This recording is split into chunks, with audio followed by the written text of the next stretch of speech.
to the channel. Katie G, first YouTube comment of the day. Good to see you, Katie. Good to see you. Welcome in. I'm not sure who got first comment on Twitch because you guys all just jump in and start chatting right away. Hello, everybody. Hello. I do have a few things to shout out here, I think. Yes, Bell B, thank you for the first bits of the day. Appreciate the big 200. We got a hype train going right now as well, I see. Thank you, guys. Thank you. Vox, thank you for the 101 bits. Rope, thank you for the 300 bits. Takai, thank you for the 300 bits. And Mags, thank you for the hundo. Jennifer, thank you for the hundo. Much appreciated, guys. Much appreciated. Give me 1 second. There we go. There we go. All right. I had high hopes after they nuked the Aurora for it. Oh my god, dude. The shooting stars are... The meteor shower is so... boring. Dude, they hyped it up so much, and like, I was excited to check it out. I put it on this morning, and I was like, this kind of sucks. Like, this thing kind of sucks. And, you know, the reason I was excited about it was because Dreamsnap utility. But, like, you barely see them. It's like, I don't know, dude. I'm not very excited about it. Like, I'm just kind of bummed out, honestly. Yeah, I think that's a good idea, Casey. Just pin it for now, and maybe after the complaints come in, they'll tweak it a little bit, maybe make it... I mean, if they would have done, like, bigger shooting stars and had, like, sparkling trails behind them, you know, what I'll say to their credit is that it does look like a real meteor shower. But this is like a fantasy game. I don't need a realistic meteor shower. I want a fantastical, beautiful, crazy meteor shower. Like, there it is. You see these tiny little lines in the sky? and this is on PC with, like, ultra graphics. I don't even want to think about what this looks like on Switch. Like, if you're on Switch or Switch 2, or... Like, some of them look pretty good. Like, look up here. Like, these ones. But, like... This could have been so much more. Every once in a while, there will be, like, a big one. Every once in a while. Like, this one is kind of big. But, I mean... Or that one's kind of big. Right there. But if more of them look like that, I think this would be so much better. But... Yeah, I was so excited for this item. And, of course, I picked it up right away. And I put it on this morning. Like, this one looks good. Look at that one. Right? That looks cool. But, like... We have a shooting star item in the game that looks way better than this. So, like, the 1200 Moonstone shooting star furniture item blows this out of the water. That shouldn't be the case. This should be, like, an awesome... Look, there's a good one. Look at that one. Look at that one. That's a good one. If more of them look like that, this item would actually be really fun. If more of them look like that, this item would be awesome. But... yeah, a lot of them are just little lines in the sky.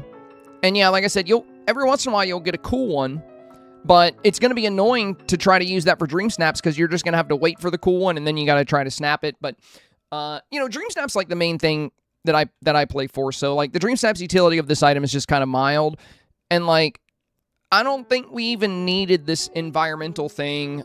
I think it has a lot of potential, like an environmental decor. Like, I would love to see, like, a rainbow sky or, like, you know, even, I don't know, like, UFOs or something. Like, they could do some cool stuff with this. But the meteor shower is just really underwhelming. I think it's good just to kind of have running in the background if you're just playing at night. You know, it's kind of cute, you know. I just wish it had a little bit more utility. Because there's a lot of potential with this item. I think there's a lot of potential with this item. I think it could have been a lot cooler, but it's just so minimal. We can see it a little bit better on a floating island if we go to a floating island. Let's go to, like... Let's just go to the forest island real quick.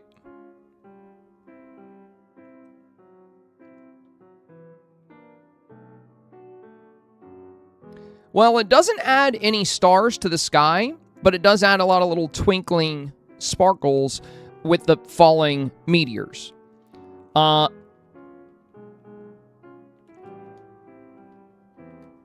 In response to your comment there, Lunaire. So let me put it on here on a floating island for you. Meteor shower. There we go.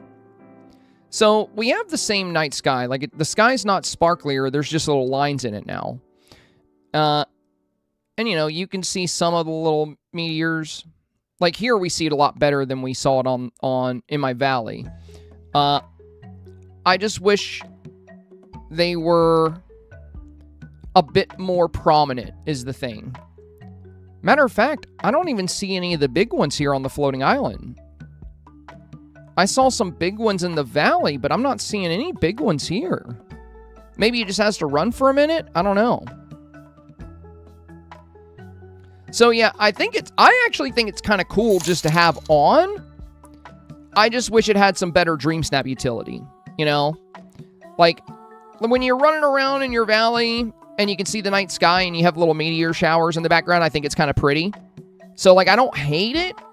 I'm not like, you know, I'm not sad that I have it, because, like, I'm just going to attach it to my biomes, and if I'm ever at nighttime, I'll just have pretty little shooting stars. I just wish that, you know, some of the meteorites, some of the shooting stars were just more prominent, kind of like in the valley. Like, in the valley, it looks so much better than this. And, well, not so much better. It looked a little better. See, like, that one's pretty. You know, some of them have little sparkles. Like, this one's pretty.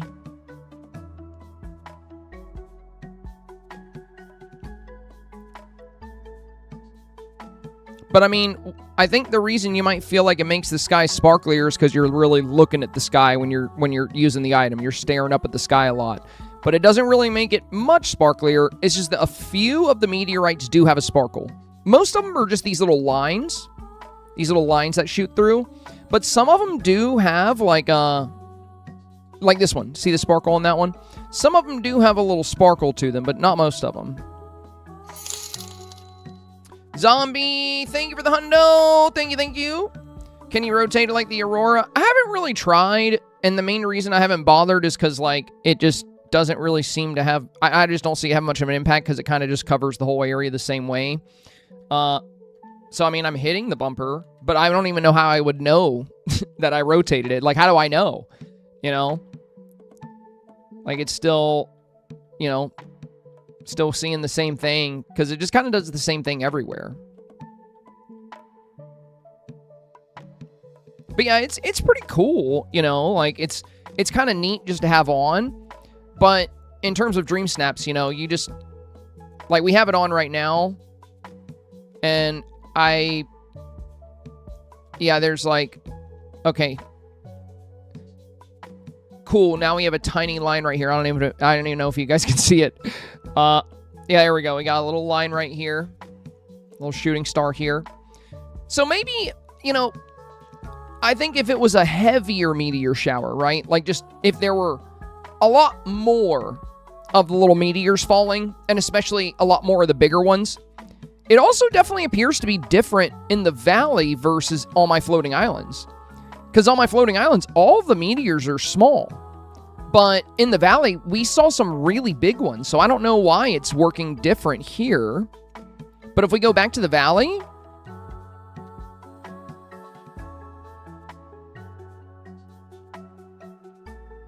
It's too realistic. Yeah, that's how I feel. Like, you know, I don't want a hyper-realistic... We don't even have a hyper-realistic sky. Like, in our sky, we can literally see the constellations, like, and what they are. Like, that's cooler than just, you know... Like, the fact that we can see the lines and the stars, that's way cooler than just a starry sky. So, you know, I thought the meteor shower would be... And when they showed it, like... I think in the video, I swear they showed way more meteors than this. Like, it looked a lot busier. Maybe they just captured some of its highlights, like the best moments of it. I wonder if you, like, really turn up the light bloom. I wonder if that kind of helps with it.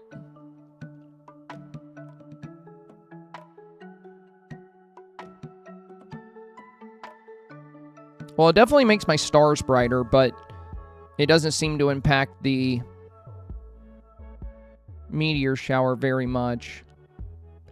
See, there's a couple of cool ones. If we had more like that, you see those two back there? Or this one. Look at these two. Look at these two right here. Like, that's cool. if they all look like that, this would actually be really fun. This would actually be really fun.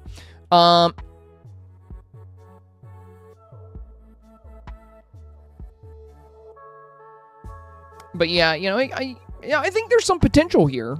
I think there's some potential here for sure. So hopefully they'll tweak it a little bit, you know, after the community feedback. Like, look at that. Look at that. We need more like this. More like this. Give me big clusters of them. You know, maybe add some comets as well. Like, look at this one, right? Like, that looks good. But, I mean, if you're using this in Dreamsnaps, you might get lucky enough to get, like, 1 or 2 big trails in your snap. And, like, even when you have it on in the background and you're kind of running around your valley, you know, you'll see a couple of really pretty ones. I mean, it's cool running around. I'll give it that. Like, I'm probably going to keep this on, like, all my biomes at night. You know, just have it on, just because it is cool. It adds an extra element to the sky, which is kind of fun. My main complaint is I just really wish it had a bit more Dreamsnap utility. That's all. So I don't hate it. You know, like, I think it's cute. I think it's cute. I think it's kind of fun. But, you know, I just wish it was something I could capture in a photo. Or at least capture it in a way where it's a bit more impactful. Because, you know, they nerfed the Aurora. We can't even move the Aurora out of the center of the floating islands now. And they did it just to add this new feature of these environmental items. So they took away something we loved to give us this, and it's kind of not worth the trade-off, in my opinion. I'll always be really honest about my critiques of the premium items, and most of the stuff they make I really like. I think they do a great job with the premium shop. You know, there's a lot of stuff I really enjoy. There's a lot of stuff I hype up. But, like, look at the picture, right? Look at this picture. In this little picture, you see a big cluster of shooting stars, right? A whole bunch of meteorites. There's, like, big green ones, blue ones, little ones. Then there's a bunch of sparkles. And you look at this picture and you're like, wow, that's going to be awesome. And then you put it on and it's like, oh, I guess it's all those meteorites, but spread across the entire sky in small batches. So, you know. Okay. I'm going to put it here on my beach too. Recipes Aurora bamboozled. Yeah, we got bamboozled. So as far as the environmental items go, I think the Aurora is still going to reign supreme. Wait, where is it? I thought I just turned it on. Oh, there we go. Yeah, look at that. See, that's kind of cool. It's just a shame that there's, like, nothing else going on, you know? There's, like, this little pocket here. But that's cool. Oh, see, this isn't happening on my floating islands, too. Are you guys having that issue? So, when I attach the meteorites to my floating island, I don't get these big ones.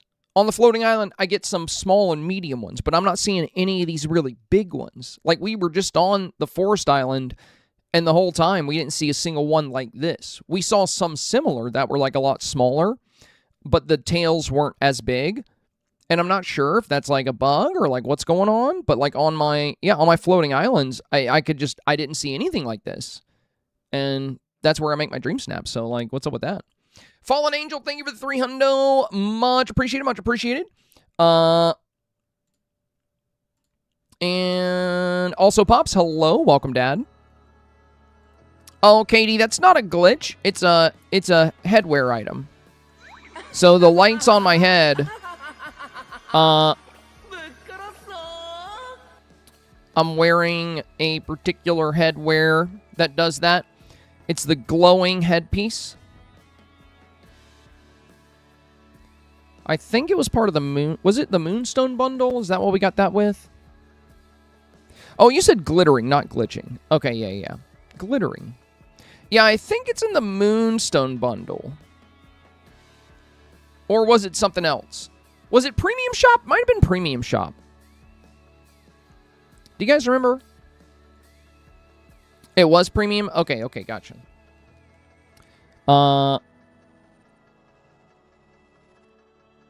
Yeah, I would recommend, even if you're not playing on a given week, I would definitely recommend making sure you log on and always check the premium shop, because you never know what really cool item you might miss out on if you don't. Because if you don't get it, you can always pin it. But yeah, this item is not there anymore. Finally got the stone path. Are you talking about the, you talking about this path here? You talking about the garden stones? Yeah, I love the garden stones.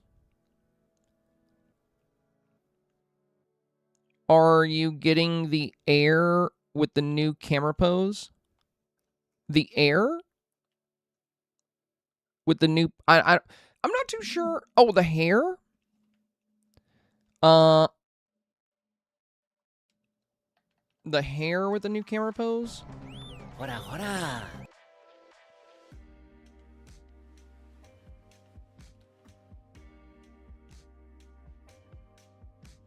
Oh, this has a pose. That's cool. Yeah, I'll definitely get that. I always get poses. Hair with its own pose? That's so random. This is also super cute. Yeah, let's go ahead and pick that up. I didn't even know the hair had a pose. That's cool. It's too bad the pose is tied to the hair, though. Oh, wait, it says to unlock. So, like, does that mean I get to keep it? So I don't have to wear the hair for this pose? Do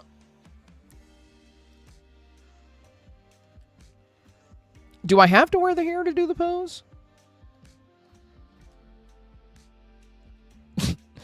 There's a brush here. That's funny. That's funny. That's cool. But if I take the hair off, does that mean I can't use it?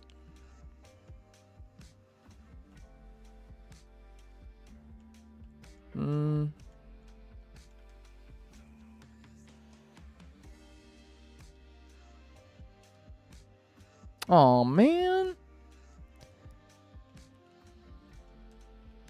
I mean, that's cool, I guess.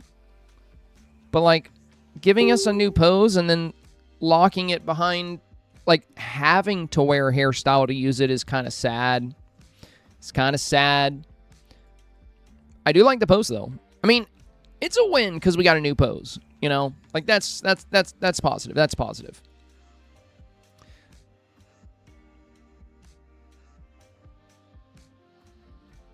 That's fun. That's fun.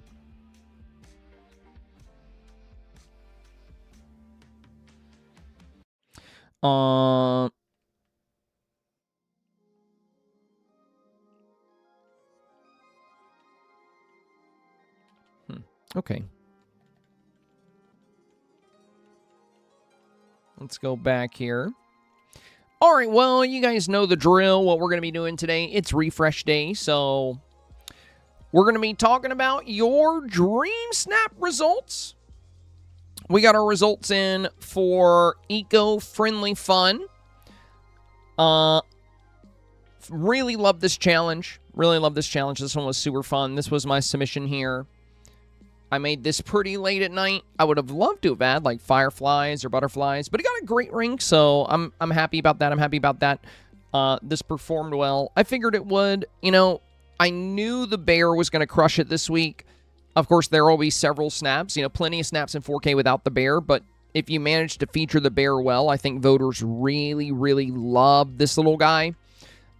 He was super popular, as we expected. And then I did finish my Getting Artsy submission last night. It was pretty late. I wish I'd had a little bit more time. I kind of wanted to do indoor, but I would have had to have done a lot more work, and I just didn't have time. Now, this week's challenge is called Flashback Vibes. I would love to make some example scenes for this challenge today. Marie, thank you for the resub. Appreciate that beautiful tier 2, my friend. Thank you for the 9 months. We got to be doing pretty good on our 300 plus points. I think we're getting pretty close here. Yeah, we're at 228, guys. Let's go. Let's go. So 72 points away. Very nice. Very nice. Casey said, I feel like maybe they chose to attach the pose to the hair was because her wig was what made Mylene Hannah Montana. Yeah, I get that. Like, I get the lore behind it, right? Like, I totally understand that.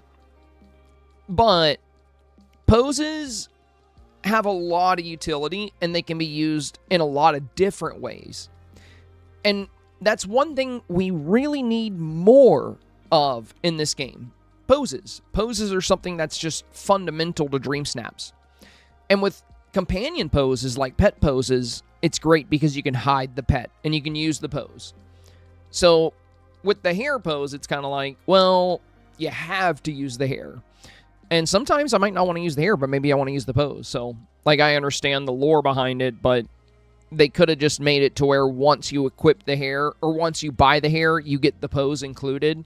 I feel like that would have been a little bit, you know, it would have given a bit more utility is all. It would have given a bit more utility. Jennifer said, I love this challenge. I got my highest rank. Yeah, I think I saw that. Well done, my friend. On the Facebook post. Casey and I agree. Chat was talking about hoping that GameLoft doesn't start attaching more poses to hair. I should add who was responding to you. Sorry about that. Oh, gotcha. I thought you were replying to me. Because, we were talking about it anyway, so, you know. The guy says, wait, does it level up? Does what level up? How do we hold the guitar? Are you guys talking about the guitar? I haven't picked up this yet. I'll probably pick this up.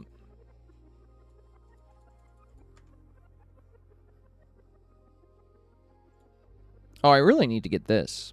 This looks freaking sick. Yeah, the concert light visual effects.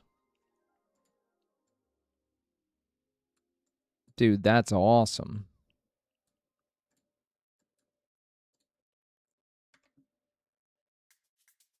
Then we have the Y2K Marquee Concert Hall. Super unique. Yeah, I'll pick this up too. Might as well just get everything. What guitar are you guys talking about?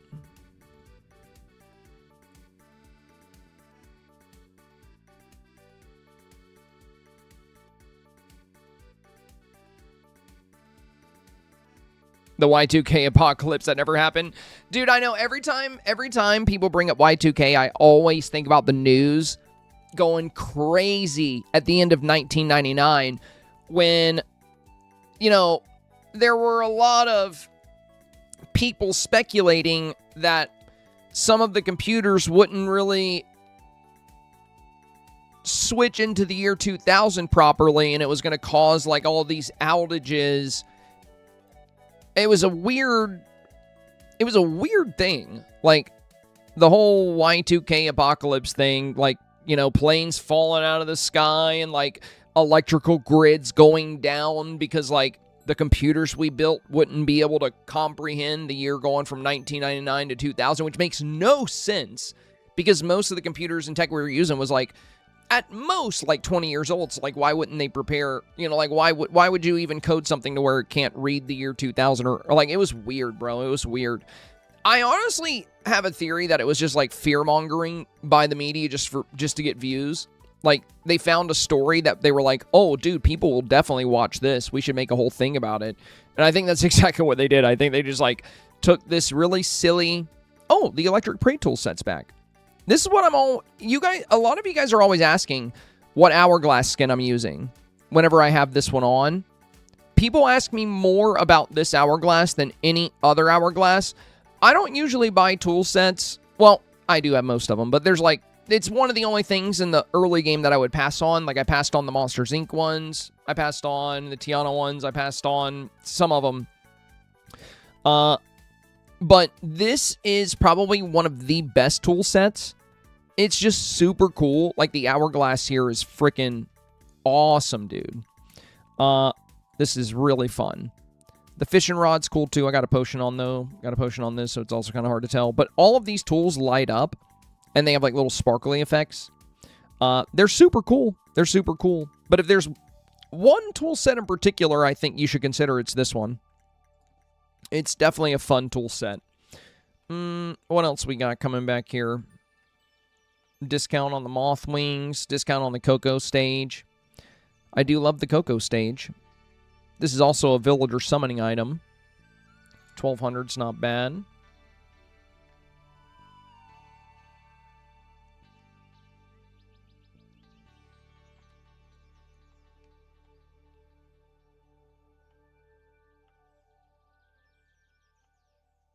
I'll probably pick this up too, because it's kind of funky. You know, I'm not like a big Hannah Montana fan, of course. You know, I feel like that's more for the girlies, but, you know, the outfit's pretty fun here. That's pretty cool.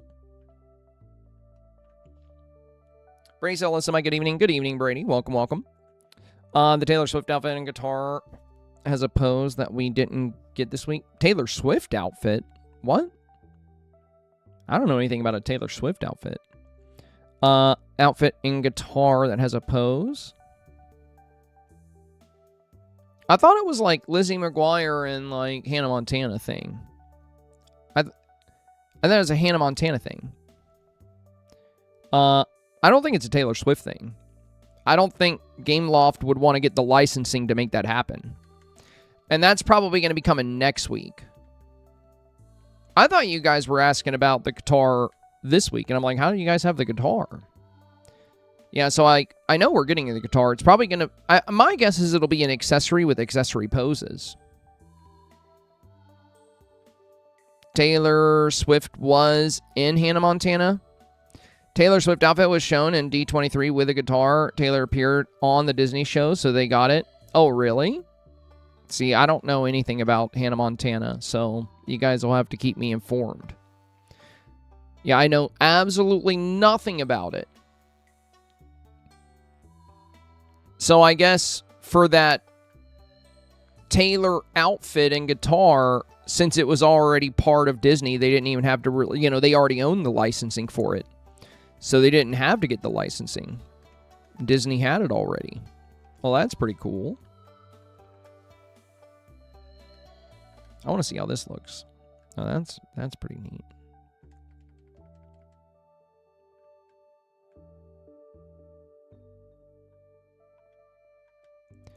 You know, I will say with all the concert stuff this week and with us having kind of a Y2K theme, and there's like that Y2K venue in the shop, it's kind of sad we didn't get the guitar this week as well.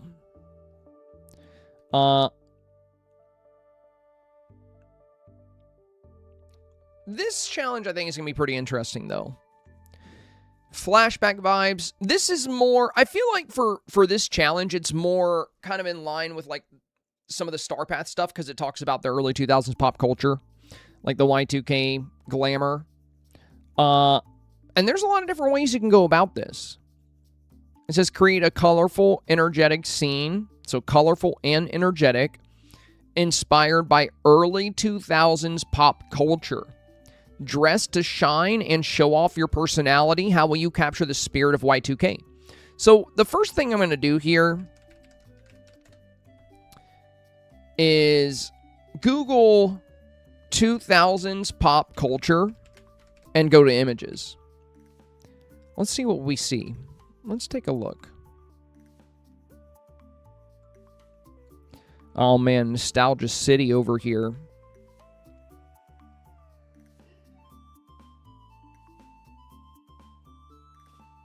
Well, some of this stuff is like 1999 or like, you know, the 90s. Like this whole picture is the 90s.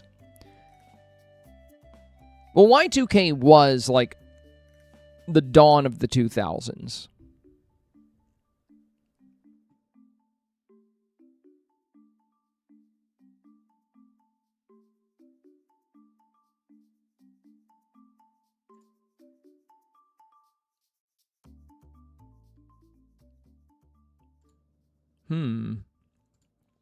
Look at that, you guys. Does that look familiar? Interesting. We Googled 2000s pop culture,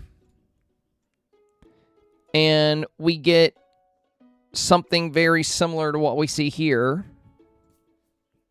with this AMC theater, and it says, now showing Mickey Mouse Club. The influence of Britney Spears on 2000s pop culture. Interesting.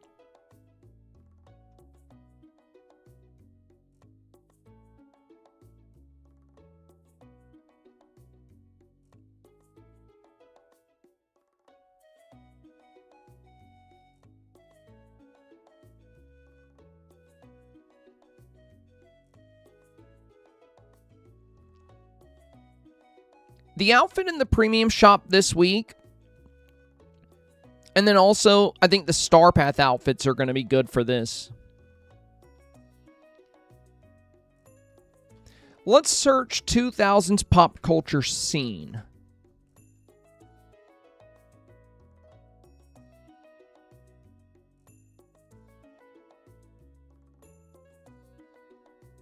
Oh my god, it gave me like this, like Scene Kids. Like, you know, the swooped hair. You guys remember that whole craze? Like, Hello Kitty, Monster Energy, the Scene Swoop, going to local band concerts. Oh my gosh.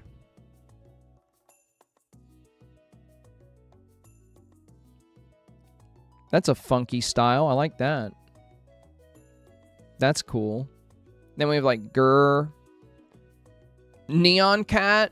Wow.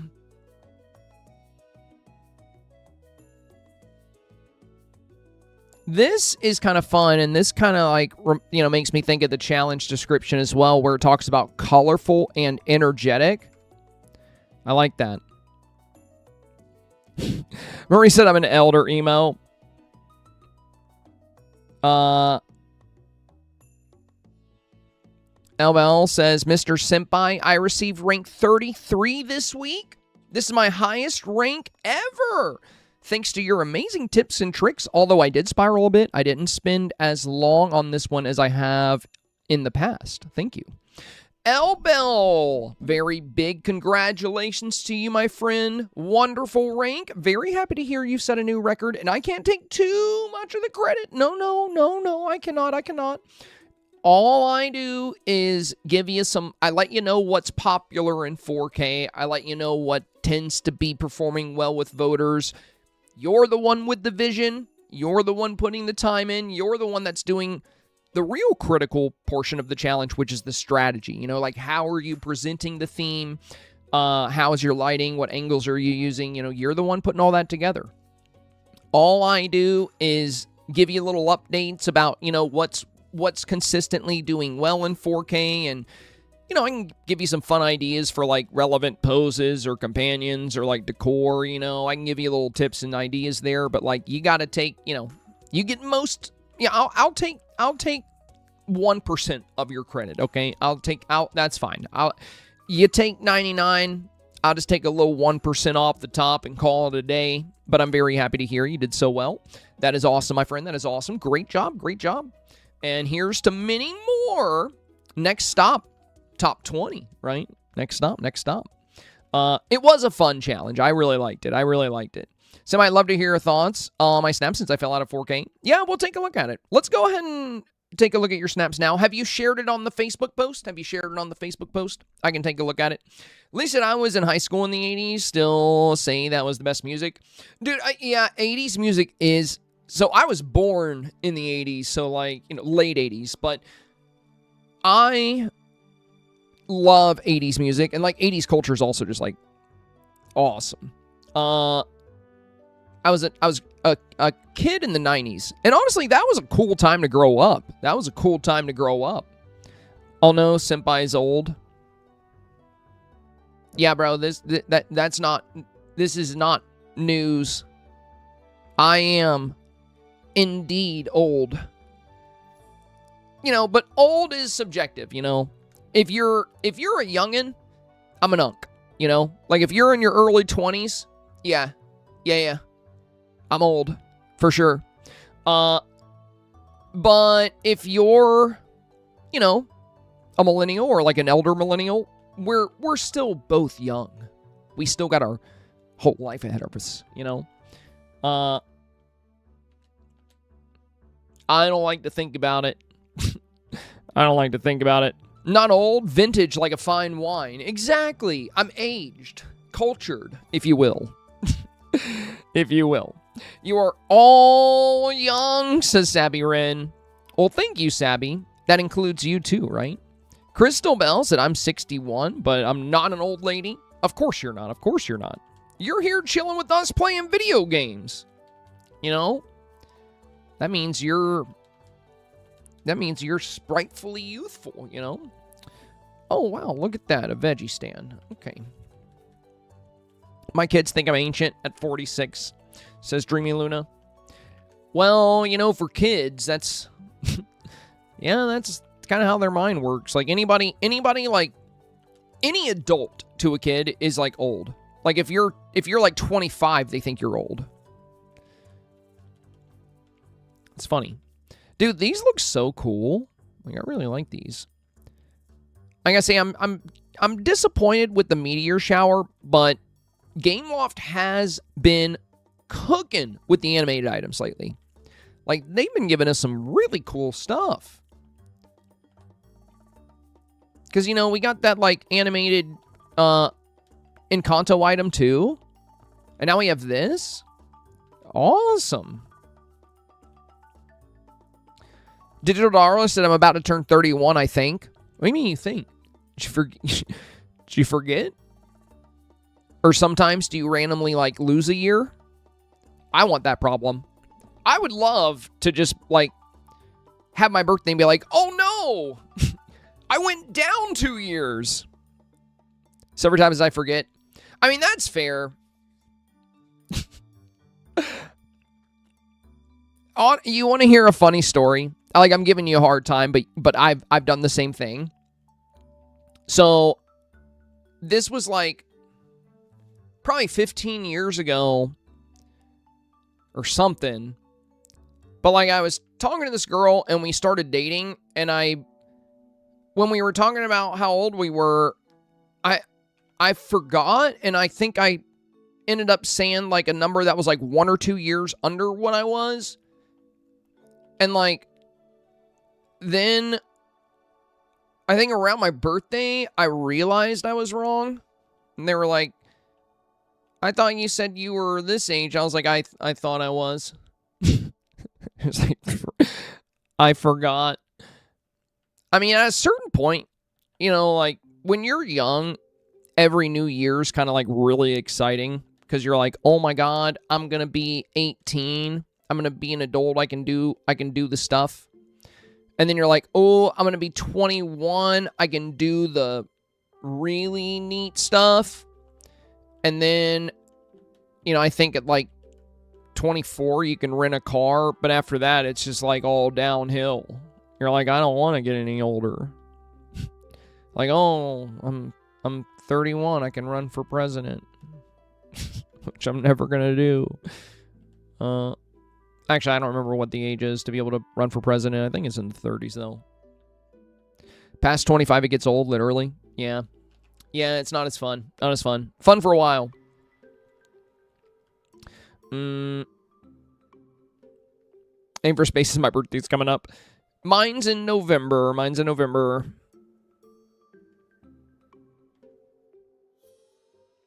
Yeah, I heard it plays music. I just don't play on my... Until you get your senior discounts, then you count down those years.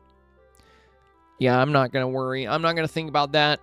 I still got a lot of time before I have to start worrying about my senior discount. Thankfully. I got some time. I got some time. Which, you know, I genuinely hope I'm still streaming at 60. I hope I'm still making content. Because I love what I do. I want to be up here as... literally as an old man.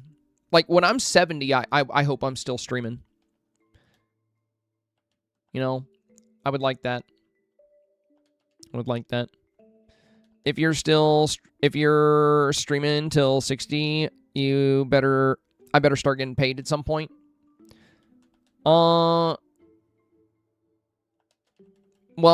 okay. Okay, so if sometime between now and when I turn 60, I just go, like, insanely viral and, like, I become one of those wealthy streamers, yeah, I'll pay you. But right now, you know, I'm just a humble, small, full-time streamer. You know, I make ends meet. You know, I hit my daily goals. I pay my bills. But, you know, I'm not really rolling in it by any means. Not enough to pay my mods. But I wish I could pay you guys, you know? Some big streamers do. Some really big streamers, they'll pay, like, their head mods. Because at a point, for some streamers, like, they get so big that they don't have to do any editing. They pay editors, so they just stream, like, 8 hours a day. And their head mods, it's like a full-time job. But if I was that big, dude, I would totally hire Ashley, Samantha, Hope, and then whichever other of my mods that are, like, always here and, like, always active that wanted to, like, be a full-time mod. Dude, that would be so cool. Samantha gets paid in insults. For now, yeah. Stupid Samantha. Yeah, here's your check this week, stupid. You dummy. But yeah. You know, like, that'd be cool. That'd be cool.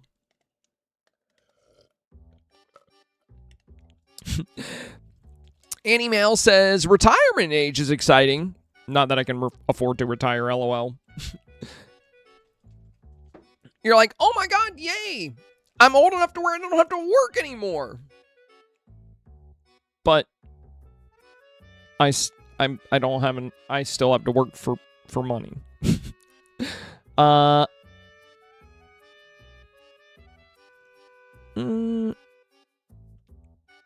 Abram said, I definitely forget how old I am because I don't make a big fuss about my birthday. So when someone asks, I literally do the math. That's me now. I used to know.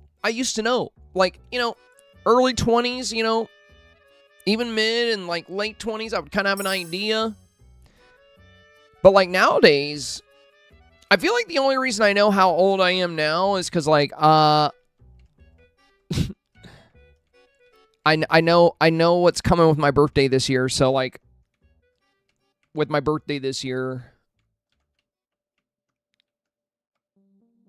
I don't want to talk about it, but I can't escape the number. I can't escape the numbers. Bones, hurt, and back pain. Well, the funny thing is, I had the back of a 70-year-old man when I was in my early 20s. Like, I've already had a lumbar disectomy.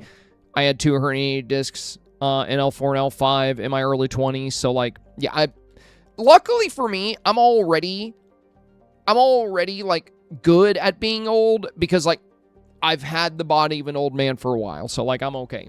You know, I've been getting accustomed to the old man sensations for a while now. So that's helpful. I just add my snap results to the thread. They were pretty much what I expected for this week, says Frozen. Nice. Sam said, no way you're that old. How old do you think I am? What do you mean? I only know my age now because I'll be 35 in a few months, says Pretty Mama Andrea. I just had a spinal cord stimulator put in. It's been the change of life for me, says Hey Bays. A positive change, I would say. That's awesome, my friend. That's awesome. After I was really blessed with my surgery because I was living with chronic pain, and I couldn't afford the surgery.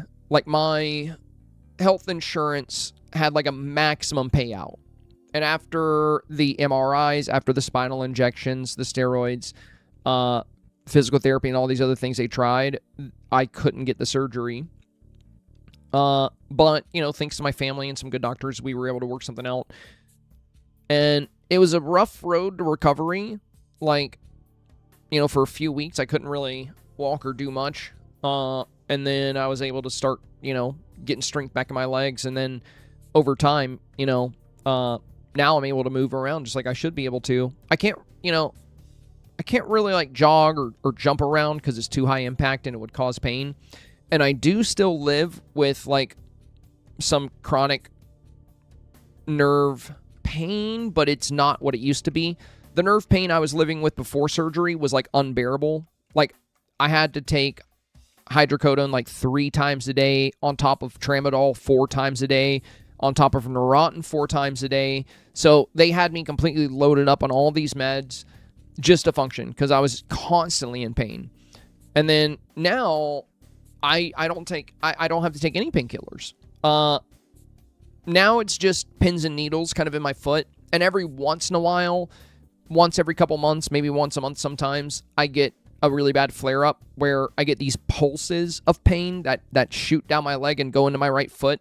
And it's like unbearable. I can't stream when it happens. I can't drive. I can't think. I usually just like shut myself off in a room alone because I don't like anybody to be around me when I feel like that. I don't like people I love to see me like that. I just hide away, but it doesn't happen too often, thankfully. My dad says I was 23 when you were born. You were young when I came into the world. 23. Man, when I was 23, I had no idea what was going on. I could imagine me having a kid around 23. I would not have been ready for that. I would have had to scramble to get my act together, that's for sure. Yeah, it is sciatica aim for space. It is sciatica. Yeah, it comes from, for me, it comes from the sciatic nerve. My sciatic nerve is permanently damaged, which is why I always have the pins and needle feeling. It's also why sometimes I get the pulses of pain. It just depends on inflammation and stuff.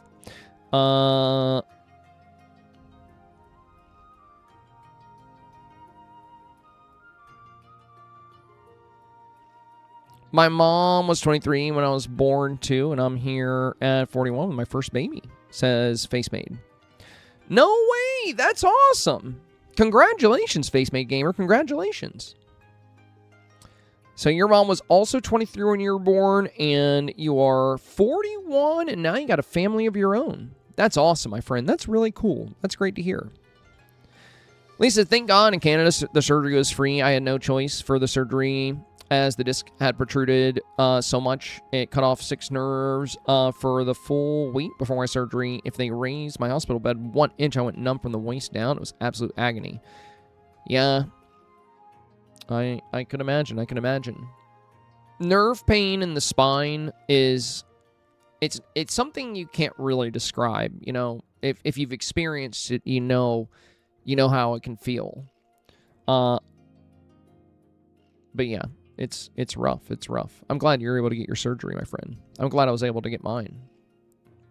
You know, it's thanks to my dad, and he had a great doctor, because my dad actually ended up getting a back surgery while I was in chronic pain, but he had a different condition. His was some of the bone. I think it was a bone spur that was kind of pushing into his nerve. Whereas for me, it was my discs in L4 and L5. So my dad had a surgery, and, you know, he felt a lot better, and he was like, we got to get you, you know, we got to get you taken care of, you know, because he knew how it felt to live like that.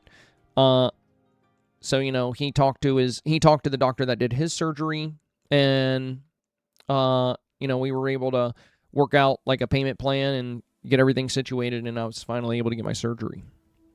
Yeah, very happy I was able to do it. My son had a blood clot around his sciatic nerve on the back of his leg caused from a bone disorder, says Gamer Mom. Oh, man.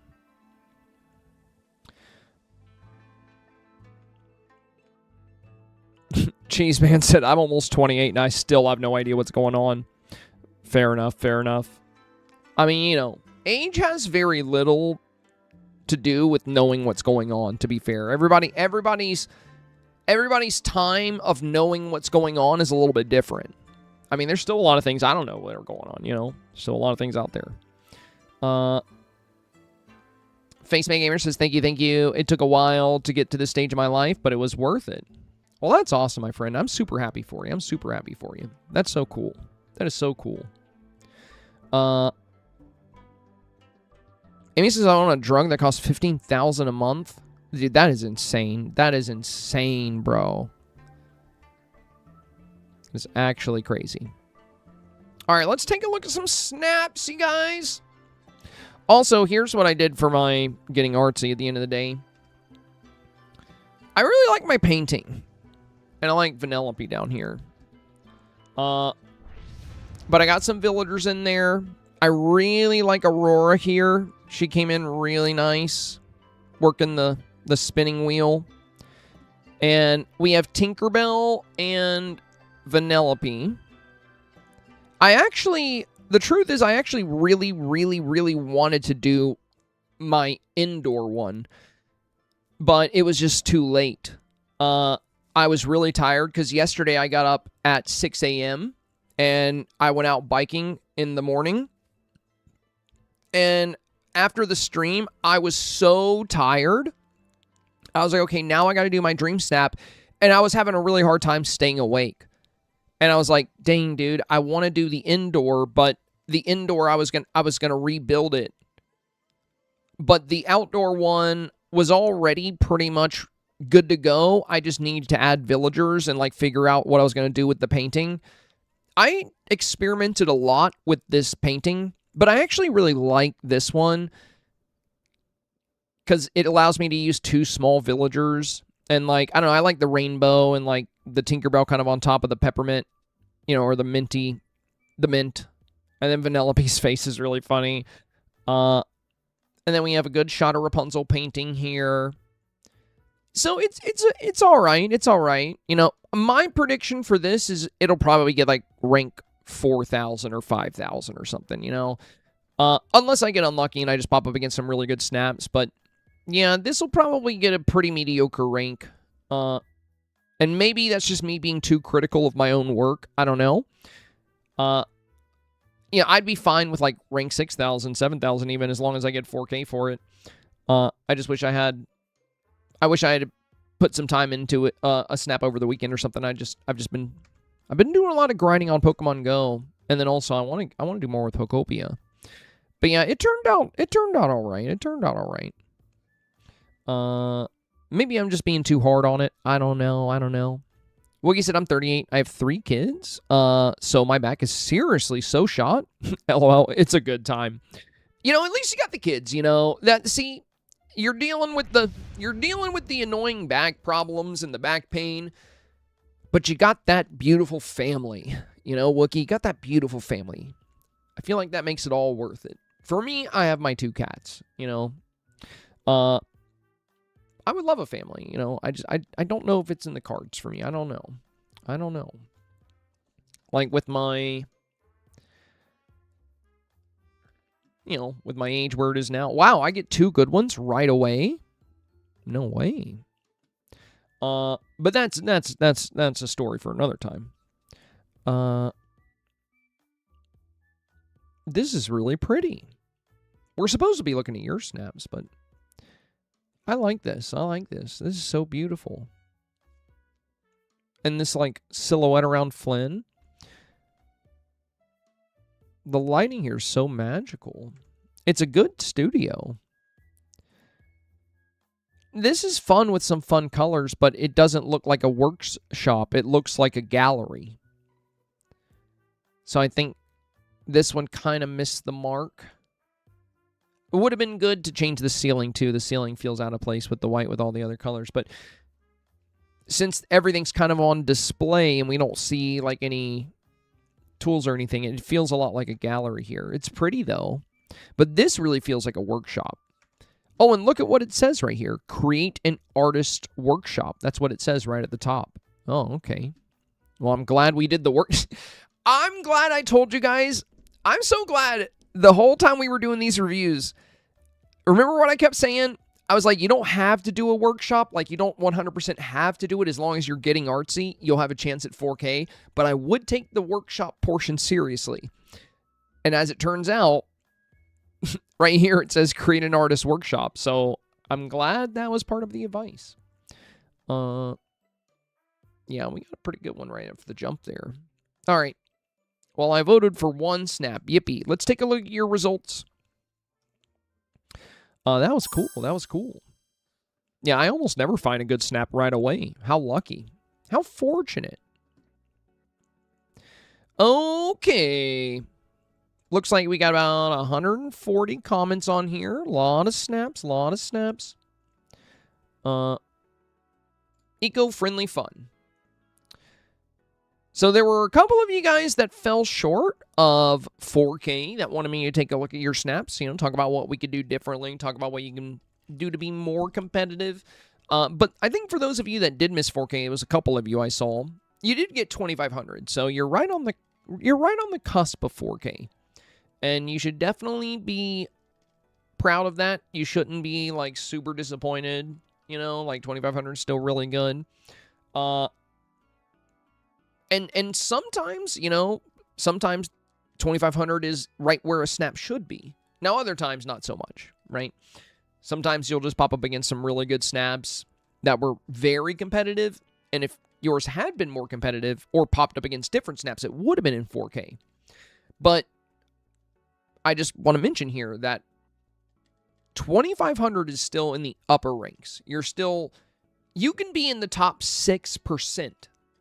You can even be in the top 5% with 2,500. Because the top 4.5% is what gets 4K. So if you're in the top 4.8%, that's 2,500. So the first thing I'm going to say before we look at 2,500 Moonstone snaps is that it's not a complete, you know, it's not like the worst case scenario. You still did good. You still did good. So let's take a look here. Rachel on a 7-week 4K run. Very nice. Thank you for the review. And the finger strain, of course, of course.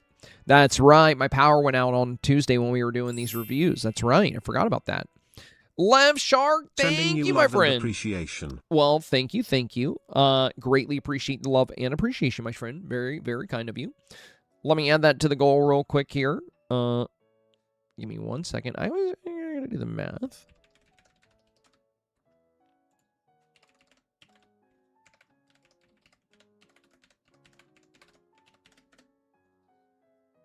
There we go. So we're at 1846 on the board.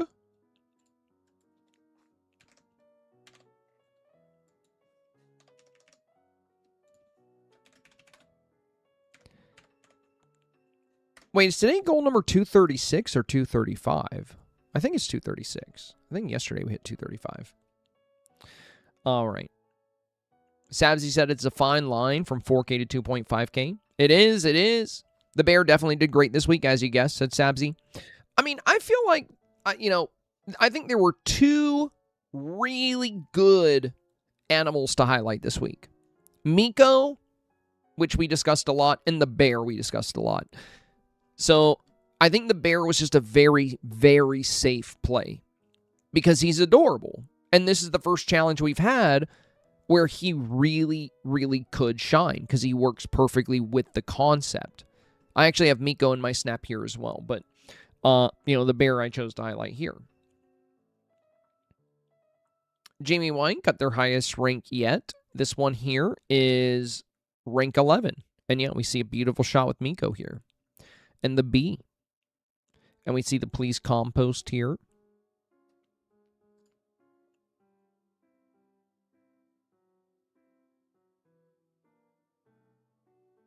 Oh, Lisa, Bethany got a better rank than you this week? No way. Well, she must be feeling proud. That's nice. Well, you got your 4K. Great job, great job.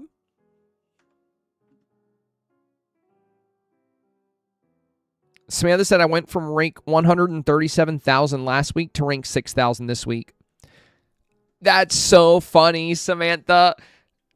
Did you build anything for this, or did you just take a picture in Wally's garden with the bear? Is that what you did? Oh my God, bro. I told you the bear is OP. That was my Wally's garden with the bear, and that's it. I'm telling you guys, the bear carried. Yeah, dude, I told you. when we were doing reviews for this, I was like, guys, the bear is going to be insanely strong. So Samantha last week got ranked 137,000 because she just doesn't really, she takes like random selfies. And I told her last week when she told us she got ranked 137, she's like, I just submitted a selfie. I was like, Samantha, please take 5 seconds to just like wear something that goes with the theme, go to a random area that works with the theme, and just do a good pose. And you could get 4K. And she did it. She freaking did it, bro. Literally, you got the camera pushed close with you know, the avatar here, and you just have the bear nice and close. You have Wally, you know. You put good effort in for something that you didn't have to build at all. You know, all you did was bring Wally, use the bear pose, throw on an outfit. Look at that, rank 6,000 there. That's so funny. That's so funny. Well done, well done. That bear is strong, man. I'm telling you, that bear was going to be good this week. That's, and let this also be kind of a lesson here, guys. That goes to show you just how powerful a certain pose can be. Because, like, you know, if this was just the avatar standing there, it likely would have gotten similar to her last Dream Snap. But since she wore an outfit that worked with the theme and did a pose that people really love, it worked out really well. Katina here, ranked 23. And who do we have here? Well, well, well, if it isn't the bear. Bear's OP. There's plenty of snaps out there that don't have the bear as well. But that bear was strong. Ashley here. Oh, you did get to fix the light. Nice. Right around top 1,000 here. Good job, good job. Now, Little Taters, this is one you wanted me to look at. You got ranked 2,500. You got 2,500 moonstones, and you got ranked 8,851. Well, first off, Little Taters, the first thing we need to discuss here is you're still actually in, like, the top 6% of players. So, you see this little frowning face you put right here? Don't feel that way. Don't feel that way. You're well within the top 10% of players here. So, you're, you know, since your rank is 8,851, you barely missed out on 4K. And I do like Tiana here in the back, and you do have the bear. But what could have worked better here, for one, we don't have Wally in the scene. Oh, we do. He's right here. Okay, now I see him. But I think that's also a good highlight of what we can consider here. This is why it's really good to put... Because a fast voter is not going to notice Wally at all. If they're just choosing between the two photos, that's why if you look at Samantha's, right, it might feel a little unfair that you built this whole scene and you got 2,500. And then Samantha just takes a picture in Wally's garden and gets 4K. That probably doesn't feel fair to you. But let this be a valuable lesson.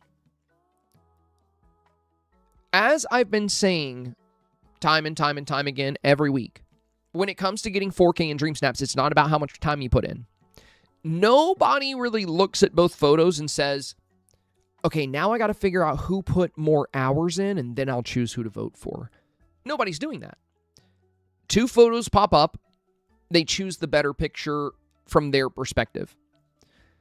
And from the perspective of a lot of people, when they can see the avatar very well, and when they can see the characters very well, it really significantly helps with performance. If you take a look at some of my top performing snaps, we can kind of showcase what I mean here. So let's look at this rank 2 topsy-turvy tea party. This was when we got Alice, and we had a tea party, you know, like welcoming Alice. So the avatar's right at the front, you know, pretty close up. You don't have to be this close, but it can be good.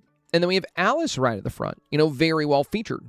And the reason this is so beneficial is if you're a fast voter and this pops up on your feed, even if it's a small photo, you can still see the villagers very clearly. You can still see the avatar very clearly. Now, the reason I'm bringing that up in regards to your photo here, and another one here, this is before we had a lot of the camera tools and before the meta of pushing the camera up.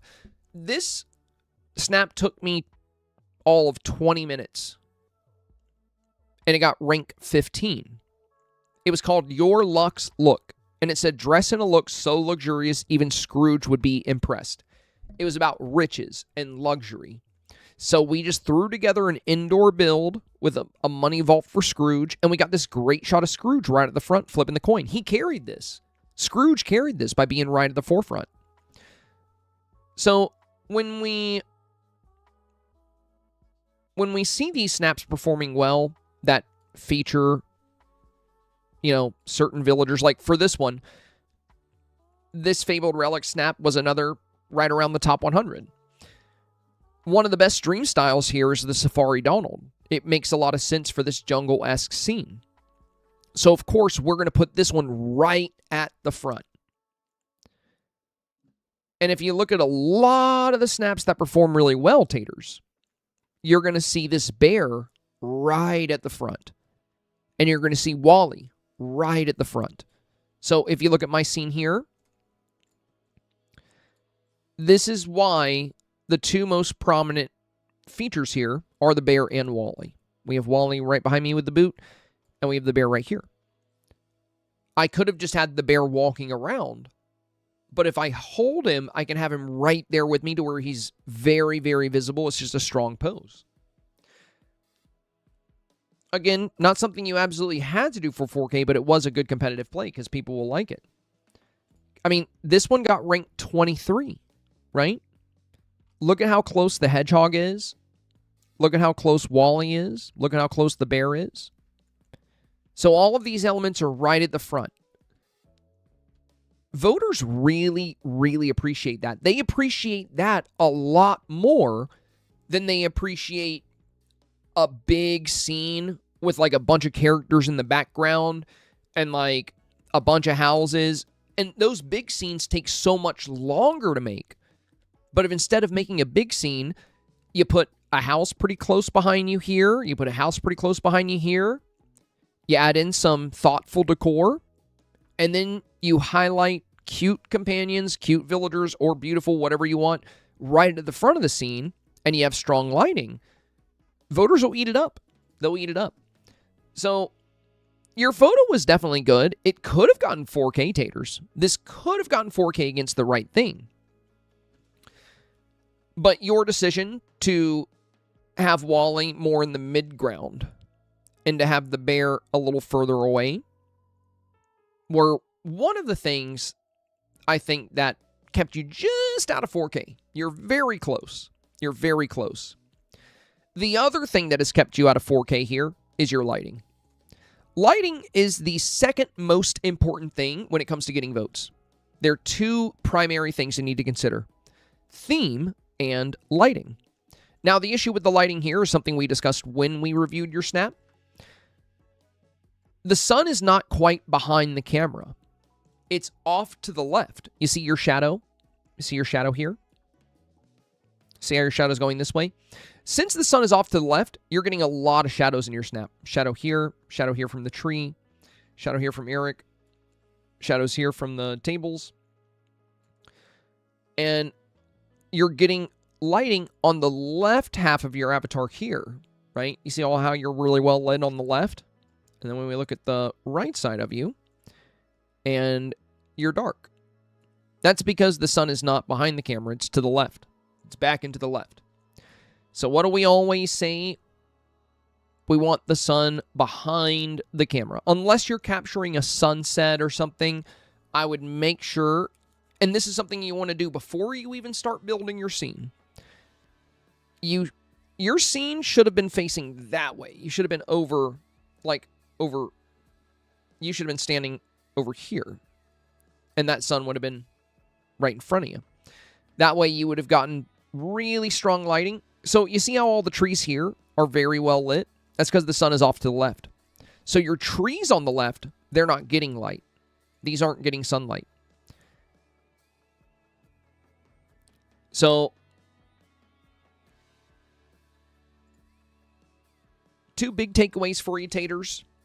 Your two big learning opportunities that you have here. Number one, do not underestimate the value of prominently featuring strong villagers and strong companions for certain challenges.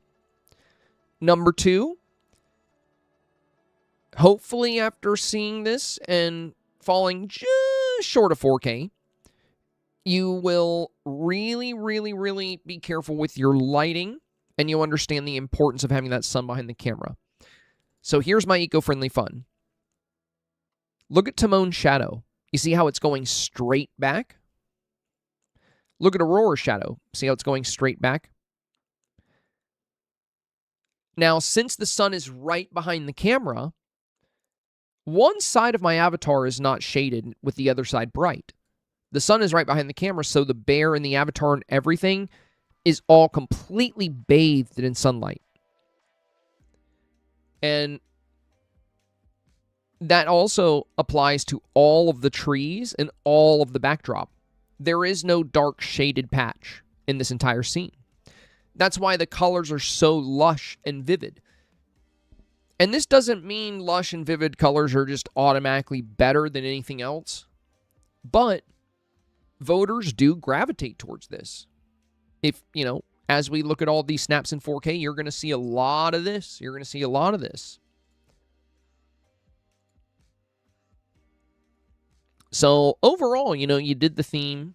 I think you had a pretty scene here. And you clearly put a lot of time into it, right? Because you have, like, these little stories going on.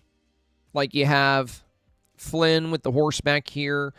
You have Aurora posed with this horse here. Like, this is such a good pose. Like, you're really using the villagers really well. But it's not that impactful for the average voter. Because with them being so small, the fast voters, they probably won't even notice stuff like this. So you're putting all this time and storytelling into this backdrop for these very, very small features. So the strategy here would be play up things towards the front of your scene. And then if you wanted extra stuff going on in the background, that's great.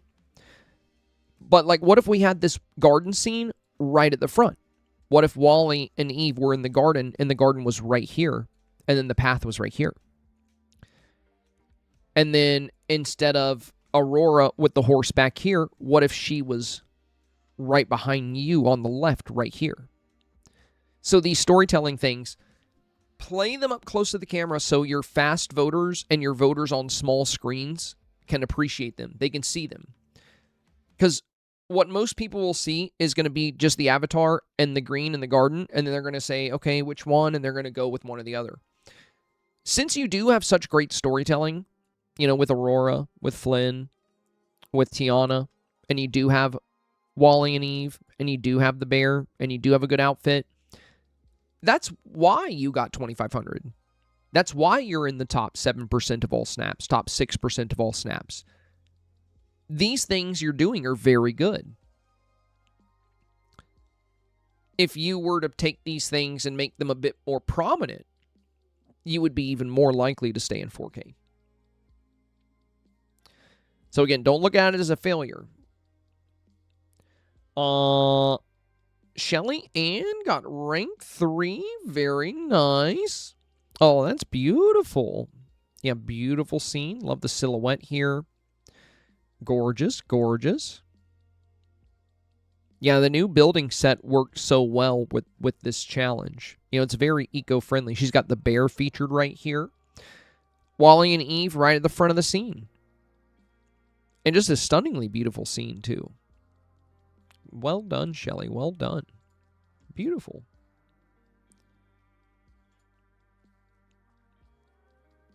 Another strong snap here. Beautiful.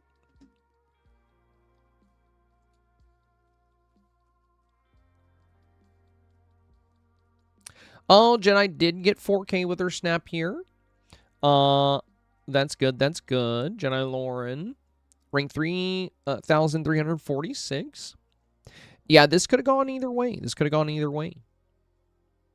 But, you know, I think what really helped you out here is that, you know, despite having a very different kind of town or city, like with paving, because we didn't see that much at all, you have Wally and Eve right at the front. You have the cat right at the front. You have the dog right at the front. And you have the avatar pretty close, too. So, for a lot of voters on small screens, I think they likely just really appreciated how easy it was to see everything. I'm glad that worked out. A little bit of risk with that one. T-Dow got rank 166 with this. Again, what do we see? Well, that bear, for one, very strong. But Wally and Eve right at the front. Loads of beautiful bright color. Note the shadow of the avatar going back. Right? See how the shadow's going back instead of to the side? The sun is behind the camera. So all of this scene is just very, very well lit. It's bathed in that warm sunlight. Another reason this got an outstanding rank.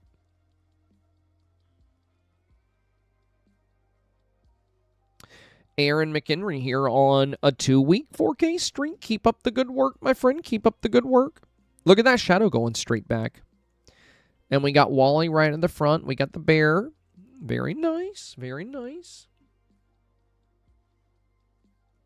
Caroline here got 2,500 this week. Ranked 7,645. Dang. That's usually 4K. That's too bad. That's too bad. So, you got 2,500 moonstones here. Whoops. Yeah, usually that rank, 7,600, would be 4K. Less submissions. Less submissions means smaller, smaller bracket. You did feature the bear, Wally, and Eve really well. Though I do think the avatar was a good strength this week. I think there was a lot of potential with the avatar. Since the challenge was asking us to build a brighter, greener future, kind of showing the avatar participate in that was a strong play. But, there's plenty of snaps in 4K that also don't have the avatar. I think the other thing here, because you have, the bike, which is, for humans, and then you have the waist spins, which are kind of for humans. So I do think the avatar would have been nice here. I think that could have been helpful. The other thing is a little bit of structure probably would have done well for this snap. Or I should say a little bit more structure. It's not like you don't have structure, right? You have some good foreground elements with the flowers. But, this wooden crate, and then the coffee beans, the burlap sacks, and the food, and then the compost bin, it's kind of piled in together. And there's a lot of things that are, I wouldn't say it's too busy. I would say it's that it doesn't have a lot of form. Does that make sense? I can give you an example of what I mean, Caroline. But yeah, this was so close to 4K. It was so close. For one, if you were using the avatar, you could have posed with the bear, and people did eat that up. Because if you pose with the bear, you can have the bear very prominently featured. This was super strong, which is why we were recommending it. But what you see in a lot of snaps when I talk about the form and function, you see a backdrop of this eco-friendly utopia, right? Because the challenge wanted us to build a brighter, greener future. So highlighting this, and it also wanted us to make an eco-friendly paradise. So a paradise being eco-friendly isn't going to feel super congested. It's going to have a nice, open, natural feel. That's why we have the buildings in the back and then a field of flowers and this nice little wooden path. So we have a really nice open feel. And just like with this one, we have the buildings in the back, and then we have a nice little pathway here with a tulip garden. And then on the right, we have a little crop garden. So we have these nice little open spaces just to show that we're really, one with nature here. With this one, we have the hot spring here, and then waste bins, and then a bike. And then there's the tub in the center. So this could be a path, but there's a tub on it. And then there's like 2 types of birdhouses, a beehive, the flower wheelbarrow, the box, the compost. So, and then there's these burlap sacks and these seeds. But what are they for? You know, you could take these, if you took those items, those burlap sacks and the seed, you could put them right here next to a garden. So what you could have done is you could have added a bit more form to your snap for those items you're using, like the burlap sacks. You could put them right in front of a little garden that you make.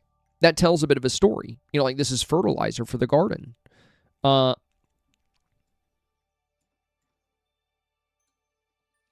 So it's not just about using items that are on theme. It's about how you use those items. As we discuss week after week after week, when it comes to getting 4K, it's not about the time you put into the snap. It's about the thought. So when you're looking, you know, you're using so many on-theme items here. Like you have the hot spring, you have the Wally tub, you have the meadow craftable items, you have this nature-inspired house, you have the inside-out headquarters, which looks like something that could run on green energy. You have all these elements that are on theme, which is why you got such a high rank. That's why you're, I mean, with you being ranked 7,645, I would say you're actually in the top 5% of snaps. You're probably in the top like 4.8%. Like you just missed 4K. Like you were so close. So I think if you would put, you know, when you're building your scene, when you're grabbing those on-theme items, try to assemble things together and have it tell a bit of a story. You know, like what's the compost for? What are the seeds for? Because we don't really see a garden here. We see a lot, you know, we see the flower wheelbarrow, we see the tub, but you had an opportunity with some of these items to showcase gardening or even with flowers. Doesn't have to be crops.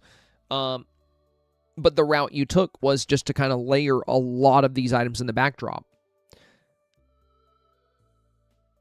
So keep doing what you're doing in terms of your lighting, in terms of playing your villagers very close to the front. That's why you got such a good rank.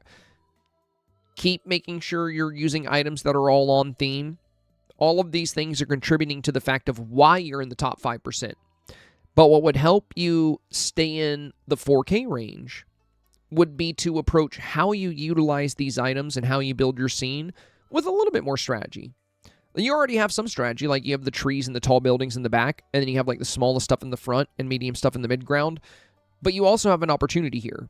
You know, what are we composting? We have this please compost bin. Compost what? Right? If we put that next to a garden, you know, that means we're likely composting whatever food waste we have for the garden. Tells a bit of a story. That's why, you know, our compost bin here is right next to the garden, right next to the fertilizer. These all go together. And that's why we have these little bunnies here, because they like the garden. We wanted flowers too, so we put the flower patch on the left. And we also have beehives like you have, but we put the beehives back here with this flower set because this house has a bee on it. So we made this like, you know, the apiary headquarters, right? Like everything is placed strategically. And I think it's a really good idea to make sure you have some pathways, some open space in your snap. And that's a great place to use your villagers. I mean, if you look at a lot of the high rankers, like if you look at somebody like Beyblade, for example, we were just looking at their snap a moment ago. Notice how they have this open pathway here, right? They didn't, you know, fill up the entire scene. They kept a nice open spot for villagers. And it's detailed still, right? They detailed it with the wood planks. But that helps to give the Dreamsnap a little bit of form, right? We have this town in the back. We have this flower field here. And then obviously this path would lead back into the town. So making sure you leave some space for pathways and making sure the pathways look beautiful and making sure it's detailed, you know, well around them, you know, telling a story with how you place your decor. All of those things will help you be more competitive. But you were very close to 4K. Jingle bells here. Very nice, very nice. Ring 1404, beautiful scene. This is what I mean about the pathing, too. You see how this has so much form and function? Very strong.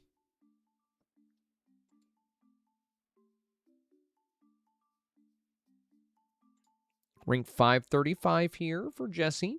I do really love that you used the Glare and Gulch greenhouse here. I think that's fantastic. Creeping, thank you for the hundo, my friend. Really appreciate it. Really appreciate it. Mervet said, thank you so much. I know what you mean. Feels a bit yard sale-like. Oh, is that you, Caroline? Is Mervet your Twitch name? Gotcha, gotcha.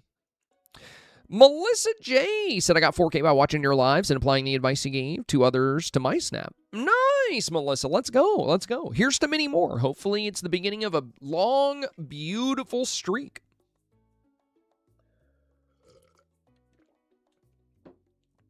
And Creeping, thank you again for the 100 bits. Wings of a Daydream with the 200 bits. Much appreciated, my friend. Much appreciated. Almost halfway on the goal. If you guys are enjoying the content today, consider supporting. You can type !tip, !donate. You can send jewels on YouTube. You can send bits on Twitch. Lots of ways to support. All of it goes to our daily goal, which helps me make this content. So if you want to support, by all means, feel free. But, you know, you don't absolutely have to.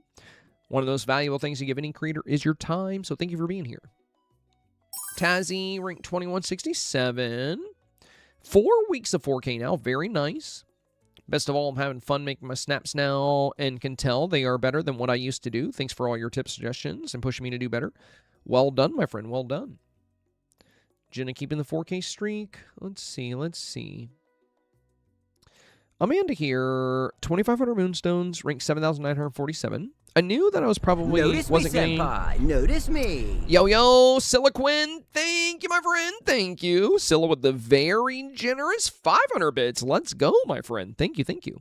Chewy also said, Senpai, I forgot to put my Twitch name in mine, but I would really like to get your thoughts. I got ranked 9,480 on mine and can't figure out why. Megan on Facebook. Okay, I'll keep an eye out for it. We'll take a look. Your work is usually very strong, Chewy, so there is a chance you might have just came against something really good, but we'll take a look here. Rank 7,947. I knew that I probably wasn't getting 4K this week. This theme really frustrated me. I really wanted to incorporate the planter boxes. I was not going to use them in a snap yet. I ran out of time and energy. I think I needed more elements of the brighter future part of the theme to have made it better, but I will take what I can get. You know, yeah, I would say you don't necessarily need the brighter future 100% because, I mean, again, we can look at Samantha's snap, right? She literally took a picture in Wally's garden. Now, that doesn't mean something like this is always going to get 4K, but in hers, it highlights a lot of gardening. Wally is right at the front, and the bear... We kept talking about how strong the bear was going to be this week. So she's featuring these very strong elements at the front of the scene. And we also have a lot of diversity in her build because this is just her valley. She's got all these different types of trees, and it feels very natural. I would say what likely, you know, your snap, Amanda, was that there's not a lot of variety in the decor. So... Hey, Murphet, thank you for the 100 bits. Much appreciated, much appreciated. And we got a hype train coming in. Let's go. Thank you, Scylla, Murphet, and also Wings of a Daydream and Creeping for triggering the hype train. For anybody here, if you've never been in a hype train, oh, it's a treasure train. Let's go. I haven't seen one of those in a while. Anybody that sends 100 bits or gifts a sub will automatically, permanently unlock a new emote on Twitch. You get to keep it. Unless you already have them all. So yeah, anybody that sends 100 bits, anybody that gives a sub, you get a new emote. There's a bunch of them. I already have all of them up to level 5 hype trains. So I've got all the level 1s, level 2s, level 3s, and level 4s. So don't worry about me. But if you want a new emote, you can get one. So yeah, for yours, Amanda, what I would recommend, you know, the flower beds are really cool. So I get why you'd want to use them, but I would advise not getting too hung up on wanting to make an item work. These items would have been better in your mid-ground, kind of in the back. And I think the other thing is, you know, You don't have to do the bright future. It doesn't have to be futuristic. There were tons of snaps in 4K that were not futuristic. This is really pretty, and it plays really well into the nature aspect. You have a great outfit. You got the bear pose, you got Wally, and you got Eve, which is why you got rank 7,947. You know, that's why you have such a good rank. This is a very good rank for this snap. This could have gotten 15. It could have even gotten 1,200 because there's not too much going on here, and the background is kind of copy-pasted, right? We have the same tree here, same tree here, same tree here, same tree here, same tree here. And then we have the same green tree, same one, same one, same one, same one, same one, same one, same one. So it's not that you didn't make it futuristic. That's not really what hurt you here. It's more or less how it's layered. Because, again, if we go back to Samantha's, this one doesn't have that brighter future concept either. And it did fine. Not a big difference between your ranks. You know, this one's rank 6,000. Yours is rank, just round out, rank 8,000. So not a big difference. But notice how the avatar is much more prominently highlighted. They're very close to the front of the camera. The bear is very close. And then there's a lot of diversity in the landscape. You see like big rocks, you see a scarecrow, you see all these different trees kind of spread out, different sizes, different, you know, distance from the camera. You see the big mushroom house back here. So what I'm recommending for you, and I know you said you didn't have a lot of time, so I won't recommend anything that's going to take a ton of time here. What I would recommend for you is when you build your snaps, what you're doing right is making sure you use villagers, use good poses, good companions. But diversifying your backdrop is going to be very helpful. If a snap copy-pastes the same element over and over and over, it almost always falls short of 4K. So be very aware of that. If you want a tree backdrop, just, you know, there's tons of different trees from the Honeyglow Woods that have like beehives and stuff that you can use. And there's tons of other green trees that rather than using this same kind of tall, skinny tree several times. And then for your foreground, I would kind of avoid like tall items like this. These flower beds are going to be really good towards your midground. And then also for your ground itself, you didn't really do anything to it. So if you would have made maybe a little pathway that leads through here, maybe a little house in the back, you know, a few extra minutes. And diversifying your decor, and I think this could have done a lot better. Lighting is very strong, so keep that up. Keep up the good job when it comes to using your villagers and companions. But yeah, you could definitely get a much stronger rank, I believe.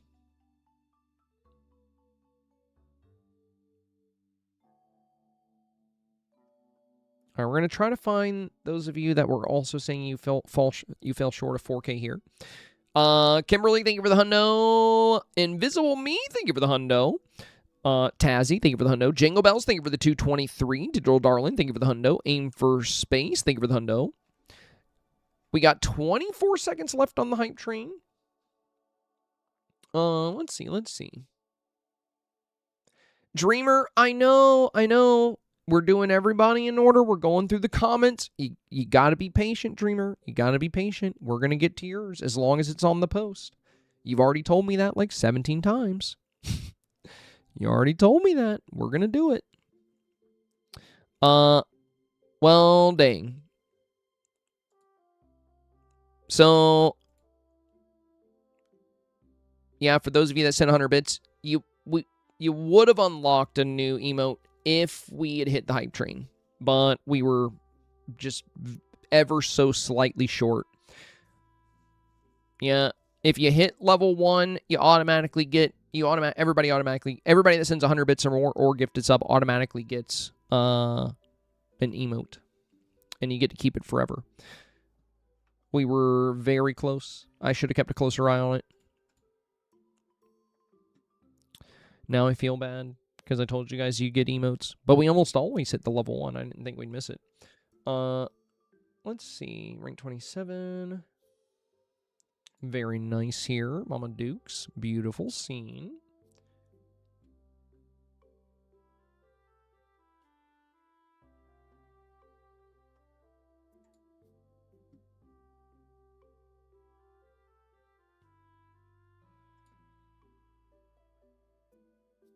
Very nice. Caroline Alberts got their highest rank yet. That's awesome. Diane's one with the beekeeping setup got rank 241. Very good. Great shot of the bear, by the way. Oh, there's Jennifer's. Yeah, Jennifer got rank 65. Well done on the top 100. So we got... Okay, that's a 4K. Yeah, and this one just has Wally and Eve. So no avatar here, but what a beautiful scene. It's the structure, you know? See how they have the open pathway? And, like, everything is kind of in sections, and there's, like, a lot of balance. Very well structured. 18th week in 4K. Dang, well done, Courtney. Well done. Oh, I think I know who this is. Isn't this Lunaris? Because I'm pretty sure her... I feel like I know her lighting and her avatar now.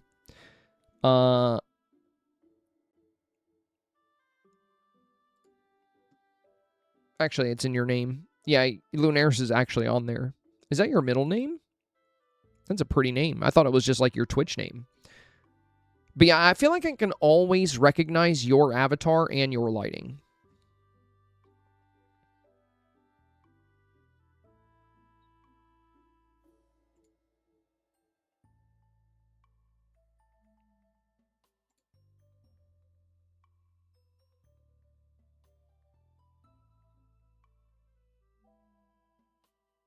Oh, look at that. Celestina did their very first snap ever. That's cool. I don't see a lot of those. They got 1,500 moonstones, and they said they were super excited. Isn't that fun, you guys? Isn't that fun? This person was so thrilled that they got 1,500 moonstones. Like, they're so pumped up about that. That's awesome. That makes me happy. That makes me happy. Beth Davis, 2 weeks in a row, 4K. Well done. Dory with 10 weeks in a row. Well, you hit the official 10-week story, you know. My motto is once you hit a 10-week 4K streak, you can try, you know, I recommend always sticking to the meta. And when I talk about meta, I mean featuring the avatar up close, having the sun behind the camera. I recommend doing that until you hit a 10-week 4K streak. And then once you do, if you want to do something different, now you know what voters like. Now you've really figured it out because you've been very consistent, and now you can start to experiment. So, because you'll have a good understanding of what's safe and what's not safe once you hit that point. Moving down here.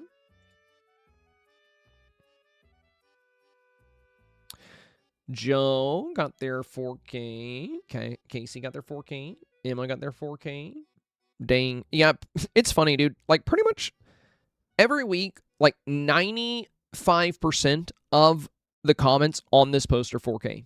And most of them are from you guys. Sophie got rank 299. Nice. Let's keep moving. Oh, Sunshine got rank 304. Awesome.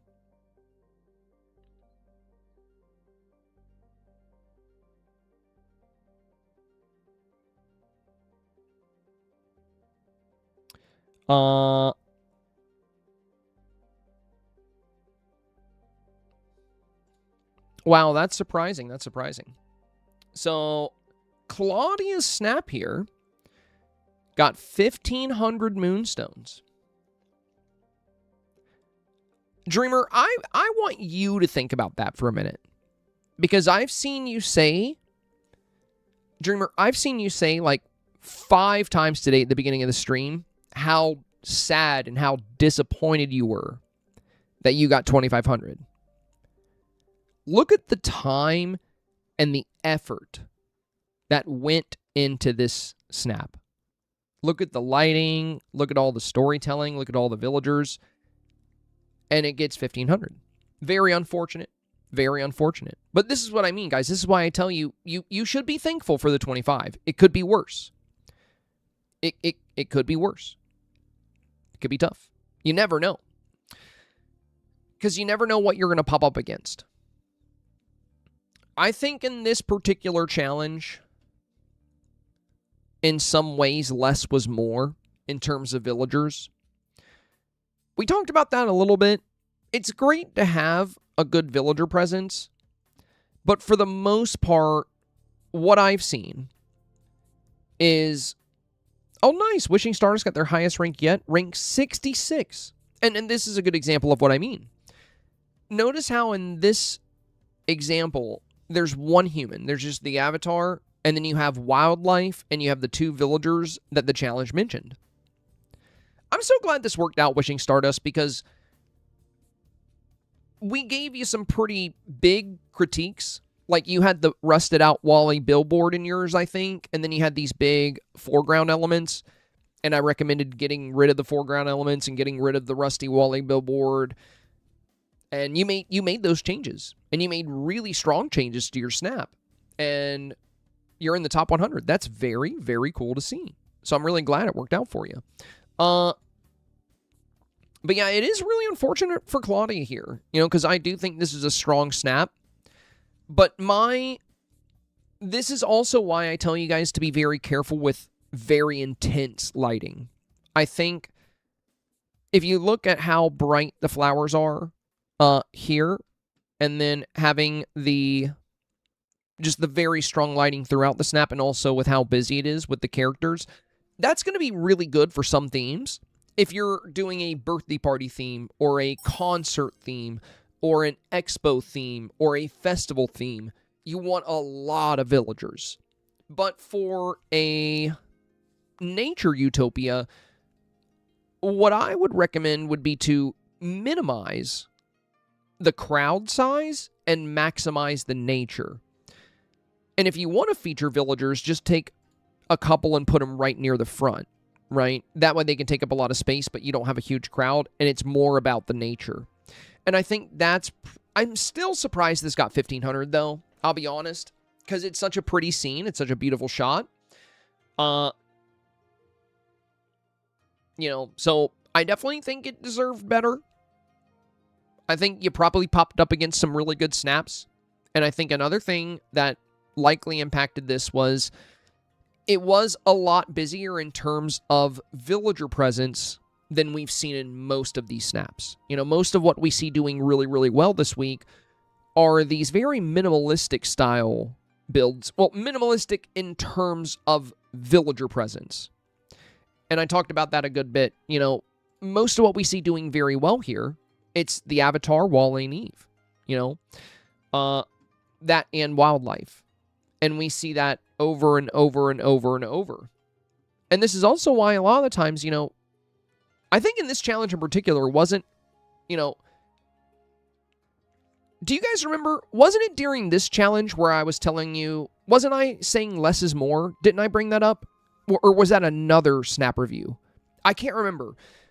I know there was one particular snap challenge we were reviewing, and I kept on saying, I don't think it's a good week for a lot of villagers. I think less is more this week. And then I talked about how birthday parties and stuff like that are going to be really good for a lot of villagers, and expos and festivals are going to be good for a lot of villagers.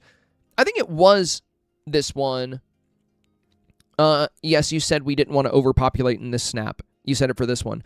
I thought so. Yeah, because we did the festival challenge right before this. Right before this, we did the festival challenge. And when I was reviewing your snaps on Friday and Monday, I saw a lot of snaps that had like a ton of villagers. And I was like, guys, I don't think that's a great play this week, because with this being an eco-friendly paradise, if you overpopulate it, if you have like a lot of people, or even a lot of like animal type villagers, I would focus more on wildlife and like Wally and Eve. And the only villagers I would recommend would be the ones that can interact with nature. So the villagers I recommended the most were Aurora for the bird pose, Piglet for the squirrel animation, and Mirabelle for the dancing with butterflies. But aside from them, I recommended not really going too heavy on the villagers and just playing up Wally and Eve. Really, it's just because I've seen this happen with other similar challenges. When a challenge is very specific like this, and it's... So, more villagers isn't always good, guys. I know there's a lot of times where I talk about how strong a lot of villagers are. I talk about how good it's going to be. But what you have to remember is that that is a theme-specific tip. So, Journey into Imagination told us to build a world fair, a universal expo. Those are global events with tens to hundreds of thousands of people at them. So in a challenge like this, it's going to make a lot of sense to have a very, very big villager presence. And then when it comes to a birthday party, it's going to make sense to have a lot of villagers present. But for something like Bellinate Romance, the most I would do would be a double date. That's it. I would not go further than that, you know? Like, maybe if it's like way in the background, you know? But like, I would focus more on, especially when a challenge mentions specific villagers, I would focus very heavily on them. But even for a challenge like Wild West Wonders, you know, we got 3 villagers here, but we specifically went with villagers that looked like their outfits would work in the Wild West. So we're trying to stay away from pretty much everybody else. And there were more options, but we just don't want it to be too busy. So when it comes to using a lot of villagers, you guys, think about it this way. It's theme specific. If you're doing a runway, like a fashion runway, yeah, it makes sense to have a lot of villagers on the side enjoying the show, right?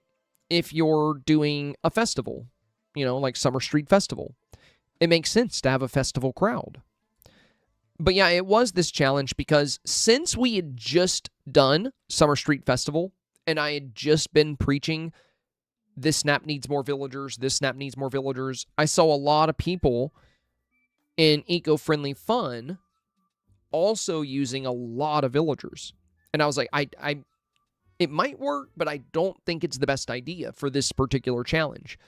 The more villagers you add, the more you take away from the eco-friendly like portion of it, because it's just harder to see the elements. It's going to be harder to catch things like the solar panels, harder to see things like the compost. You're not going to see as many flowers. You're not going to see as much natural open space. So just be careful, guys. Be careful, because this snap from Claudia really did deserve 4K with the amount of work and time that went into it. It is a beautiful, beautiful snap. But I think the 2 things that held it back the most, number 1, I think the highlight with the daytime lighting is really strong to where we kind of lose some details and the whites are blindingly bright. And then the other thing is that I think more like character presence isn't always positive. It's not always good. Like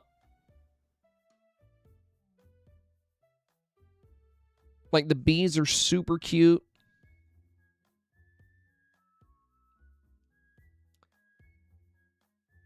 It's a beautiful scene. I would not have been surprised at all if it got 4K. I think it definitely deserved better than 1500. That's why I always tell you guys, be thankful if you get 25. You know, in the past 2 years, I had one snap not get 4K, and it got 25, and I was happy. Because I took a big risk on that snap. It's funny because I also made a video guide telling people a good way to approach the challenge, and I didn't do what I did in the video. So many people recreated the scene I made in the video and got 4K. Meanwhile, I got 2500. Because what my advice was in the video for Illusion Valley, which was one of my most watched Dreamsnap tip guides. And like pretty much everybody that followed the advice in the video got 4K, and I didn't do it. So in the video, I talk about the illusion needing to be a really big part of the scene. But in my own snap, I made the illusion very small. So I got 25. I got carried away building hell. You know, I wanted to do a heaven and hell concept. I just always wanted to do something like this. So I wouldn't take it back. I adore this snap. I really love this snap. You know, I wish we had a different sword than the lightsaber. But we made a pantheon, and we made like a heaven portal, and then we were like in the underworld. I thought it was super cool. But concept doesn't always beat what has always worked, you know? the avatar close, and whatever the main principle of the theme is needs to be highlighted stronger than anything else. So in my YouTube guide about this challenge, I showed everybody how to make giant portals and like feature them right in the middle of their scene. And then for my own snap, I made a tiny portal. And I think I paid the price for that. You know, I took a risk. That's what happens when you take a risk. But I'm not mad about it. You know, like 2,500 is great. It might have been my only snap in the past 2 years to not get 4K, but I stand by it. I love it. I still think it's a super fun snap. And I know why it got 25. I know why. And, you know, like, it's a learning experience. Like, okay, don't take that risk again. Make sure it's all about the theme. You know, I got carried away because none of this is an illusion, right? This is just all hell. The illusion is right here. The challenge was supposed to be all about the illusion. I kind of made it my own thing. And it could have worked if I popped up against different stuff. Could have gotten 4K in a different world, you know. But this is also why I always say theme relevance, like playing up the theme more than anything else, making the theme super clear. That's why I mention it's so important. Because I know what happens when you kind of stray away from that just a tiny bit. Just a tiny bit. Beautiful snaps like this, and like the one I just showed you, will fall short of their expectations. It was an intense build. It was actually one of my favorite snaps. It still is. It still is. It's funny because, like, one of my favorite snaps I've done, is, like, not even a 4K snap. It's hilarious. All right, let's keep moving.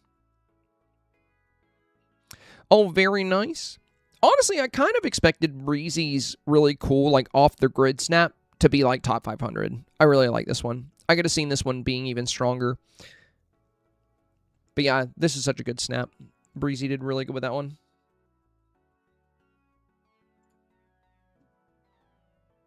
Holly got ranked 554. I'm glad, because I think on this one, Holly was feeling a little overwhelmed. There wasn't anything over here, and I was like, just put a little path here and call it a day. You'll be all right. You know, like, it's really pretty. You got good lighting. You got the cute bear. You got a good pose. You featured the green energy right at the front. This was all grass in the original, and I was like, just make a little path here and get some rest, you know, like, don't sweat it. It's pretty. I think it'll do good. And it was in the top 600. So well done, well done. Tasha here, Miss Wings. Very unique outfit here. Ranked 1947. 1947 here. Yeah, the outfit's really cool. I like that. I like that. It really stands out. Very neat. Rank 200. My best dream snap. After playing the game for 2 years, I've only started getting 4K last month. Oh, well, look at you go. It seems like this player has learned a lot. I don't know if they watch my content, this Crystal Rizzling. But, you know, they're playing the meta. They have the camera close to the avatar. They brought Wally right to the front. They have good foreground elements with the plants. They featured some nature-style houses. They have this beautiful rainbow to play up the paradise vibes. This definitely deserves the rank it got. It's a really pretty scene. Might have done even better with the bear, to be honest. Could have gone even crazier. Well done. All right. We've looked at about 100. I'm still scrolling. We got to be getting close to Dreamers. We got to be getting close. Because there's only 150 comments here. Oh, Wings of a Daydream here. Very nice, very nice. Another 4K. And Helen here. 2,500 moonstones, rank of 8,419 on my second account. Spent 10 minutes on this, so I did not expect more. Spent 30 minutes just to snap the butterflies, though. Yeah, I'd say 2,500 is very fair for this. Reasonable expectation here. I mean, it could have even gotten 4K, potentially, against the right thing.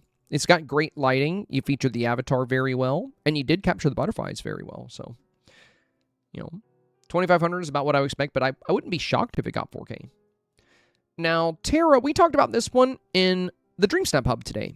I do want to take a second to talk about this one. So Tara's snap here got 2,500, which is still great.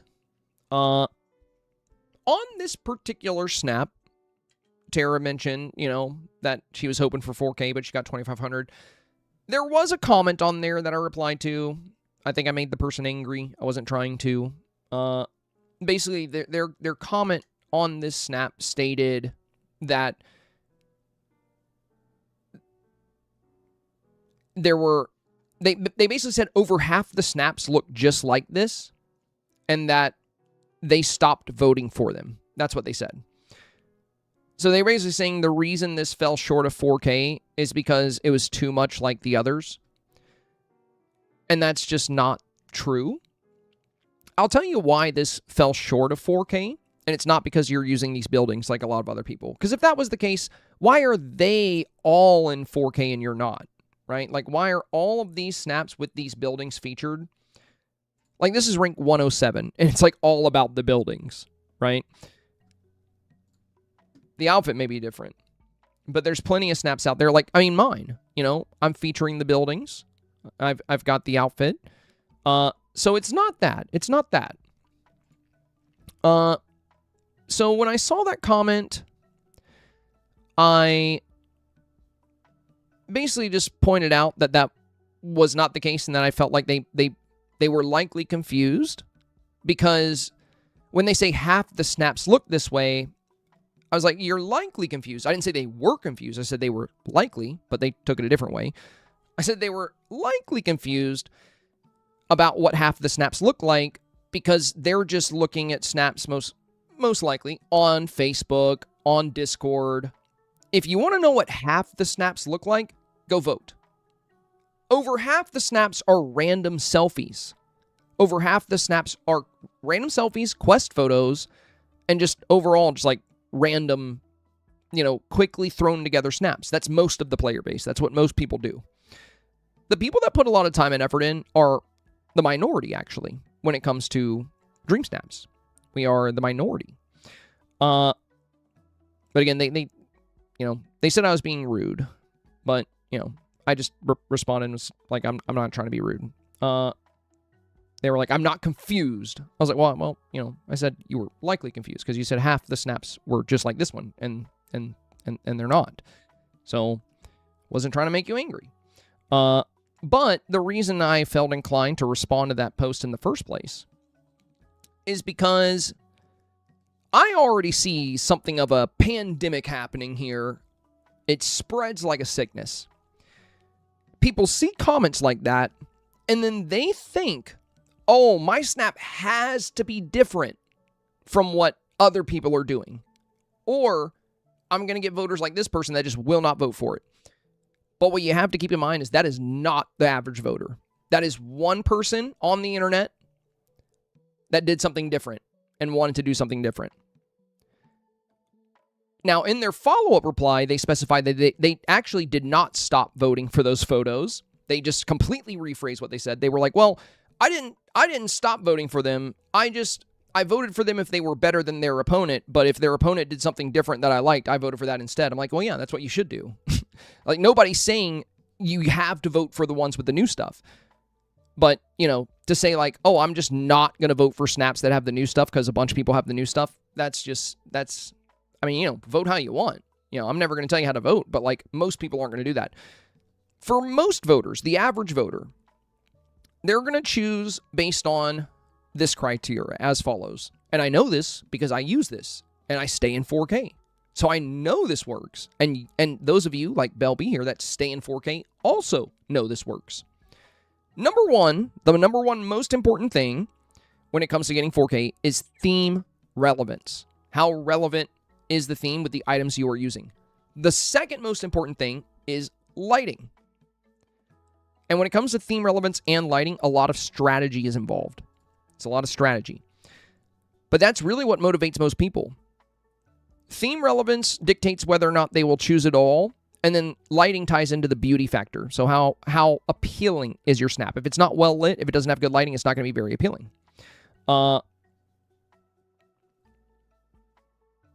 yeah, on this particular snap, it definitely could have gotten 4K. Now, when I was giving advice to this snap, I did give them a bit of a warning, and I did try to encourage them to make a small change. I mentioned how good, the lighting was and how good the backdrop was, but I was like, hey, this bear is going to be very, very popular this week. I would consider posing with the bear instead of posing with the dragon pose. They decided not to take that advice. I fully believe if they would have shown this bear, because it's so cute. Voters love cute. They do. They love cute. They love fun. They love whimsy. It's Disney fans, and LifeSim players. They love cozy. When you hold that cute little bear right at the front of the scene, that's cozy, that's whimsy, that's cute. This is beautiful, but it probably popped up against other good snaps. And I think if they were featuring the bear a bit better, they would have had a better chance against those snaps. And that's why, the advice that I give, it's not always something you have to do for 4K, but this is a great example of the life jacket / insurance policy I keep talking about. You never know what weeks you're going to pop up against really, really good snaps.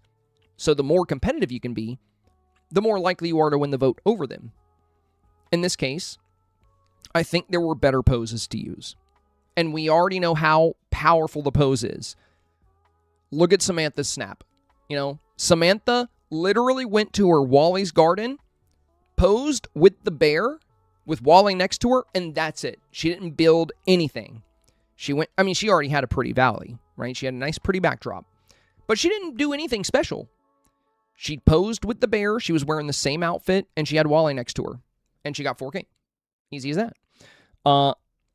So, beautiful snap. Definitely could have gotten 4K, because there's plenty of snaps out there without the bear that got 4K like this one, right? But you don't know what you popped up against. And I do think that having that bear would have helped.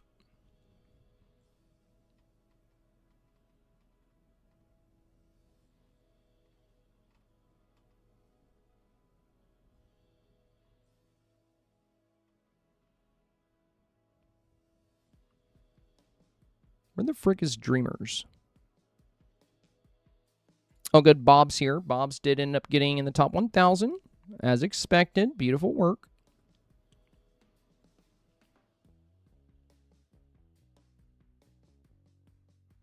Jessica Frazier. I think this is one of our friends that might have been asking about their snaps. Sadly, only 2,500. Don't know why that's the end of my 4K, so happy with this one too.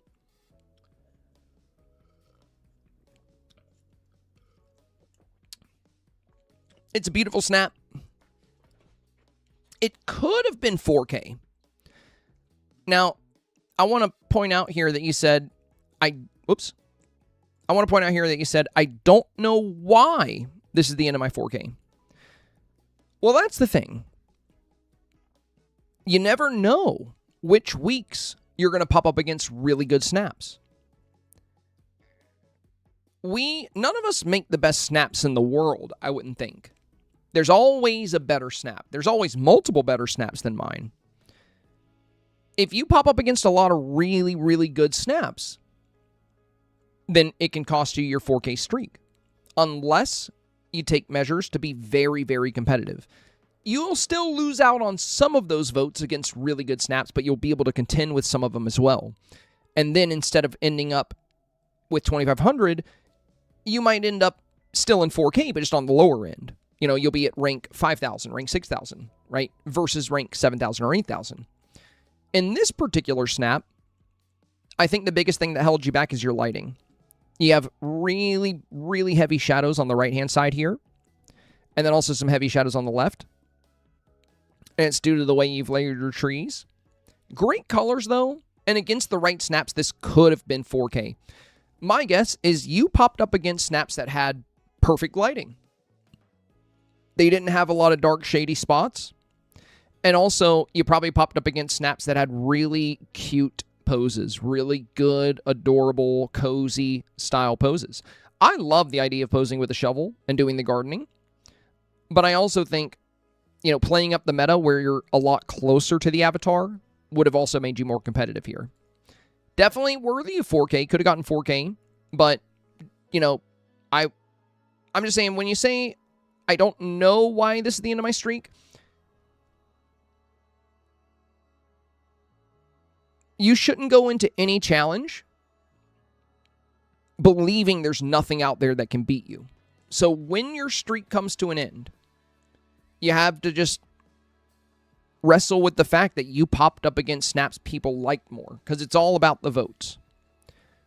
So understanding what people like in mass, on average, because there's no way to know what every single voter is going to like. And sometimes, even if you do everything perfect, you might still miss out on 4K. So like I said, for this one, for Jessica Frazier, beautiful snap, definitely could have gotten 4K. But what could have made this more competitive is, you know, really limiting how much shade and shadow we have here. Featuring the avatar more prominently, you know, using the technique of pushing the camera closer. And then including some wildlife, I think, would be good. We have the bee, but the bear or Miko could have been really useful here. The wildlife just ties in well with the harmony with nature aspect.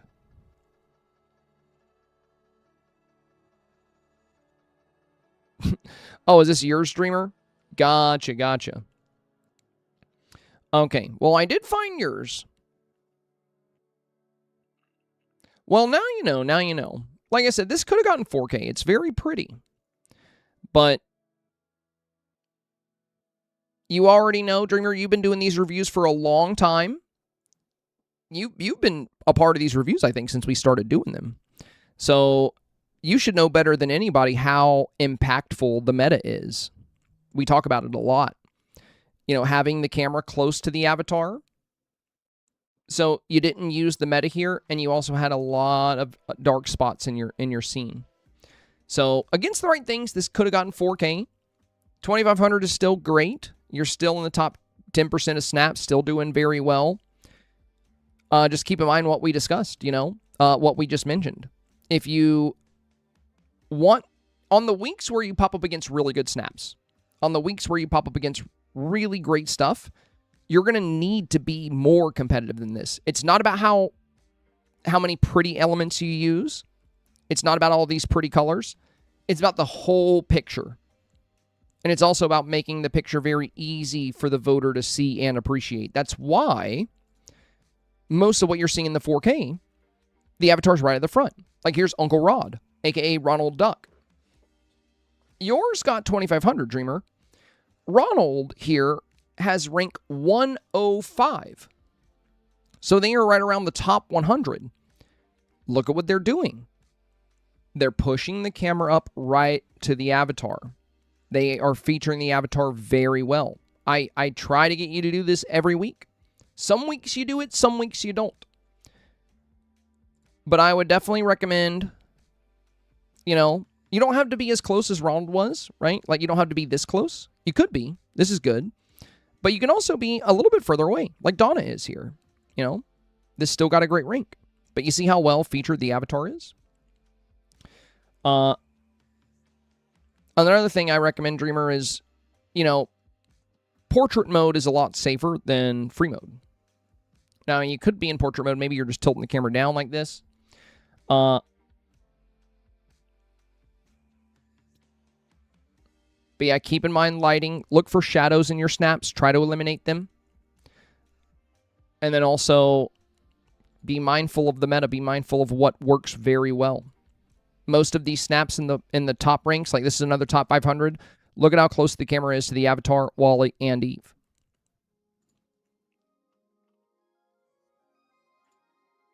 Same thing here. Rank 1155 for Crystal.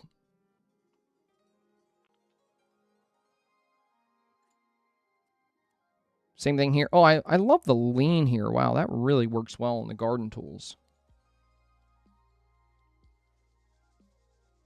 Is this Dekai's? Or is it not Dekai's? I'm not sure. Really nice, though.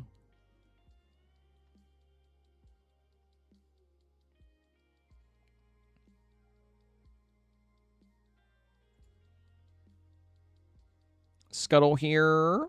Another 4K, ranked 2791. Beautiful scene.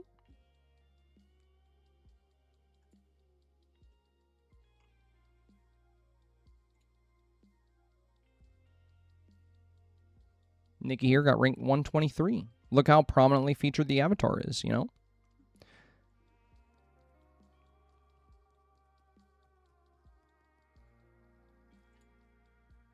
I mean, this one here from Laura Dimmick, Laura Gale 13. Third week in a row of 4K. Dreamer's picture had many more beauty elements, but this just goes to show, you know, how important lighting and that avatar presentation can be. This has perfect lighting, you know, very minimal shadow in the scene. Great feature of the avatar, adorable bee right here. Lots of good strengths. This is what we mean when we talk about the Dreamsnaps meta. There's a very, very clear formula in play. It's something you can check. You know, I posted mine April R. Okay, let me see if I can find yours. I'll go to the bottom and then I'll move up.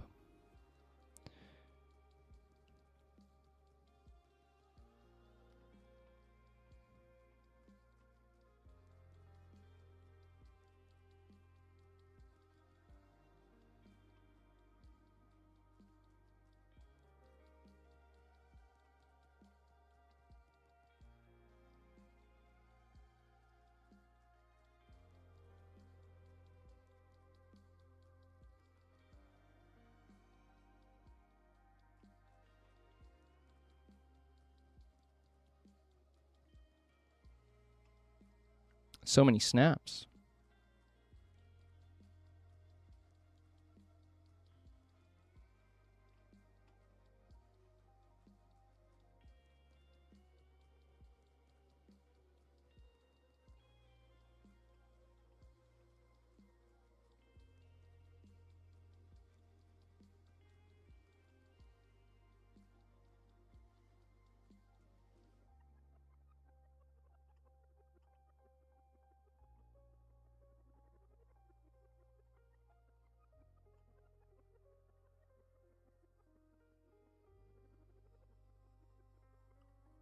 This one might be yours. Wait. Oh, you got 4K. So just FYI, Snoko. Oh my gosh, I just spent all that time looking for your snap to give you pointers. We're focusing on the snaps that didn't get 4K. So there's a lot of other friends here that got 4K that I didn't look at their snap. You posting your snap here doesn't mean we're going to look at it on the stream, just so you know. There's a lot of snaps here. But yeah, not surprised it's got 4K. We're more focused on the snaps. We look at a few to like highlight what's done really well. We'll just click on one that's close by to like highlight what's working. But what we do for the most part on this portion of the stream is we look at snaps that fell short and help them with what they could potentially do better in the future. Things, you know, to help people make it a learning experience. But with, you know, there's about 160 snaps shared here right now. Well, more like probably 150 because there's some other comments on here. So with 150 snaps, you know, sadly, it's not likely I'll be able to go through and open up every single one of them. So when we start, we'll kind of go through and like look at a few. Yours might pop up. But once we look at, you know, what did well on average, which is what we did for the first like half hour of these, then we'll start seeking out snaps that fell short of their goal and provide them with some tips and advice on what they could do differently. But yeah, not surprised yours got 4K. It's very well done. No, don't go back to your corner. You're fine, Snowgo. Don't worry about it. Now you know. Now you know.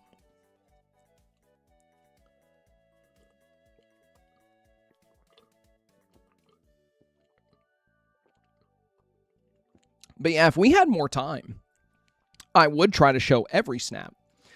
But we also got to work on some example scenes.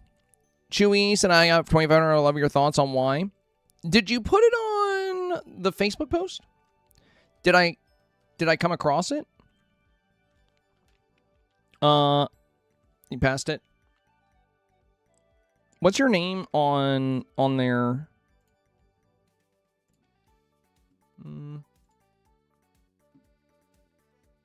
Megan, okay.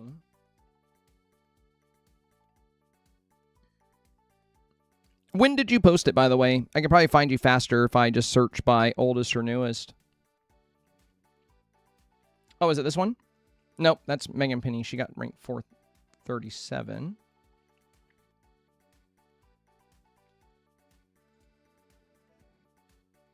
Very quick. Oldest? Okay. Gotcha, gotcha.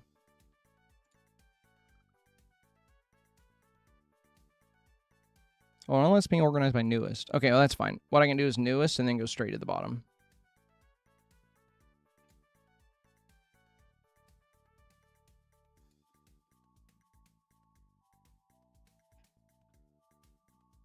I hear Horty snoring in his cat bed. He's been such a big daddy head today. Even when I started streaming, he was in his little cat bed next to me. He's adjusted well with the kitty. He's back to his normal self where he just, like, follows me around and asks for butt pats all the time. He's snoring right now. I just hear him. He's like, he's so funny.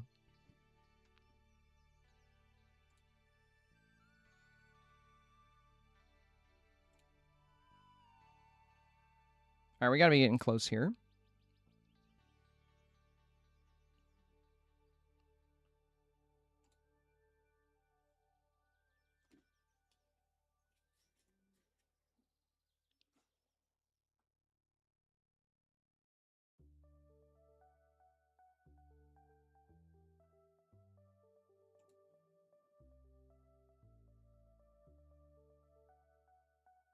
There we go. I found you.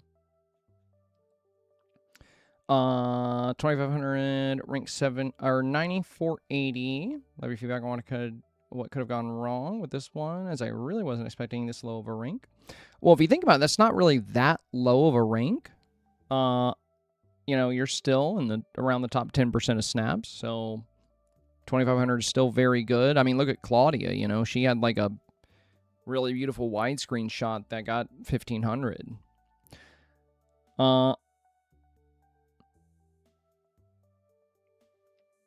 Well, it's a good scene.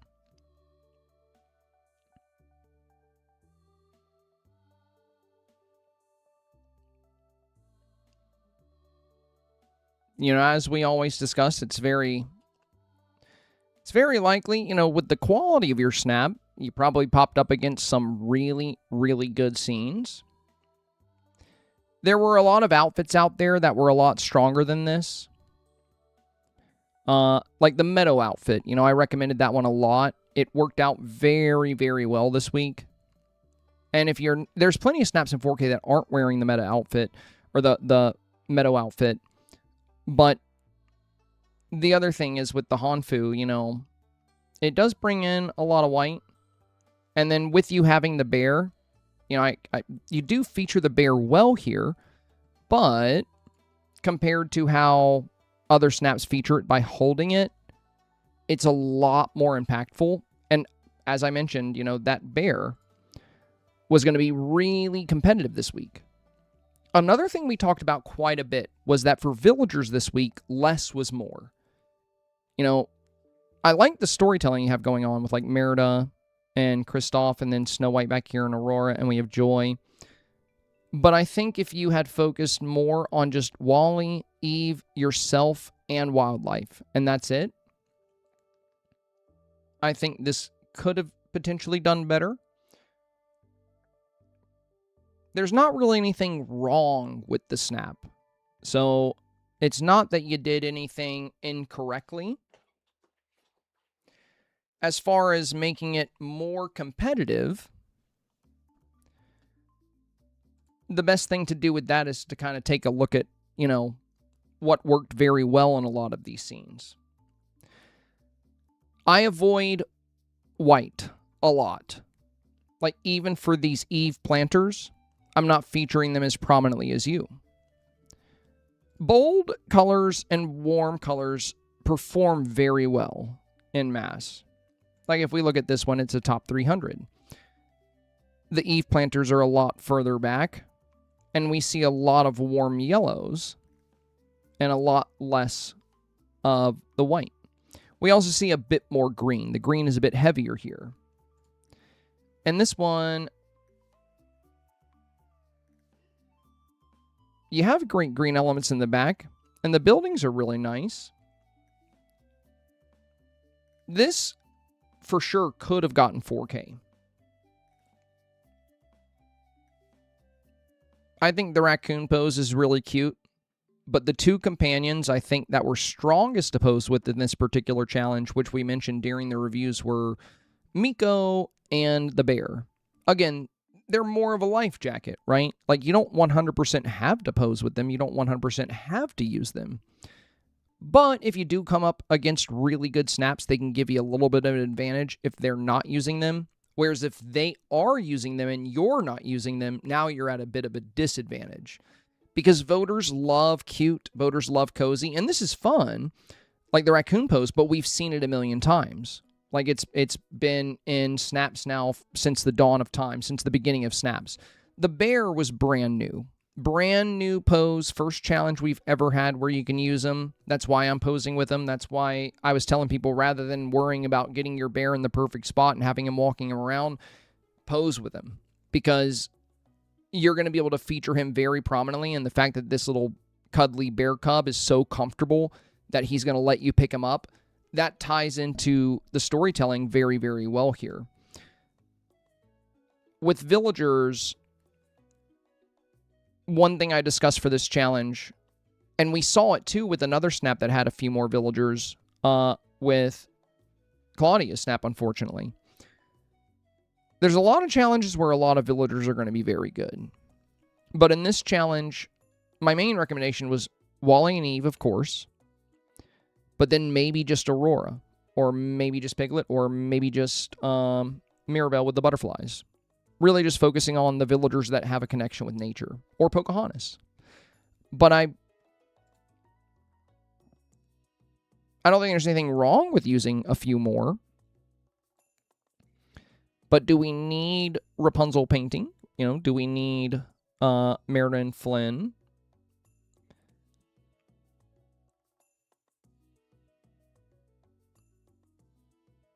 And then for the colors, these tulips were very popular because they have these bold reds, bold yellows. What I would encourage you to consider for future snaps, like what you can, let's focus on what you can take from this. Like, when it comes to being competitive, like what can help prevent you from being disappointed in the future? First and foremost, this is exactly why I caution against a lot of white. This is a perfect example. It's not that white's a bad thing to have, really. It's just that voters don't gravitate very strongly towards snaps that have a lot of white because they suck the color out.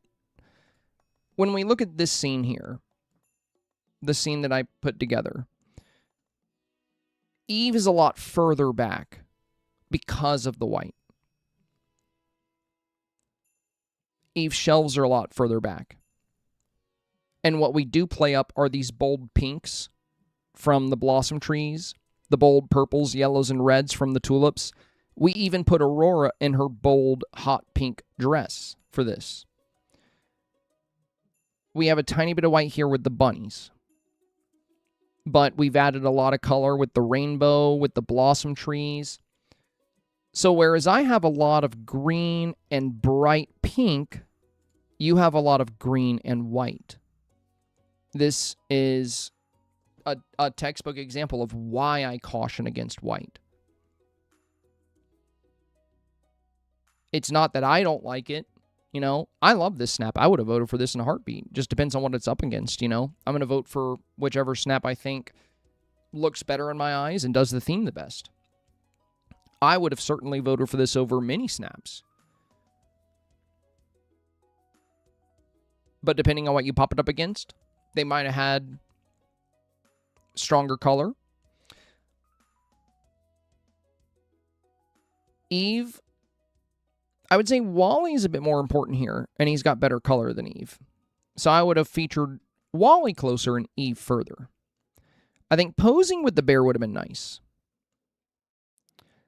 And then minimizing some of the whites and instead playing up some beautiful, fun, natural colors like the deep pinks of the blossom trees.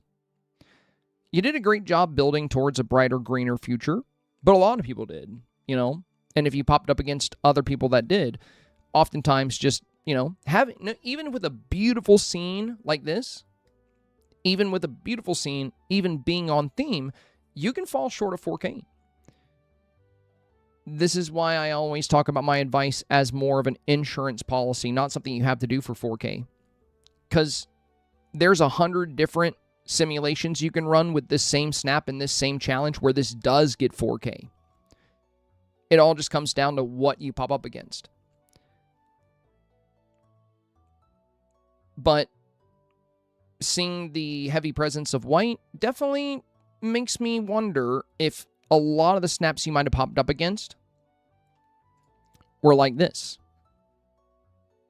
where we have all of these bold, deep greens spread throughout the shot and these beautiful yellows. Eve is a bit further back. The Eve shelves aren't there. Ashley's with the same outfit, the same Hanfu. She has the Eve shelves as well. But notice how she also incorporated these bold pinks into the scene at the base and near the top. She brought in some more color. She also has a very lush, deep green tree line and rainbows in the back. So there's a lot more color diversity here. Color is very impactful. Again, 100 different scenarios in which this could have gotten 4K.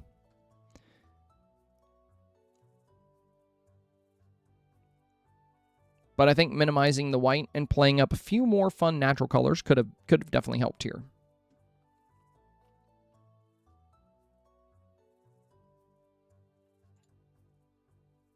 And we see that with a lot of these snaps.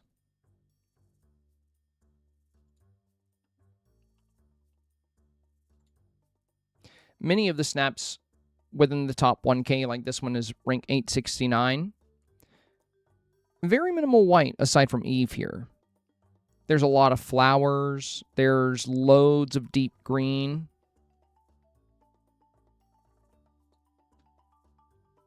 Voters tend to eat that up. They tend to eat that up.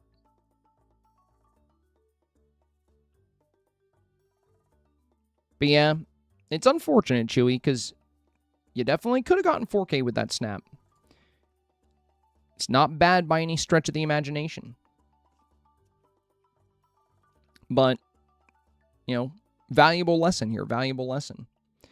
You never know what weeks you're going to pop up against really good snaps. And there's usually ways to design a snap to be a bit more competitive if, you know, you're worried about that. But I think you should still be proud. If you fall short of 4K, I wouldn't really be too disappointed as long as you get 2,500, right? If you get 2,500, you're still in a really good place. Oh, you can have white in your Snap Dreamlight V. That's what you want to... So let me repeat what I was saying here, just so we're on the same page. I want to make sure we're very clear here. You remember when I was talking about the insurance policy? You don't need what I'm saying here to get 4K. Any snap that does the theme any week can get 4K. I'm going to show you a rank 2 photo that might surprise you.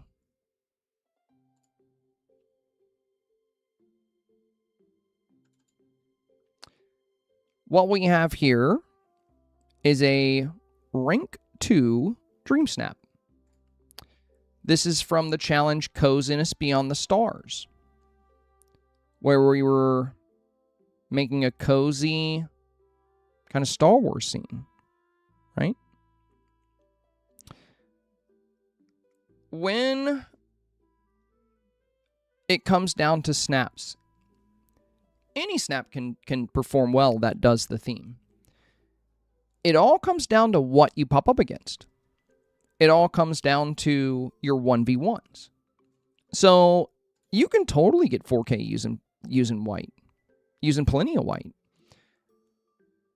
I mean, in certain themes, you can't avoid it, right? Like if you're doing Frost and Fairies, it's mostly going to be white and blue. So in certain themes, there's going to be a lot of it. And for eco-friendly fun, we just looked at Ashley's snap that also had a lot of white, right? We were just talking about that. Ashley, just like Chewy, is using the same Hanfu. She's got Eve up close, and she's got the Eve shelves. But what she did differently here is that she's incorporated a bit more color. So we have the bold pinks at the top. We have the rainbow waterways on the left and right. We have these lush pink bushes on the left and right. So she's added more color diversity, which helps to offset that white. Does that make sense? When I say I caution against using white, it doesn't mean it's not usable. Otherwise, we wouldn't even put Eve in the snap at all. But Ashley has Wally closer than Eve. And she added a lot of beautiful color in the backdrop. When it comes to heavy white, it's only really going to matter if you pop up against snaps that have really good color. So, like, let's say it's Ashley's snap versus, we'll find something that's like in a very high range. Well, I mean, even this one, you know, like this snap here, ranked 319. This is in the top 500. So some players may choose this over Ashley's, even though Ashley's has a really good storytelling element, but a lot of people gravitate towards color. So it just depends on what you pop up against. If you have a snap that has a lot of white, like this one here, Jessie got her best rank ever, rank 535. Colors are very strong here. We do have white on the sides, but there's a lot to offset them. You know, we have all this yellow from the beehives. We have this multicolored recycle trash can. We have this beautiful color here on the wood notes for the floor. Then we have the red and the green in the back. So the colors here are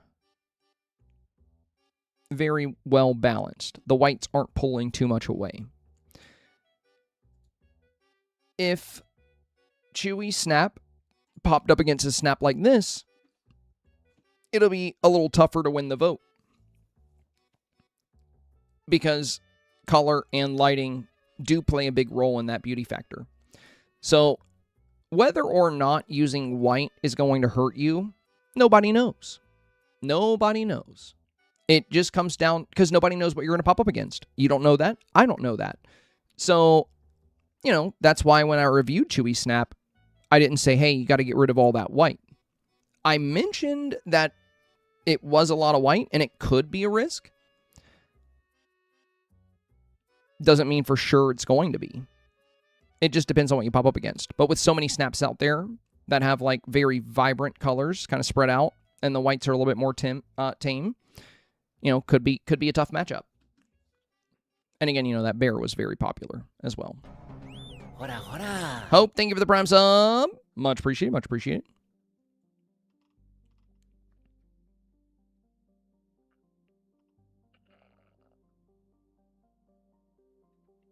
All right.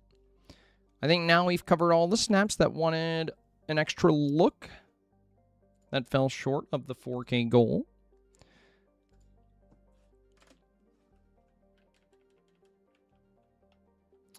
Let's start working on this week's challenge.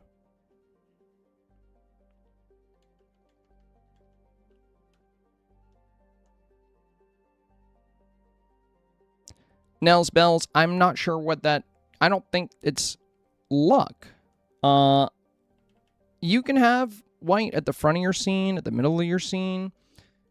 It's the amount of it, really, that and the other colors you're using is what I'm trying to explain here. You're the second person that's like, but I also had white. Did I just win the lottery? No, there's plenty of snaps each week. But when there's other strong options, and also, you know, like I said, it really depends on what you pop up against. But I have very, very consistent performance staying away from a lot of white. I always stay away from it. Unless it's a challenge like, and when I say stay away from it, I mean a lot of it. You know, I'm still using the white bunnies. I'm still using Eve. I still have white in my outfit. I still have white back here. you know, we just have a lot of other colors. And there's certain themes where white is unavoidable. So if you look at any kind of winter snap, it's always going to have white. Every snap in 4K has white in a winter challenge, you know? There's going to be plenty of them. And on the flip side, we could also say there was another snap that had a lot of white in the foreground that got 1,500 moonstones. Claudia's snap. Really good snap. It was beautiful. And unfortunately, it fell short of that 4K goal by a good bit. So, like, you know, it also depends what kind of white do you have in your foreground. Is it flowers? Are you just using white flowers? Is that what we're talking about? If you got some white flowers in your foreground, that's not really going to hurt you. For Chewie's snap, having Eve very close to the front of the scene, having the avatar very close to the front of the scene with the white Hanfu, so you have Eve taking up a lot of real estate right at the front. A ton of white on Eve, a ton of white on the Hanfu, and then a ton of white on the Eve shelves. In addition to that, instead of having a lot of the bold greens for the trees, they also mixed in pale yellows. And whereas a lot of snaps included bold pinks from magnolias and bold pinks from blossom trees, and also included RGB colorations from rainbows, Chewy snap focused on green and that, you know, a little bit of yellow, and then we had the white. So it was a very high presence of white without a lot of color diversity. So when we talk about white in Dream Snaps, of course your Dream Snap can get 4K with white. You know, if it's kind of like with the indoor submissions we were reviewing this week. We were reviewing these art galleries. Many of the indoor submissions that I reviewed had pale floors. They had the white ceilings, and then they had like pale pink or pale blue walls. Some of those could still get 4K, but many of them will not. Many of them will not. Whereas the snaps that have the rich, bold colors, they're going to be more common in 4K. They always are. They always are. And you can definitely have white in your snap. Like, these overalls have a lot of white. I'm wearing them this week, and I'm right in the foreground, you know? These easels have white. We're using the easels.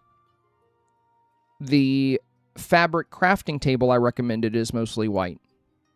Oh no, I'm recommending white items. But that's contradictory to what I said, isn't it? No, it's not.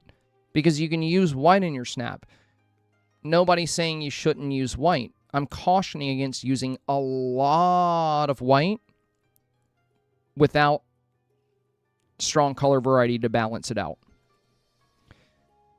And also, it's not always color that will determine performance. It's also your storytelling. It's the different ways you play up the theme. There's a lot of strategy involved when it comes down to it.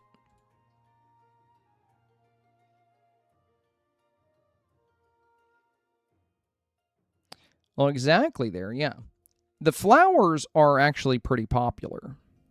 And like you said, you know, you did use a lot of other colors in the midground. Semi, what do you think of the concept of a 2005 arcade for this week? I was considering that for like a 2005 pool party. That sounds kind of cool. I think that's what's kind of neat about this week's challenge is that there's just so many ways you could do this. So it says flashback vibes create a colorful, energetic scene inspired by early 2000s pop culture. So keywords there would be colorful and energetic. So I would focus on energetic villagers, energetic poses, and then finding ways to make the scene colorful. Now, when it comes down to that, I think a good place to look is the current StarPath and some of the outfit options we have. But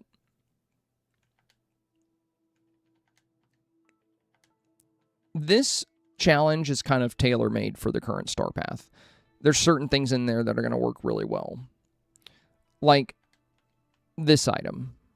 You know, it's a CD player, right? Like that ties directly into the challenge. You also have the call machine. So yeah, an arcade could totally work with these items, because these are from the Pop City StarPath. And we're kind of making a, you know, like a Y2K pop kind of theme. And there's also these little arcade machines like this. So there's some fun stuff to use here if you do an arcade build. But yeah, I think items like this are going to be very strong. Things that kind of tie directly into nostalgia, like you know, a CD player. You know, like this will be very good. But there's, like I said, there's so many different ways.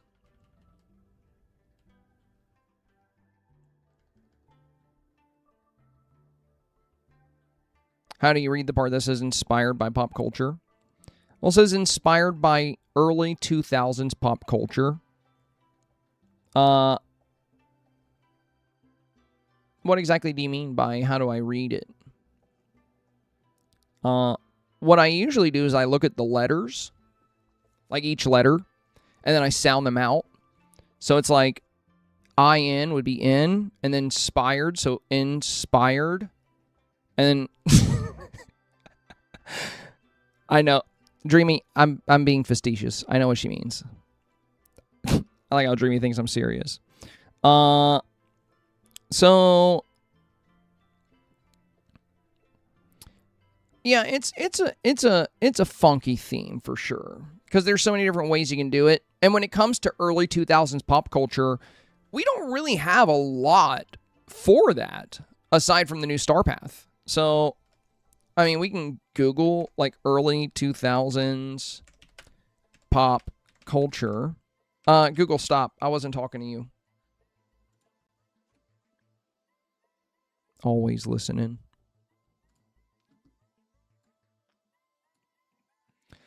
The early 2000s was a distinct, fast-moving pop culture era defined by the rise of reality television, the birth of modern digital media like Napster and the iPod, tabloid, heavy celebrity gossip, and bold Y2K meets trash chic fashion.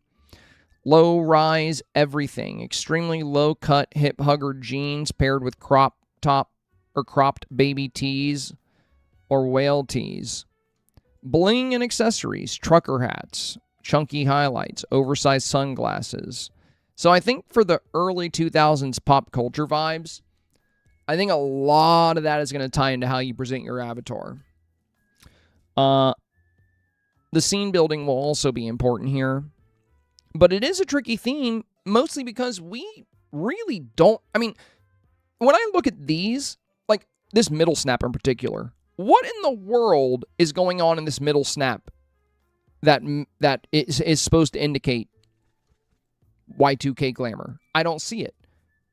The Haunted Mansion, a couple of benches, Flynn, a Finnick Fox, Wally. Maybe the outfit, yeah. But like nothing else here, I really see it. It's supposed to be a movie from Legally Blonde. I still don't see it. I've seen Legally Blonde. I still don't see it.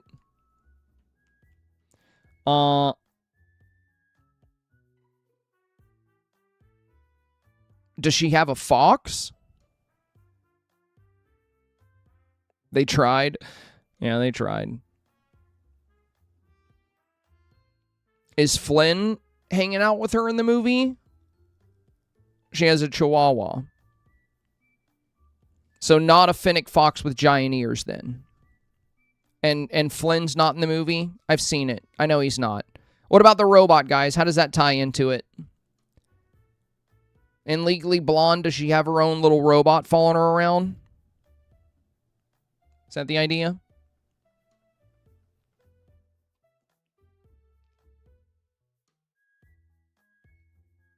I feel like there's like better things that get highlighted there. Now this one I can kind of see it with like the outfit and the concert performance. This kind of works.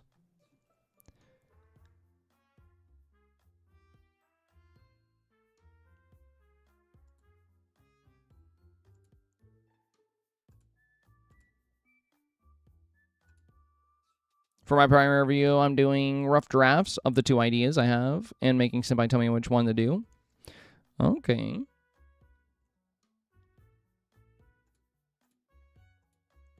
The guy said their samples are always whack. Yeah, I love the fact that people are defending these examples. I'm like, bro, I don't even see how you guys get Legally Blonde. I wouldn't even use the Fennec Fox as a Chihuahua. It looks nothing like a Chihuahua. And also, that's the Haunted Mansion. Did she live in a haunted house? With her rogue friend Flynn and her robot? It's been a while since I've seen the movie, guys, but like, I don't remember any of this. I don't remember in Legally Blonde where she came out of the haunted mansion with Flynn and Wally and her Fennec Fox friend. It's Harvard. Oh, that's supposed to be Harvard? Is Harvard haunted? I didn't know that. Could be. It could be haunted, yeah. Yeah, that's a good point. Totally could be haunted. Some people say Paris Hilton. Yeah, but that's what's tough with this challenge. Is that, like, when people make scenes for this, I think it's going to be tricky for people to know exactly what they're hinting at, you know? That's why I think the safest thing to do this week is probably really play up those 2000 style items. Like, again, you know, that, you know, one safe thing to do would be music concert. Arcade would be, I think, pretty safe.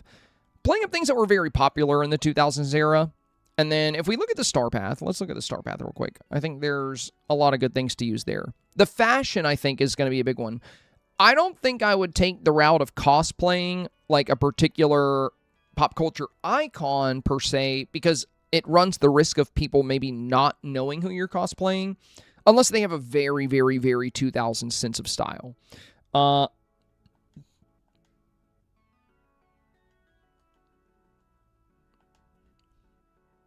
But with it being about pop culture and with us having a, you know, pop city StarPath, like this outfit here, I think could totally work. Also, even this little recording photo frame might actually be kind of cool this week. This might actually be kind of a cool way to do it.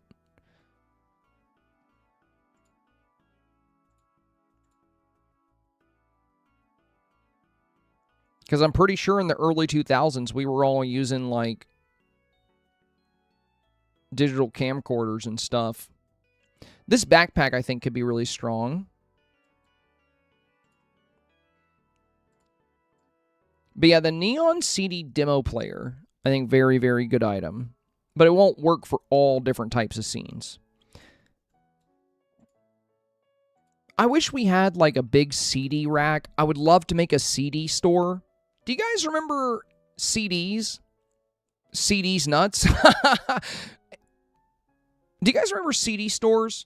Do you remember that? You guys remember going into, like, even Best Buy used to have a freaking banger of a CD collection. You can go in there and, like, oh man. There used to be in the mall, we used to have these, like, big CD stores. I remember going in there anytime there was, like, a new music release. But yeah, I think, you know, these are baggy Y2K jeans. They literally have Y2K in the name. So I think stuff like this is going to be really, you know, and there's the pink Y2K top. I think things like this are going to be really popular. Even the racer jacket, I think, could work well. The platform sneakers. And there's a big emphasis on kind of an arcade feel, too, with this StarPath. Like the fact that we have the arcade tickets. And so I do think arcades, and even, like, including the CD stuff in there could be good. Or going with, like, a concert kind of route could be good. You know, when you look at what we have in the shop, that's going to work well. Like, you can even have, like, a Y2K style concert where you have the Star Sound building, and then, you know, next to it you have like a big stage or something, or you could just have a scene like this. Okay, let's make an example. Let's go make an example right now. We need to work on this so I can actually get my video out tomorrow. How long have I been live? Dude, malls died, and it's kind of sad. I used to love going to the mall. There was an arcade in the mall, and I would play a lot of DDR. You guys remember that? You remember Dance Dance Revolution? I was goated at that game before I, completely, like, destroyed my spine. But I was actually really good at it. Why isn't my chatbot working? He won't tell me my uptime. There he goes. We're actually really close to the end of the stream, but I guess I'll stay on a little later because I gotta make an example. Oh my god, do I remember Guitar Hero? Dude, I love Guitar Hero. I was so good at Guitar Hero. Couldn't play the actual guitar for shit, but you put Guitar Hero in my hand and I was a god. Love that game. I like rhythm games in general. I've always enjoyed rhythm games. Dance Dance Revolution, Guitar Hero. Did you ever try Step Mania? It was the keyboard version of DDR, where you played with the keypads. It was called Step Mania. And people would take any song and put it on the internet and make it into Step Mania. I love Step Mania. I used to play it so much. Dude, so much fun. Oh, man. Trip down memory lane with the Y2K challenge here. Oh, that's right. I can't delete my island anymore. Well, just going to do the old click and remove. We're just going to take all this away. Goodbye, my beautiful build. Goodbye. Goodbye. Goodbye. Goodbye. Goodbye. Okay. I love hearing about your guys' golden days. Well, you're just a baby, Rob. You're just a little baby. How old are you now? Like 23? 22, 23? Dude, I gotta tell you, Rob, it was cool back then, bro. It was cool back then. Like, the world was so different. 25 now. Yeah, Malls, he's like 12. Malls kind of disappeared, Like, I miss it. Ever since Amazon came along and just started shipping everything, there are still, the rich malls still exist. Like, for me, the Dayton Mall that's close to me is so run down. That place is falling apart. It's like, I feel like I need to bring a gun to even go shop there. It's sketchy. But if you go to the rich part of the Dayton area, their mall is like, I gotta drive like an extra 30 minutes to get out there, but it's so clean and fancy. But yeah, back in the day before Amazon came along, all your shopping was in person. Everything was in person, which sounds kind of crappy, but there was a vibe to it. It was fun. Like, you and your friends would go hit up the mall, you'd hang out in the arcade, and then you'd go, like, to the CD shop and, like, check out some, newly released music, and I don't know, man. And then we all would carry around these big CD books. We'd bring our CDs to school, and we would burn CDs for each other, because, you didn't just download you did download MP3s, but we would use, like, Napster and LimeWire to, like, pirate music, and then we would make, like, mixtapes for each other, and then we would, like, trade music. It was cool. Now I just give you a Spotify link. I'm like, here, listen to this song. I still burn CDs for road trips. I just have Spotify. I have Spotify for pretty much all my music because I use it for stream, so I write it off on my taxes anyway. Because, right now we're listening to Spotify. Like, that's... If you ever want, like, the music I play on stream, I can just give you the playlist. But I pretty much use Spotify for, like, all that stuff now. Use it a lot on stream. But yeah, we'll stay alive a little longer because I gotta make at least one example scene today. And also, we're pretty close to the goal. So... Might as well stick it out. Might as well stick it out. Notice me. Speaking of which, Plum Bob, thank you, my friend. But hoping to keep the goal alive. Hey! Thanks for all you do. Dude, you read my mind. You did that before I even mentioned it. Well, you had to be doing it. Actually, I mentioned it and then you did it immediately, which means it's sent after I mentioned it, but you were already doing that before I mentioned it. Thank you, my friend. And we're actually really close now, so I feel pretty confident the goal will stay alive. We're at 3969 now, so we're less than 1,100 biddies away. 3969.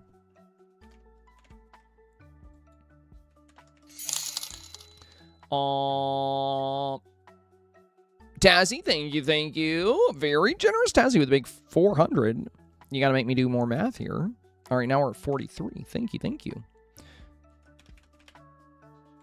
Gold 236. Yeah, I feel pretty confident we'll hit the goal today. I mean, we're 631 bits away. That's that's very likely because we're still gonna be making a scene.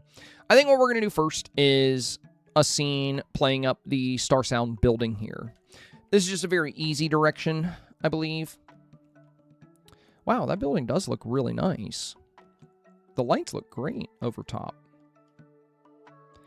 Man, we can even pair that with the shooting stars, guys. Wow. Think about that for a minute. Oh my god, imagine the shooting stars with that.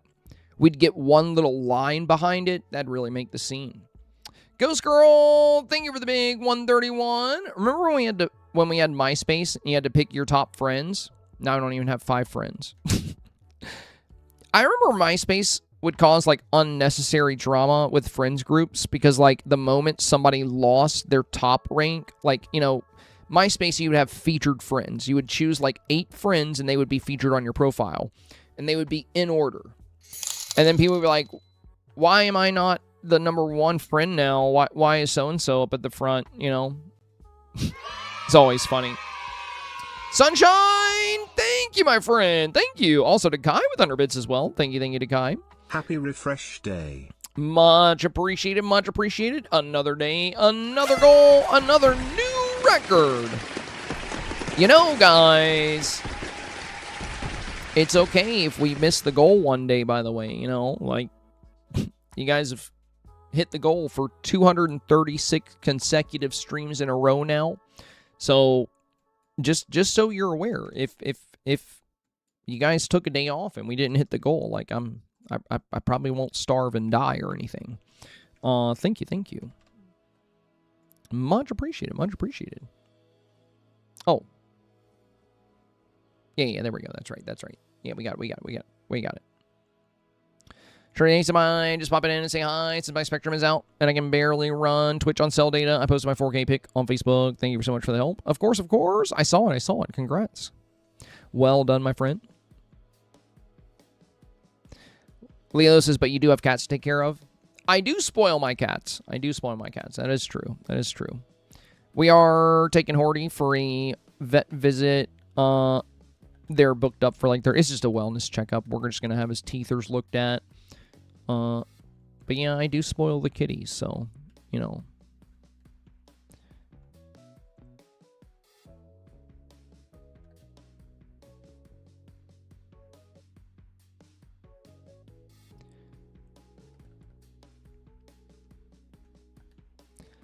Maybe a red carpet to the ticket booth. And I'm likely going to do some paving here. Can't go wrong with the classic red carpet.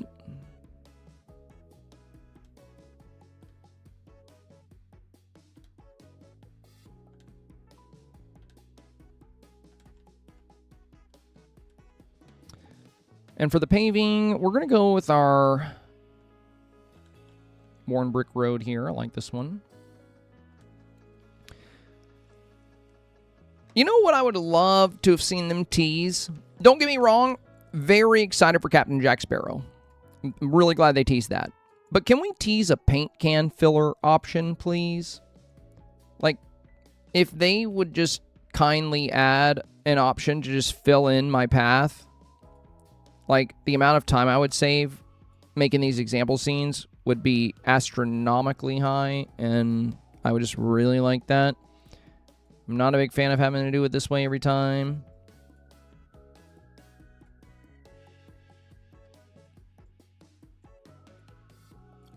Also, dude, I even thought about making a video about this, but, like, of course it was on Twitter. But I was on Twitter when Dreamlight Valley, you know, right after they made the Jack announcement, and there were literally people that were like, way to go, Dreamlight Valley, you ruined the game for me, bringing this misogynistic character into the game.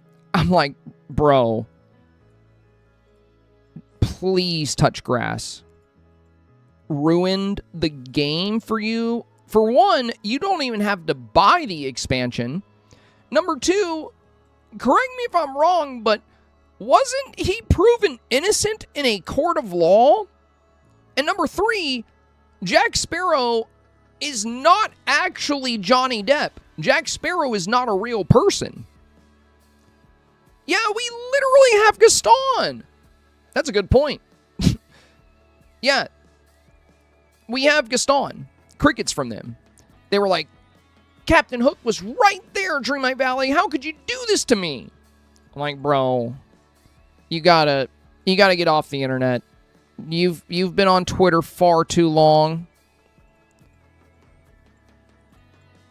Like, you just gotta get off. I kind of want to find the comment just to, like, show it to you guys. It was just so cringy. I was like, oh my god, bro. People are so performative, dude. They are so performative these days.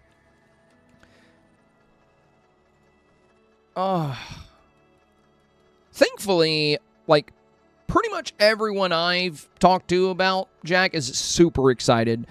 I mean, you know, most of us grew up watching, like, Pirates of the Caribbean and have been excited for Jack to be in the game. So, like, you know, most people are, like, really, really excited for that. But, yeah, there's just some weird people out there, man. There's some weird people out there. But, like, I thought everybody knew the whole, you know, Amber Heard, Jack, you know, or you know, Johnny Depp thing. I thought everybody knew that, like, Johnny Depp won that case, which means that, you know, well, they were both in the wrong, first of all. Neither one of them was a good partner to the other. You know, I think that's pretty clear from the case.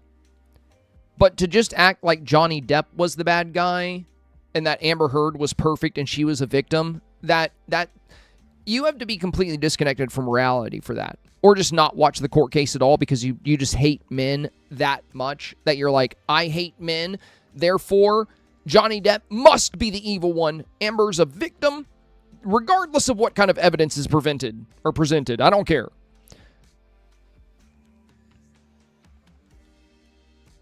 I'm pretty sure they were different cases, Bailey.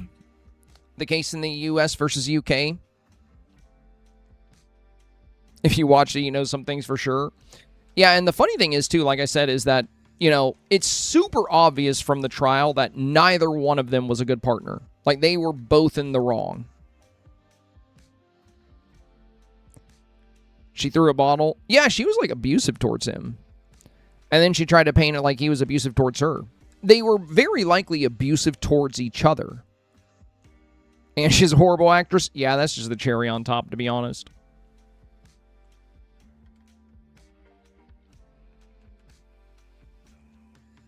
Oh my god, the fake crying on stage. Yeah, or on the stand. Yeah, that was super cringy. It was like, all right, bro, how did you even, like, become an actor or actress?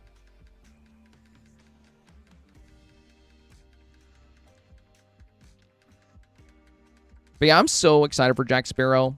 I just can't believe that some people were acting like it was such a bad thing. I'm like, dude. Like, I mean, Graceful brought up a really good point. If you want to talk about a misogynistic character, we literally have Gaston in the game. Like, what are we doing?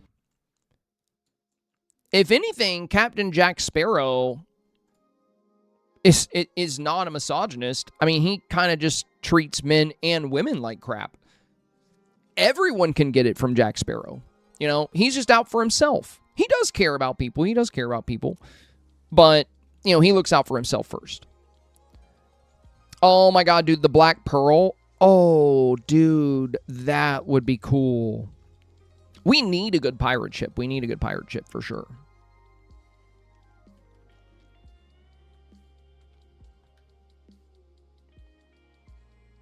I think Vanellope is going to be really strong here. I got a jar of dirt. Dude, I literally put a jar of dirt in my... We did a challenge. This is how much I've wanted Jack Sparrow. We did a challenge a while back called Lights, Camera, Action, where we were making a movie scene. So I have the camera here. We have treasure, pirate flag. This was the closest I can get to a Jack Sparrow look. But to really sell the idea that it is Jack Sparrow, I do in fact have a jar of dirt. So this is my jar and this is my dirt. So, you know, all too familiar with the jar of dirt.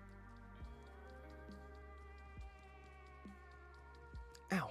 I just plucked the nose hair out of my nose. That hurt. She also shit in his bed. Yeah. That's why people start calling her Amber Turd. I mean, that's just weird. I mean, like, I'm telling you, it was a super toxic relationship. You know, it's good that they both got out of it. Because, like, you know, obviously, he was not the best partner. You know. But I don't think he's misogynistic. I don't think he's just, like, hateful towards women, you know. I feel like they just did not have a good... I think they did not have a very healthy relationship. I mean, of course they didn't. Like, you know, if you feel inclined to take a dookie on your man's bed, it might be time to just reassess everything. Just maybe take a step back. Get out of the relationship. There's no need. No need for the dookie. It was the dog. It's not what I heard.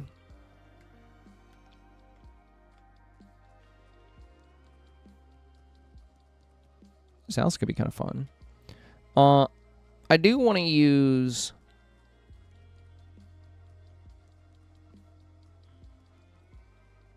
like, neon lights could be cool, you know? Could have a lot of neon. Gotta be careful not to have too much, though.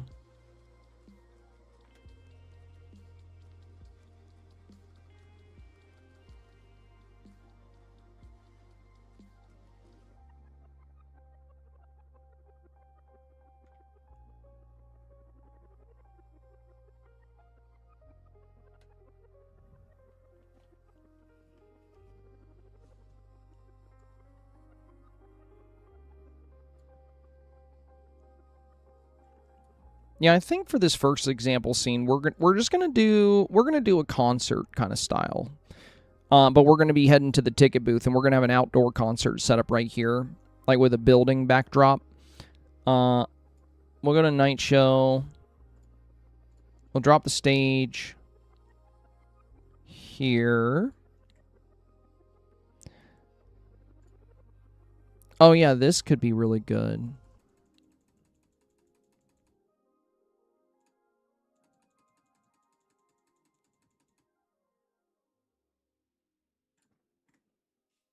Yeah, Night Show is strong here. Night Show StarPath is going to be strong here, I think. If you go that route, of course. It's always been pretty good there. I could probably move that building over a bit. And I think the way I want to set it up is have it like a group of friends on their way to get tickets. And then there will be a concert kind of happening over here. It's kind of the idea. Also, we can put villagers on the stage now, right? Can we do that? Pretty sure we can. I think I saw somebody do that in a Dreamsnap. Oh, what the come on, bro. Why wouldn't they? Oh my god, why wouldn't they fix that? I know we can get them on the stage by using this, but like, I don't want to do that. Will they stay there? That's annoying. That's so annoying.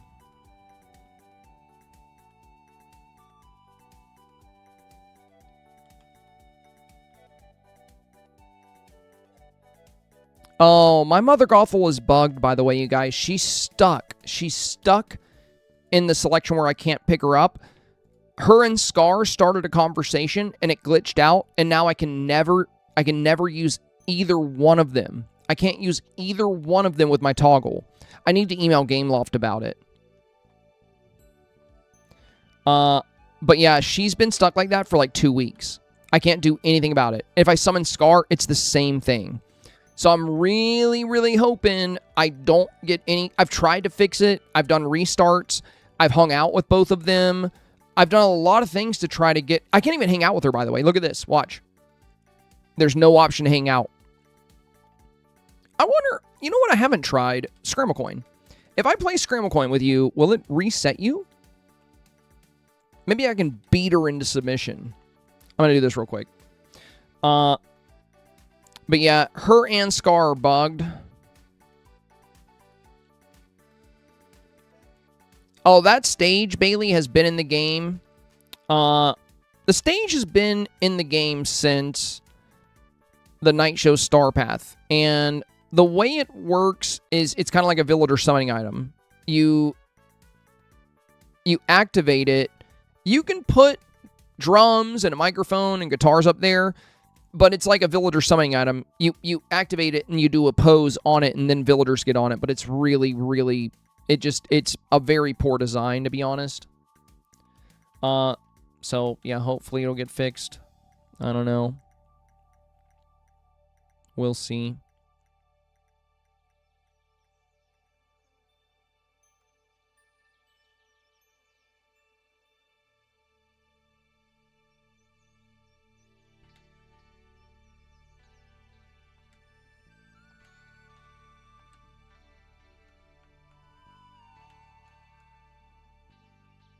I forgot what my next move is with Jafar. Oh, now it's just he can just move one in any direction, I think. Well, we'll go here.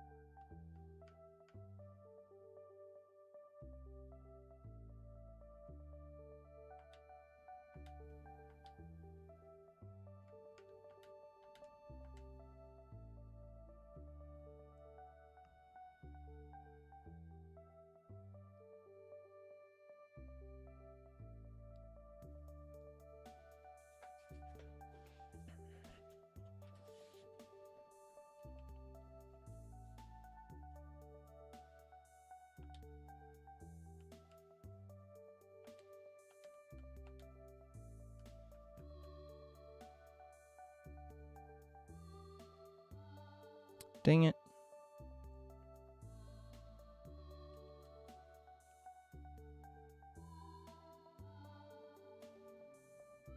I could grab this one gold coin, or sorry, silver coin, but I kind of want to get Jafar over to where Remy is. Actually, Remy can only move on brown squares, so he can't get most of those coins at all. But I'm going to move Jafar towards the center of the map for the final turn, because he'll be more useful there.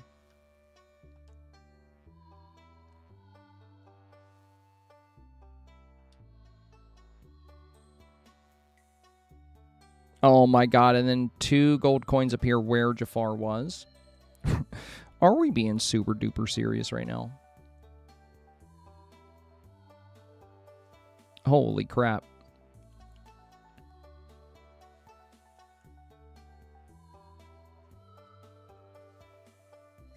Well, Ursula has some good coin options there. I don't know how far Jafar's going to be able to move. Okay, he could get a lot of that.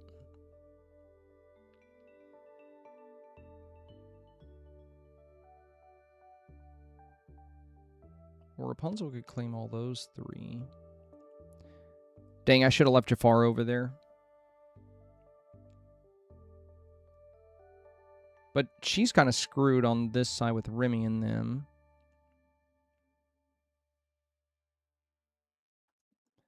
Ursula has a couple of options. Remy could claim that gold. So we could take that from Remy.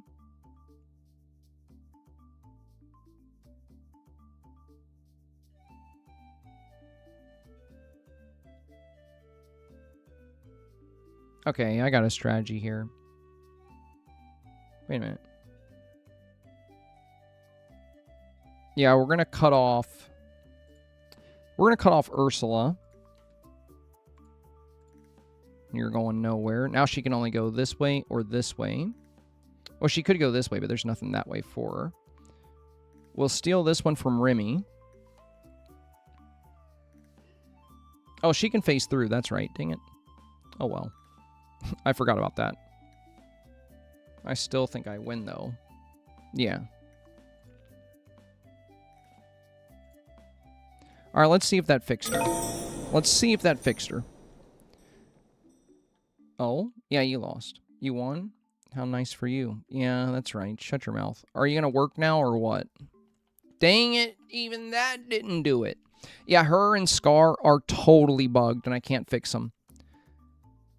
You know, what I haven't tried is loading the game on my Switch, too. Maybe that'll fix it. Oh, thank you for the gifted. Let's go. We got one going to Miss Chandler Bog.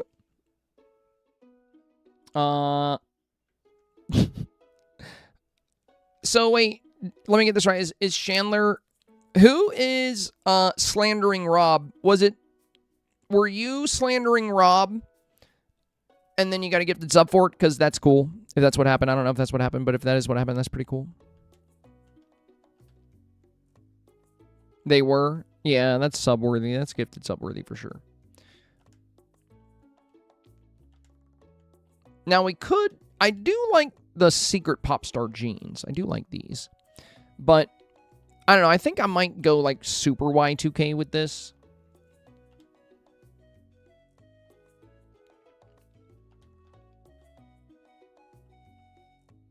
I don't know if we need the backpack.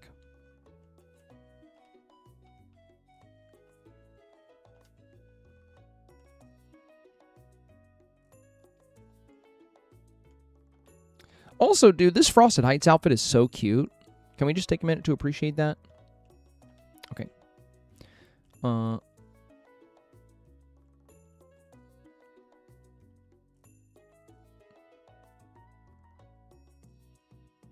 kind of bummed we can't put villagers...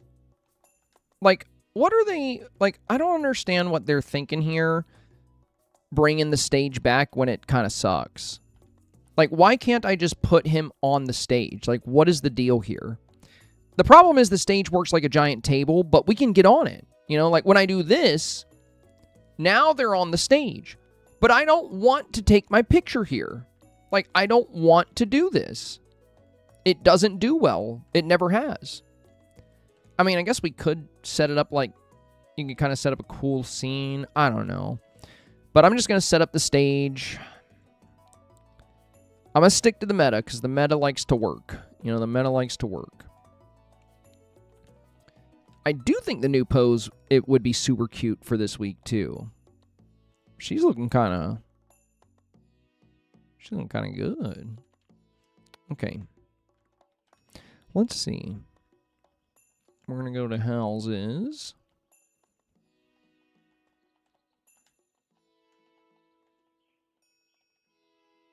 Trying to give it a city-like feel.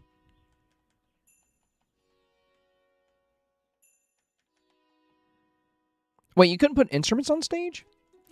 Oh, it's only certain ones. It's certain ones that can also go on tables.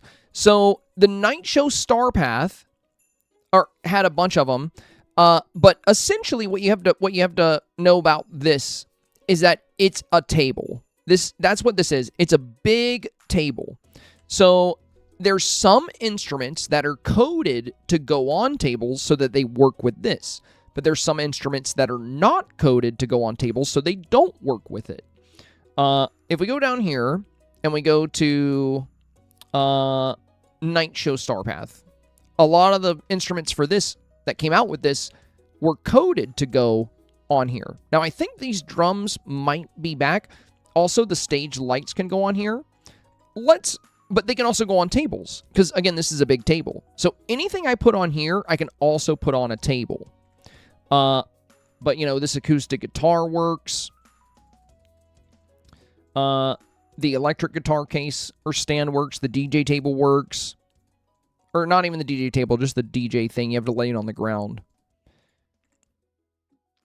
The microphone. There's like a microphone. Yeah, the rock mic stand.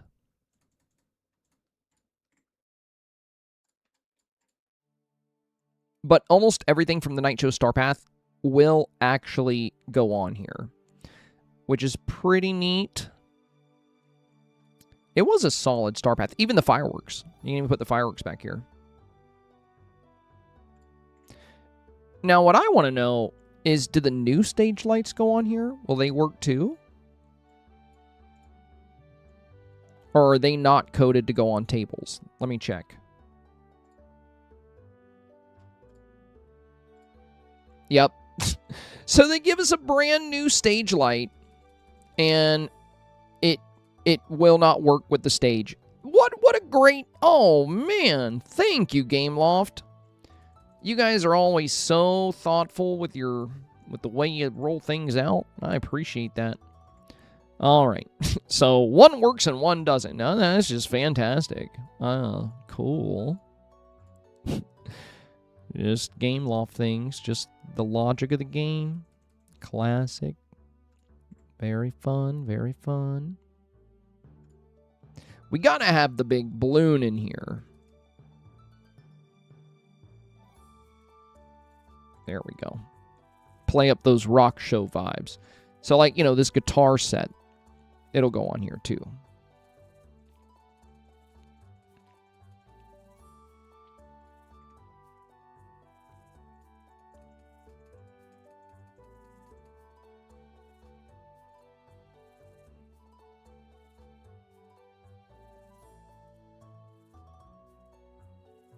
The pyro boxes will go on here.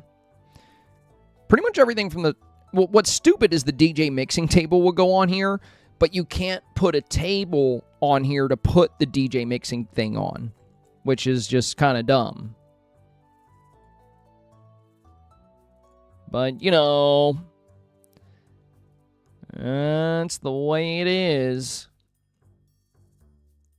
It be like that sometimes, you know what I'm saying? People think it ain't what it be, but it do.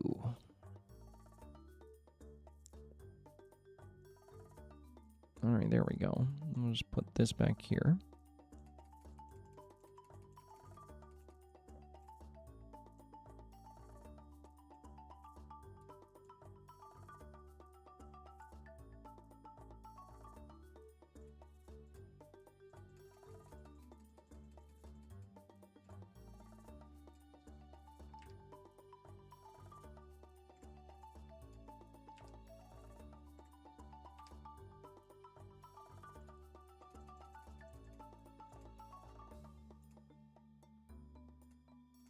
What the heck?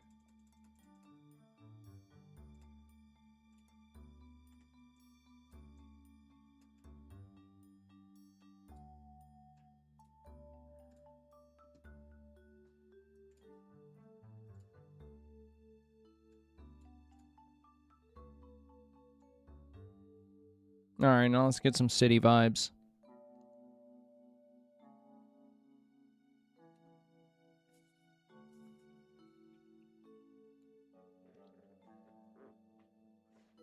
Oh. Foot's getting numb from sitting on it.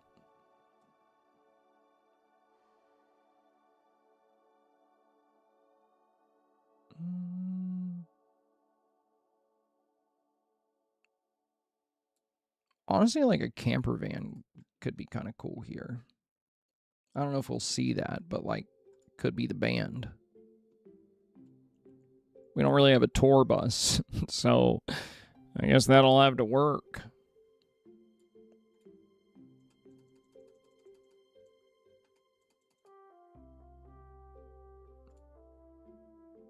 Confectionery, some good neon lights.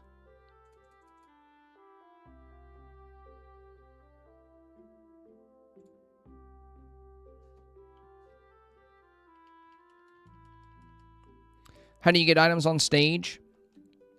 You just ask them nicely. You just walk up to the guitar and say, hey, would you mind? And then sometimes it'll say, yeah. It's just all about consent, really. Okay, so to seriously answer your question. So, what you got to remember about the stage, it only works on PC. Don't tell them that. They'll think it's true. They'll think it's true. So, the stage is essentially a giant table. So, any item coded to go on a table will go on the stage. But any item not coded to go on a table will not go on the stage. So, for example, if we look up guitars, if we look up a guitar, these two guitars and this guitar, these came with the Night Show StarPath with this stage, and they were coded to go on tables. Miguel's guitar and this guitar. Now, these were not coded to go on tables. Therefore, they cannot go on the stage. So, when it comes to how you put instruments on the Night Show StarPath stage, it has to be items that can go on table. So if I bring out a table here, you'll see these same guitars, the same drum set. I can literally put them on a table. It's weird. It's weird. But that's how they coded it. That's how they did this. So if we go back here and I reset filters and we go to tables, I'm going to grab a big old table here.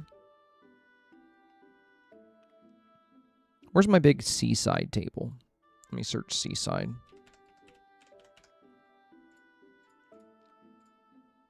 So, come on, bro. Can't even go on path. So yeah, we see this big table here. Watch this. Drums on the table. Why? Why? Because this is just a big table. That's all this is. It's a big table that you can pose on, which is kind of silly. Chandelier of the Deep? Yeah, should work. I mean, it's a big table, so why not? Why not? Wait, oh, I'm still in tables. Yeah, Chandelier of the Deep. Why not? Right? It's just a big table. Anything that can go on a table can go on this. So, since the chandelier works this way, you know, absolutely, absolutely. I would like to see them fix this item, you know, to where, like, or at least change some of the other guitars or some of the other items so they can also go on the table. And also, I wish they would let us put villagers on it, like, without the pose. I don't like the pose thing. Okay, I know for a fact I just deleted this. Why is it here? Get the heck out of here, bro. Also, oh no. I let everybody out of their cage. Oh my god. It's all coming apart. It's all coming apart. Alright, we're going inside. We're going outside again.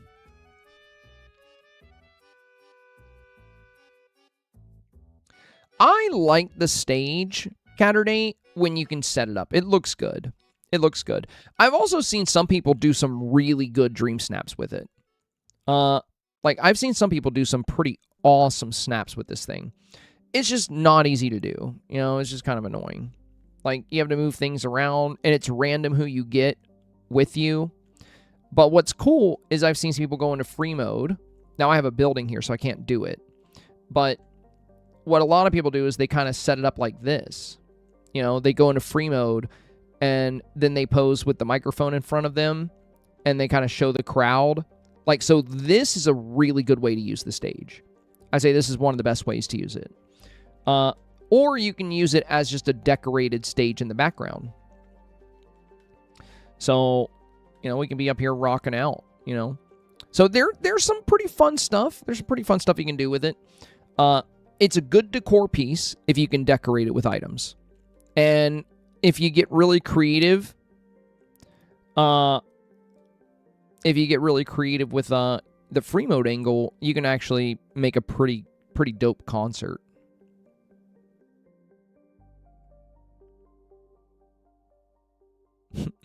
Amy's Looking Glass.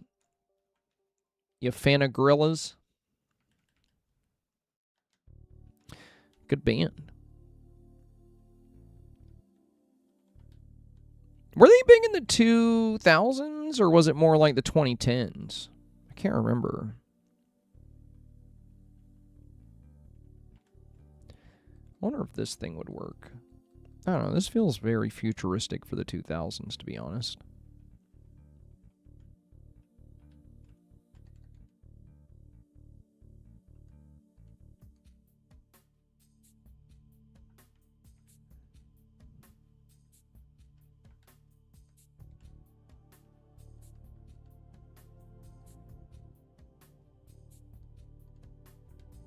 I don't know if I'm going to use that over there. I'm just throwing it down.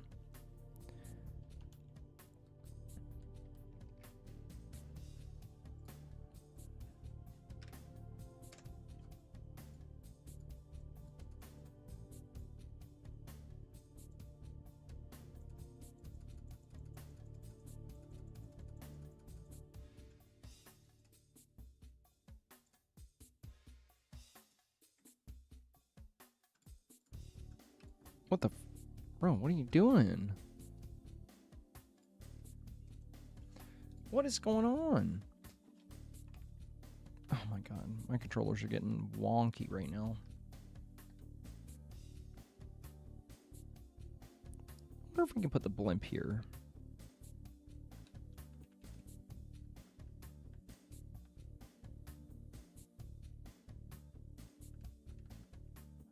No, I'm not really feeling that.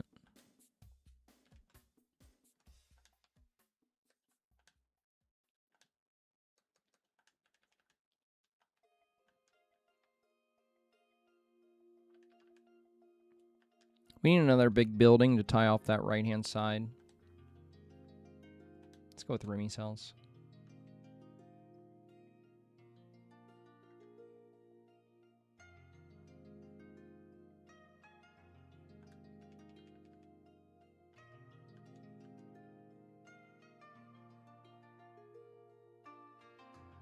And you can't really see...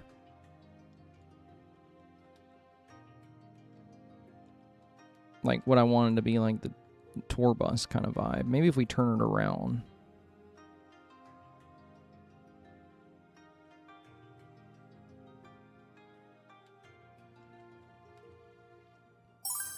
Also, I can probably bring this down. Bring this down. Bring this down. Because we can't see right behind the ticket booth.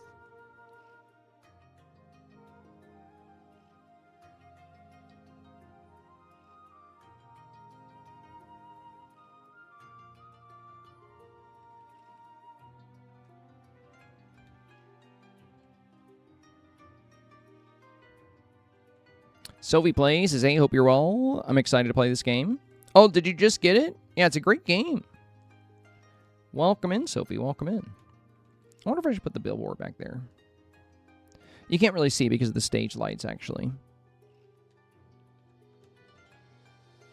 I mean, I could always get rid of the stage lights. I'll set this extra billboard here for now. I kind of like the vibe of the billboard being on the left-hand side. I might actually move it up a little. Let's move this out of the way for now.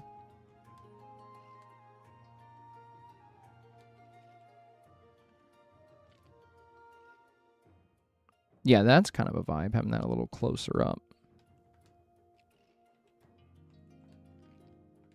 Maybe put it more like that.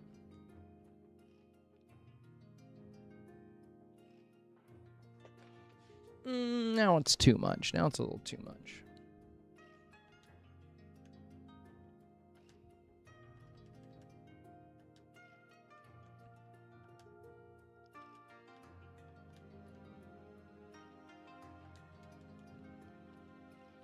Favorite Disney character?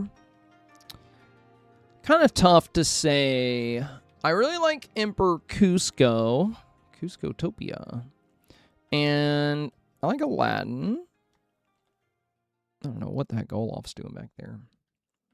I got a few faves.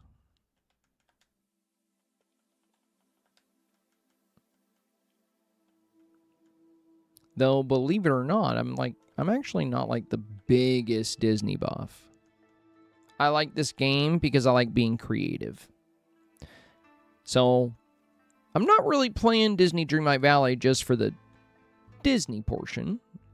More or less playing it because I love that the game allows me to express my creativity.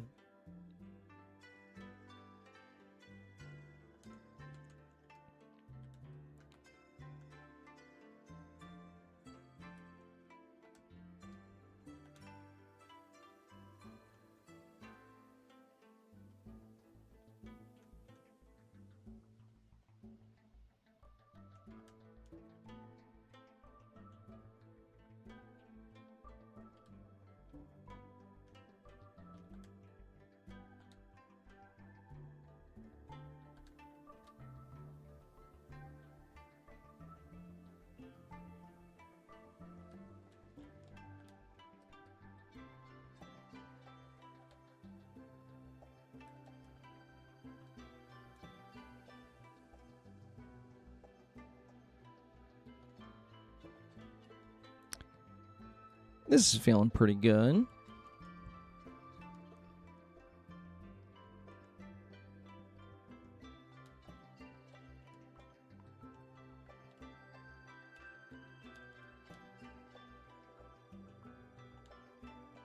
This is only the first. The second's probably going to be indoor.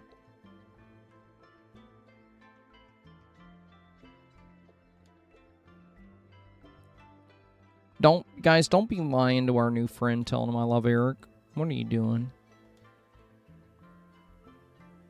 Why are you guys doing that?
Oh, what was that?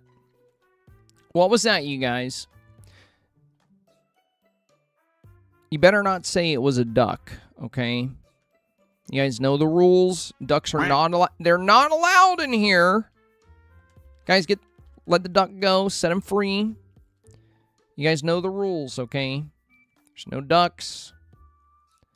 No ducks. No ducks allowed, guys.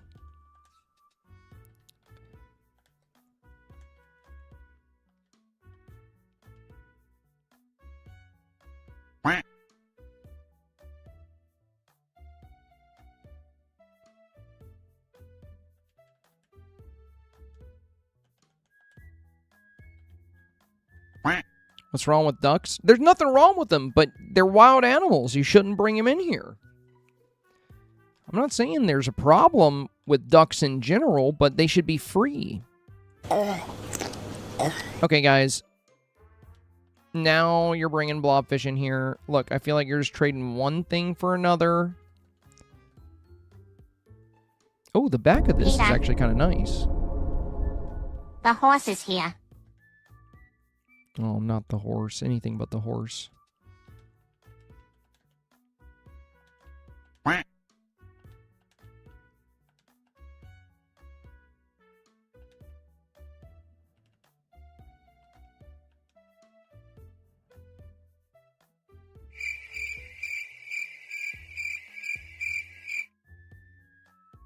Wish we had some light on that other side.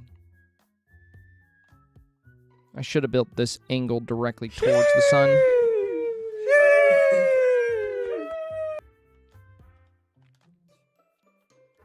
I'm not sure what to use for the foreground here.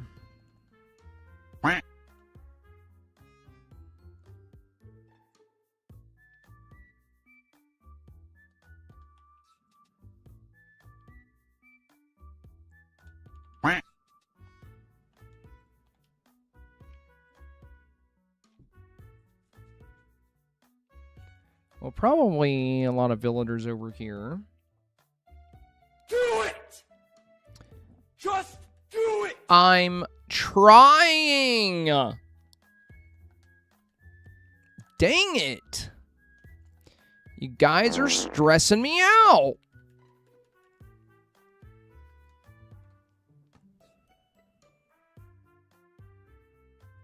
I don't know if I'm going to use that or not, but, you know.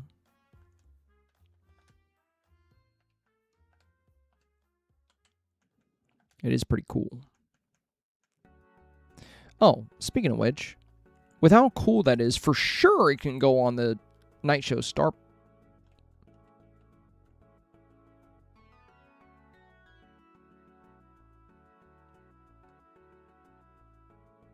Are we being super duper serious right now?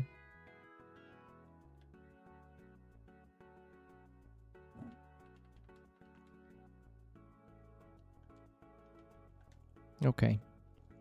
That's fine. I wasn't going to use it anyway. It's fine.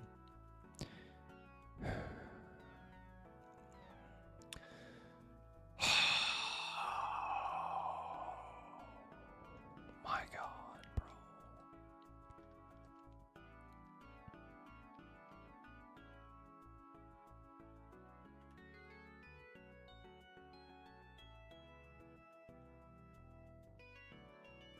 The tough thing here is I'm not sure what I'm going to use in the foreground for this example. You have to stop commenting daddy on all of my posts. I'm sorry. I ain't your daddy. You're right. I hate to break it to you, but I ain't your daddy. You're absolutely right. I apologize.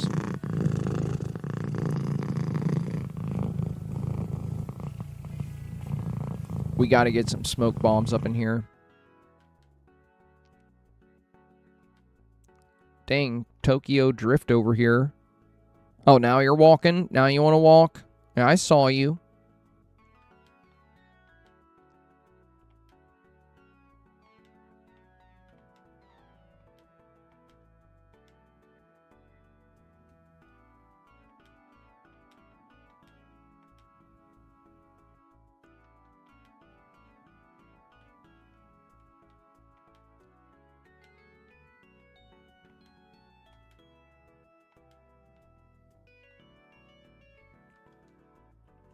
It's not the stage that's the problem.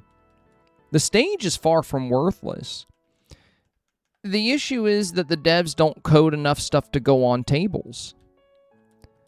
Like, it's worthless if you don't have this stuff, yes. Yeah, if you just have the stage, good luck. You're not going to be able to do anything with it. But if you have the stage and you have the night show stuff that goes on the stage, it's actually pretty sick. And I've seen some really killer 4K Dream Snaps designed to make the most of the stage. You know, it just depends.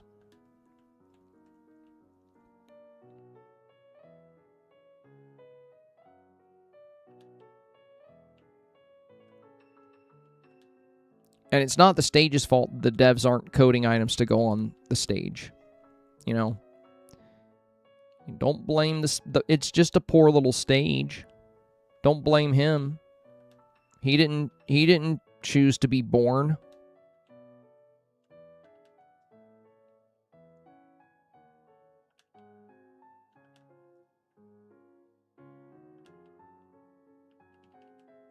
Hell yeah.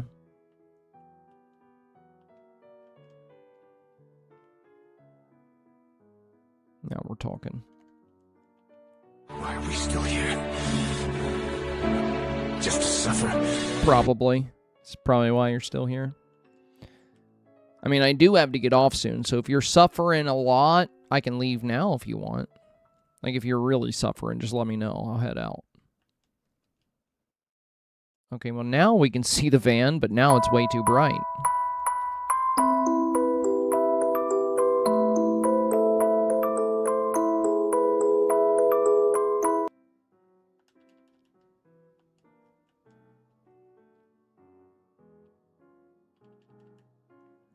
I would like to show the other side of the van.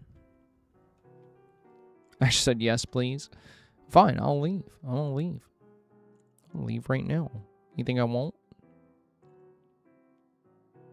I'm gonna. Dang it. Oh, it does look kind of like a tour bus, but you can't see it worth a damn.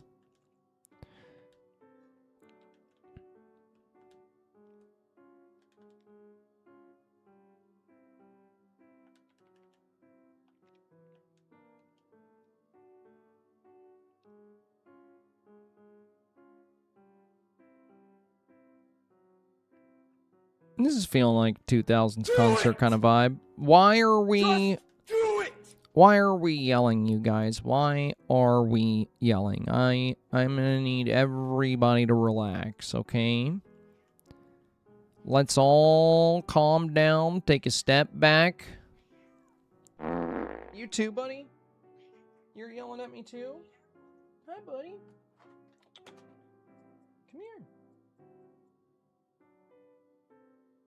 Hey, good boy. Horty wants me to be done, guys. My cat wants me to be done. Might have to hop off soon. He has begun his yelling. His descent into madness. Mm-hmm.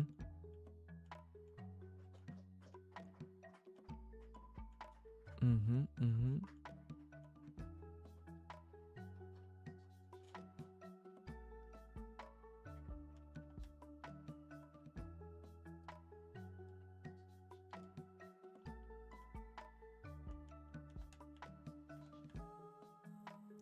London Clock Tower could go kind of hard here.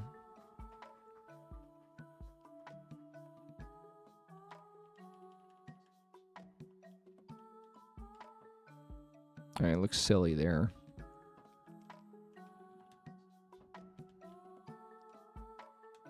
I wish it was bigger. Like, bigger and taller.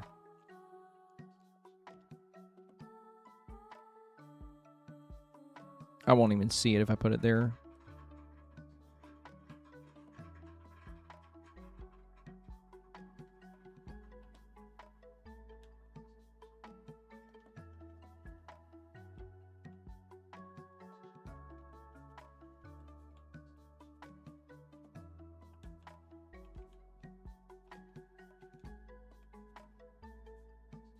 We're not going to see it there at all.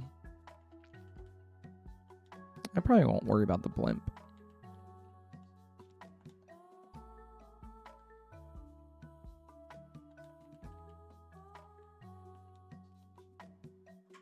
Yeah, we're just going to leave the blimp out. Not really a good spot for it with this build. Rob said, I wish it was bigger too. We still talking about the clock tower? Yeah, we probably are.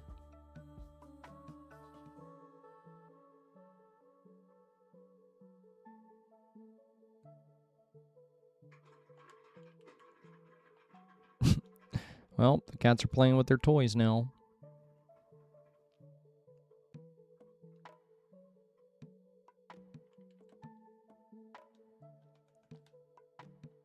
I wish there was a sorting option for premium. I wish I can just, like, put all my premium stuff. Or, you know what? I wish they would give us our own tags. Like, I know we can tag stuff as favorites, but, like, I don't want to put everything in there. But it would be nice if I can just grab my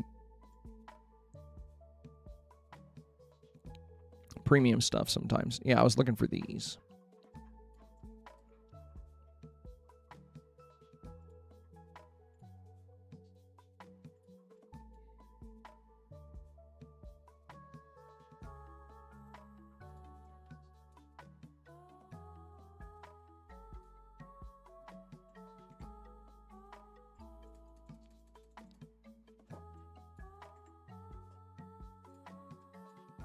Oh, could have put the lights on there.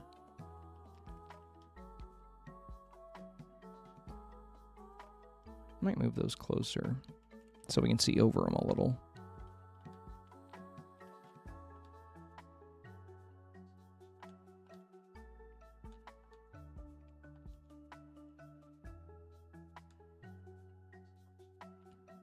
Well, we don't want to block the CD player.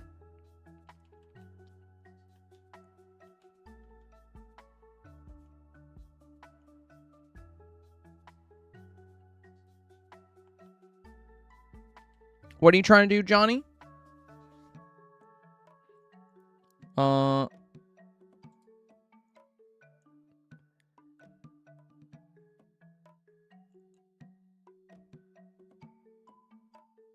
Oh, you're trying to put villagers on the stage? So, it's a villager summoning item, so it works like the other ones. You need to have your phone in your hand. You see how I have my phone in my hand? When you get close to it, it'll highlight like this. And you see, under my goal, let me hide my goal, Johnny, so you can see what I'm talking about. Look at the left side, bottom left of my screen. You see how right now it says press X for photo? With my camera in hand, when I get close to the stage, it now says press X to gather villagers. So we press X, and okay, we got a pretty good band. Oswald on the drums. Right on.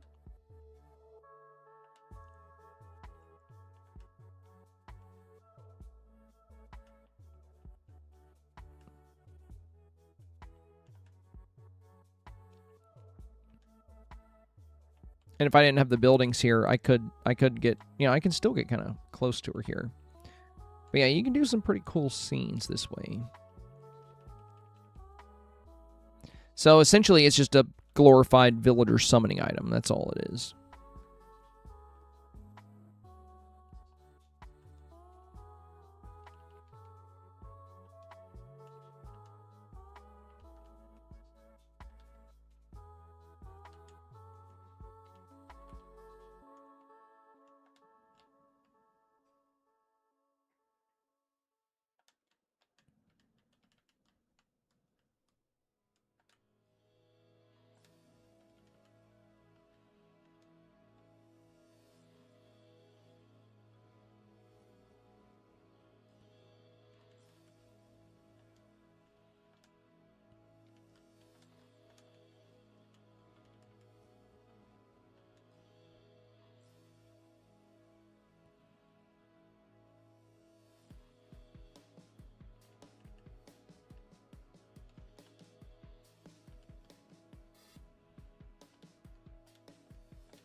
It's too big.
You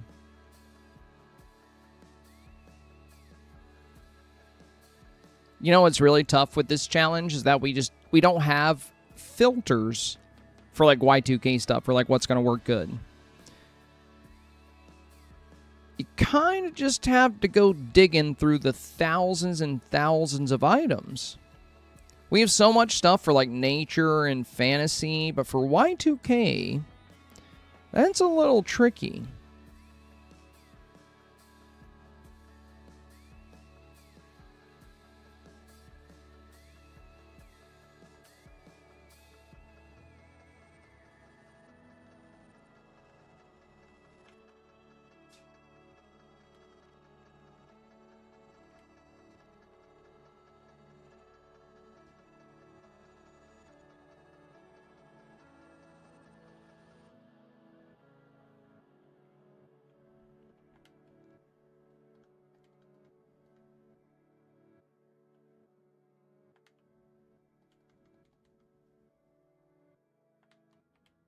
The hanging lanterns could be cool there for sure.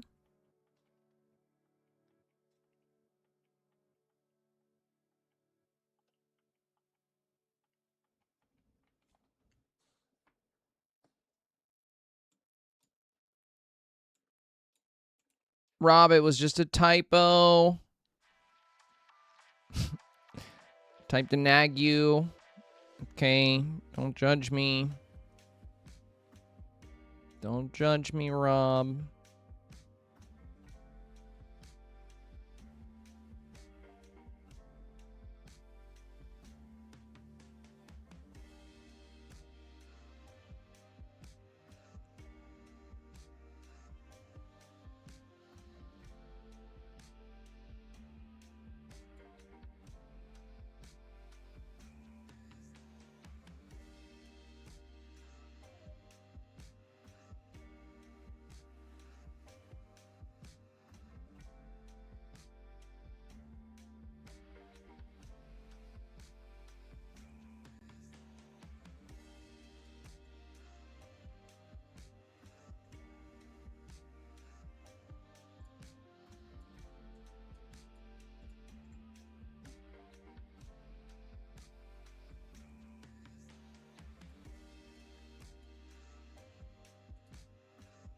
Oh yeah, definitely some... Oh, luggage is great for the foreground. Road trips. Road trips to concerts? Heck yeah. That's solid.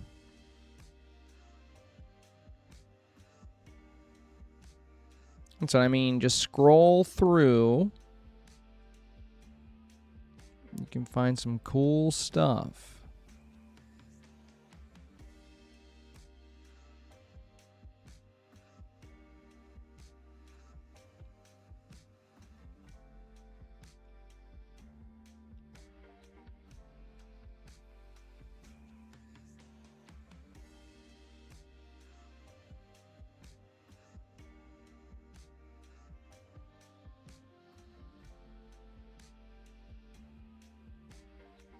I still have Flynn's dinghy boat. He's never getting that back. He can pry it from my cold, dead hands.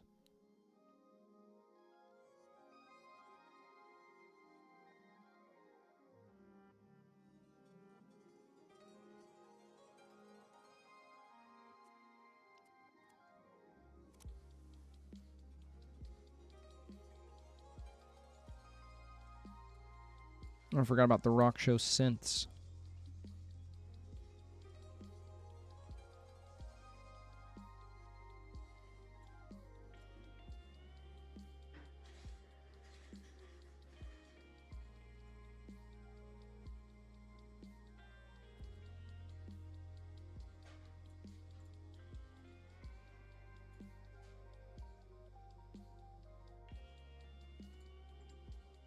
I probably won't keep that there.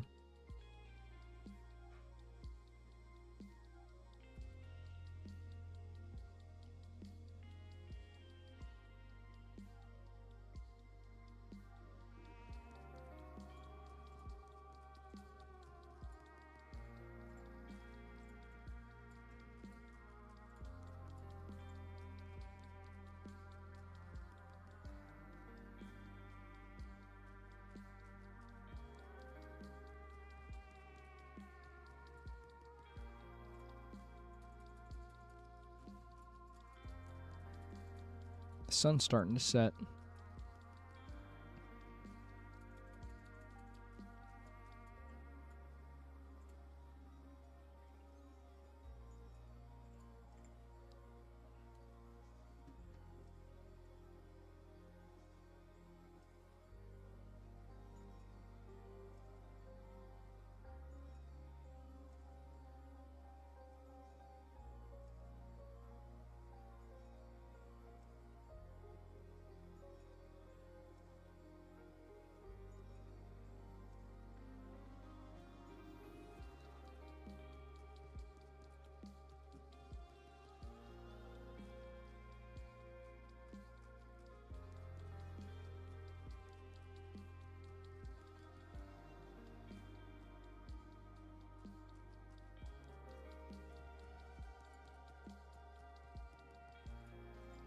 Put that vinyl holder on a table next to the CD player thing.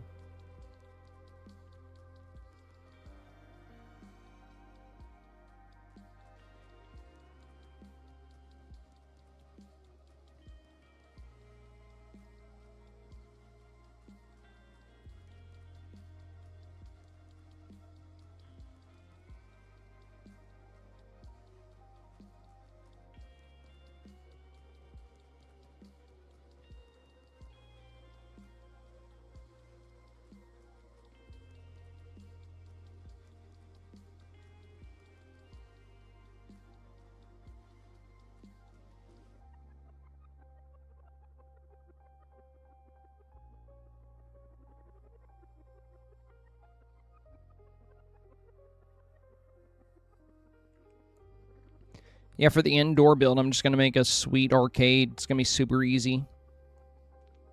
The outdoor build's definitely going to take more time. I think arcade's a super safe bet this week. Concert's probably pretty safe too. Actually, they're equally safe, I think. Because both of them tie really well into the Y2K dynamic.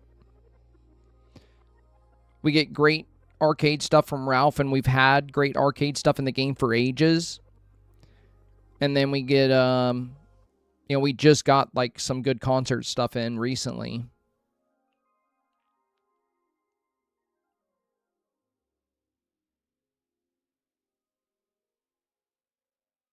All right.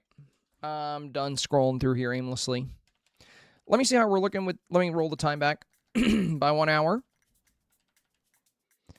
And we would get some villagers in here. Okay, we're going to have to fix the trees here.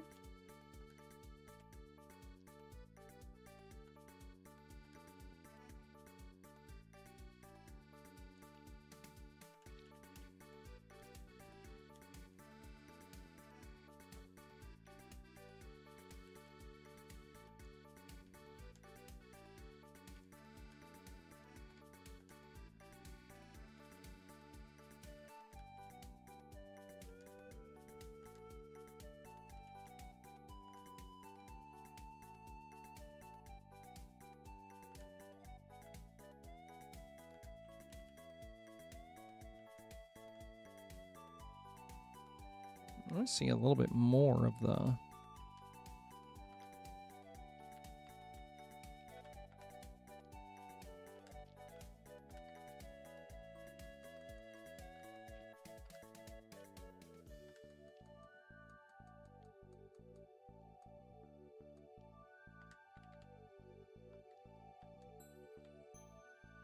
God dang it.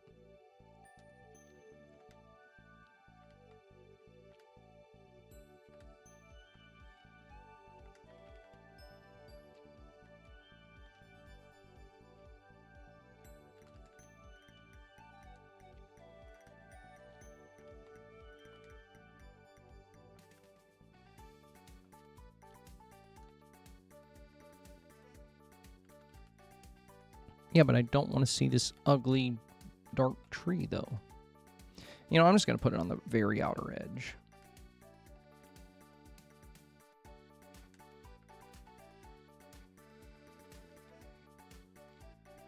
That, you know what? Forget it. Just forget the trees. Frick these things.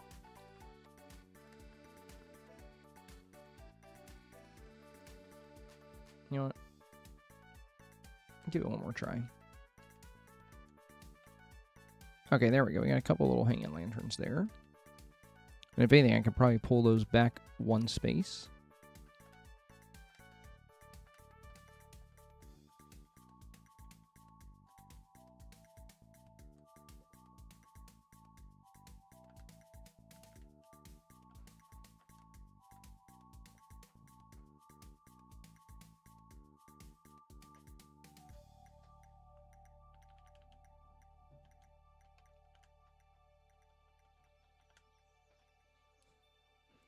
Now we find a little table to put those CDs on.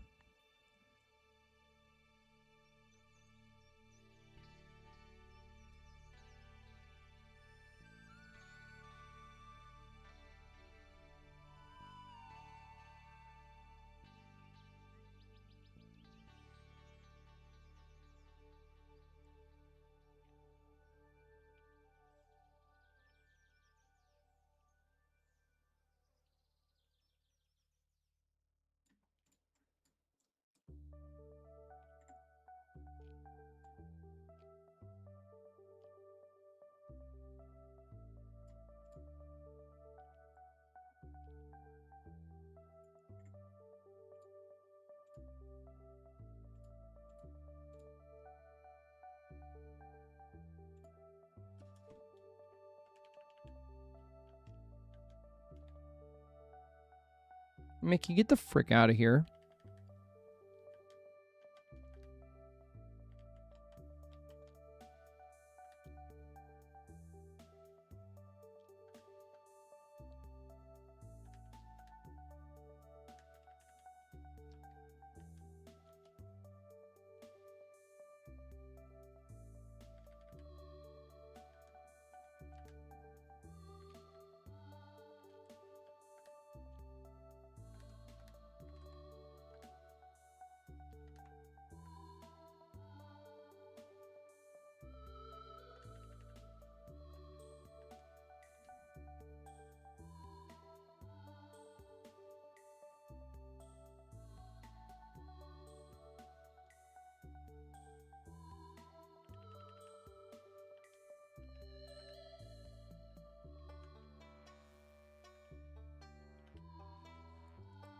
Arcade's going to be easy because I know exactly what I can search and what we can use. But for this, it's been a little tricky. It's been a little bit of a headache putting this one together. It took a lot longer than I expected. And most of that time has just been like looking at random stuff.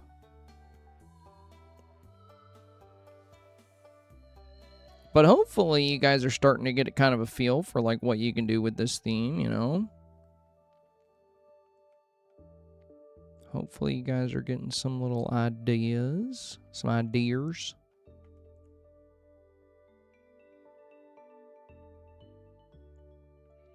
So we have luggage on the right-hand side. What do we want for the foreground on the left-hand side?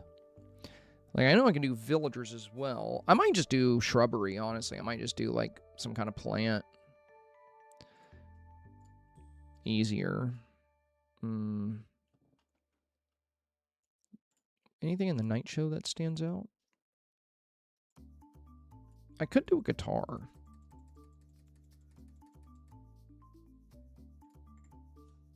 Maybe I can pair that with a villager that's with us.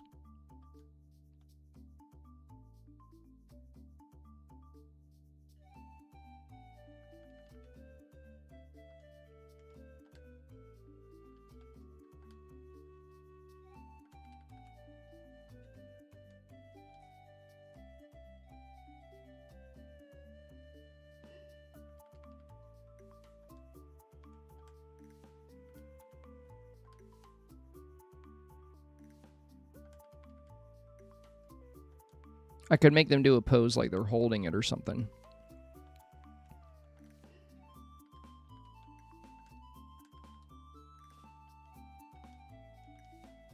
Oh, the red rug. I got some bad news for you. If you're looking for this red rug, Beetle Bailey, it is not available. And it has not been available for a very long time. I'm kind of hoping they bring like a copy of it back or something. But this rug is from the Ultimate Edition. And it's been gone for a while.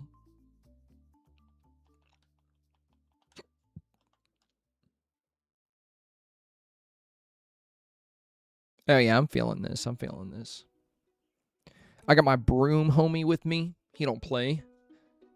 Right? And then we can have like a lot of villagers back here. What do we want? Okay, there's kind of a truck there.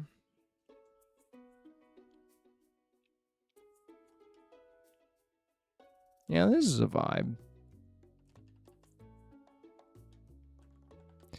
I might make like a little band, like we're the band. Like I'll have Ralph, like maybe in his suit, a little Vanellope in here. I don't know, I think it could be fun. Like, I could always just put band equipment in the foreground, you know? Like, we're unloading our stuff.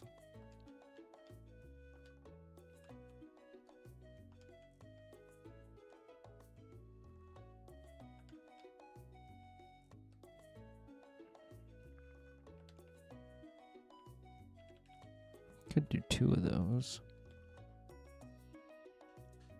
Nah, 1's fine. I'm also very curious about this as a nighttime snap. I really want to see it both ways.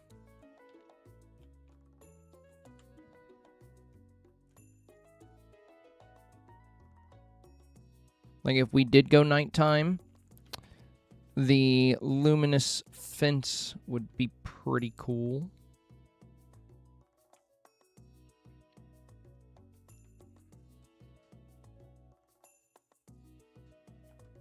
Might even run that across here.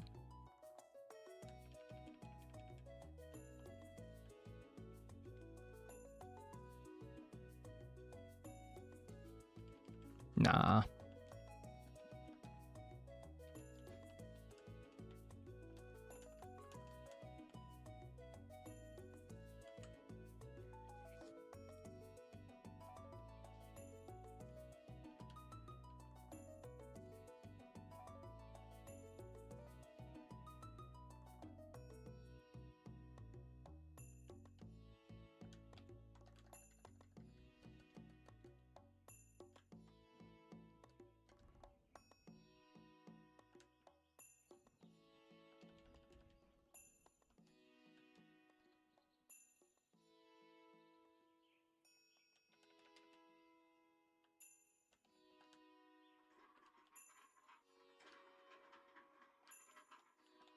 The kitties are back playing with their toys in my room.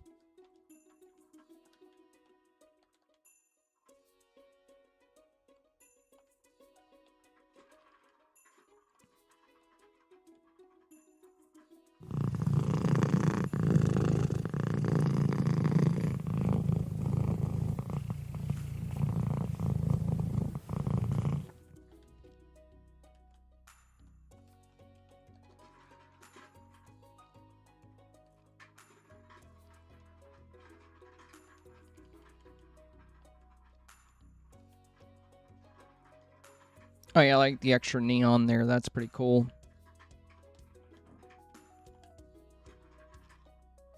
And then the big trick here would just be using a lot of villagers to like really, really pump up that concert feel.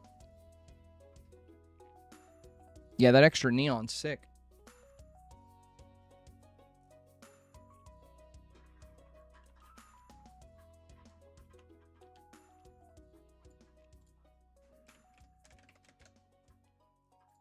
I don't know if I spelled luggage right. Oh, I did. Haha, Rob, haha. Good luck making fun of me this time.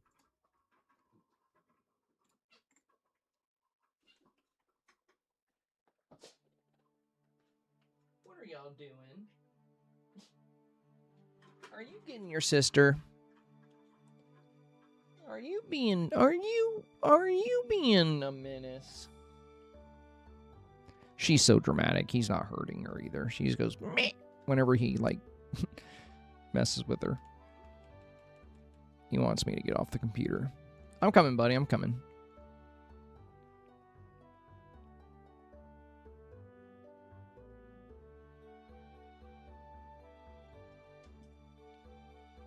All right. I'm vibing with this. I'm vibing with this. I like it. I like it. Definitely concert vibes, like, you know, road trip vibes, Y2K vibes. I probably don't need the big luggage set here. It's a little too tall. Might just do a sideways view of the smaller one.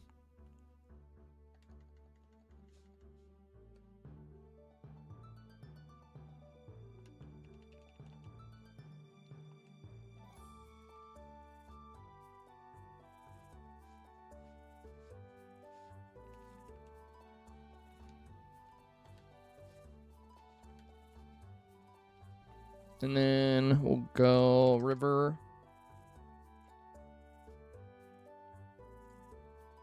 Where's my river kit square? There it is.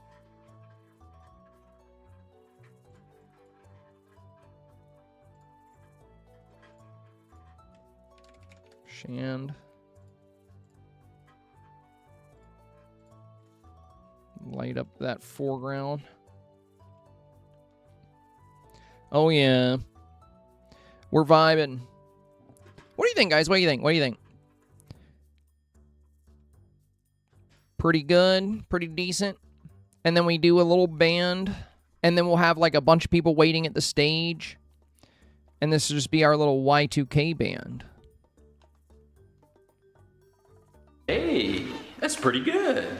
Thank you. Thank you. Oh, that's fun. We can do the little wink. Was just fireworks and confetti this week? Sure. If they work with what you're going for, you know. Like maybe if you're doing a concert, maybe it's at a festival, you know. Maybe it depends. It just really depends on your scene. You know, is it something that works for your scene? Like, is it somewhere you would see fireworks? I wouldn't add fireworks just for the sake of adding fireworks. But if fireworks or confetti work for, like, what you're doing, sure.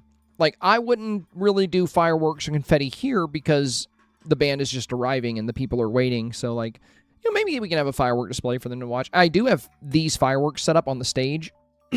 So, like, if I activate, we do have these. And that would draw attention to the stage well, you know? Like, this just makes it seem even more... It just makes sure it's visible. So, yeah, I probably will use some of the night show fireworks, but I'll probably be a little light-handed with them. I like the smoke bombs a lot, though.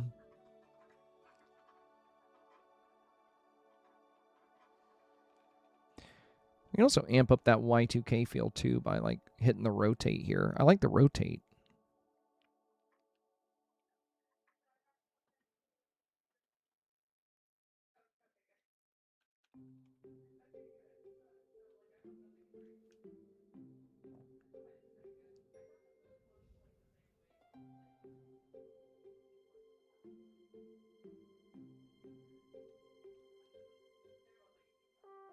Nighttime could be pretty sick for this, too. I need to rotate my Aurora before we try night, though. Let's zoom way out. Let's go... Special...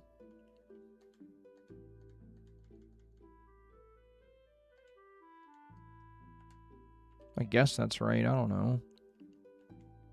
Could just let me move it. Friggin' jerks. Yeah, that's good. That's good. That's a bit better. Now let's check this out at nighttime. So we would want to go heavy on the highlight, but then we'd have to roll back the light bloom. And then we would have to adjust the saturation. And then we would finally finish off with a little bit of character lighting. Yeah, nighttime could be pretty sick for this too. Hit that with the fireworks.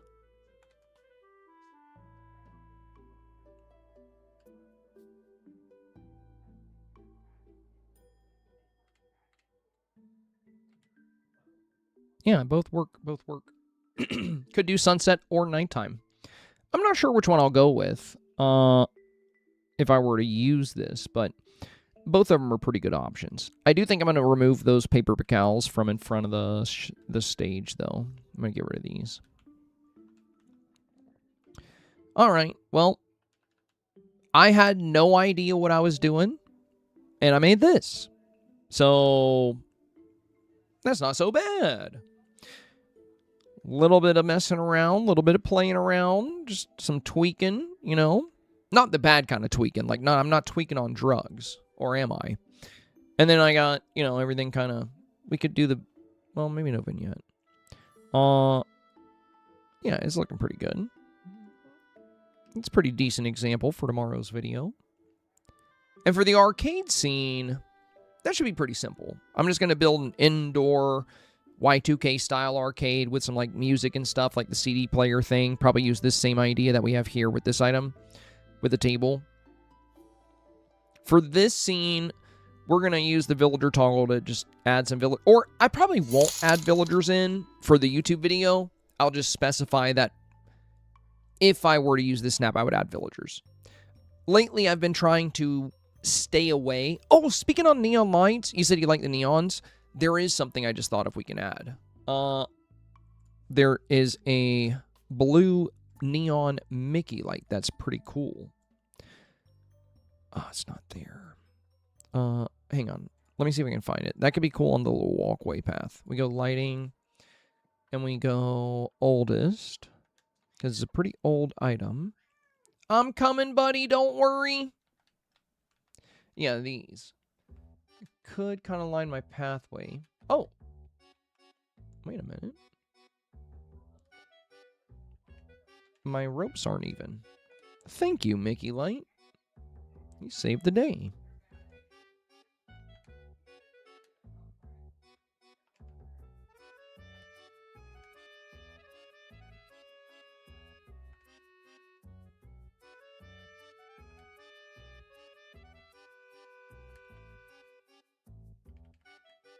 There we go. Now we got even more neon lights. You know, if we wanted them. Oh, dude. I actually saw somebody make a cyberpunk Dreamlight Valley scene, and it was freaking sick. It was one of you guys on a Dreamsnap review. It was the one where we... It was... Oh, what was the challenge? It wasn't too long ago. It was Journey into Imagination, I think. Because, like, a lot of people did, like, futuristic scenes. I think it was this one. But I saw somebody do, like, a cyberpunk-style futuristic build, and it was so dope. Oh, no, it wasn't that one. It was City by Moonlight. I don't know what they got. I never saw their rank. But for City by Moonlight, they did a moonlit cyberpunk town. And it was so cool. Yeah, that's what it was. It was City by Moonlight.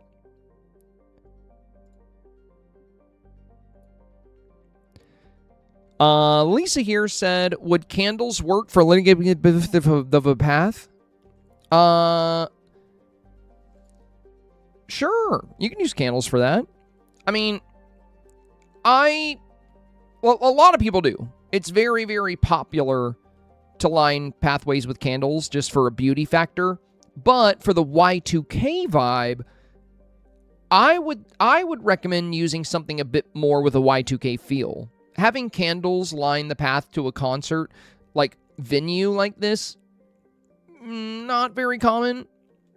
But when it comes to these neon lights, these kind of play into the...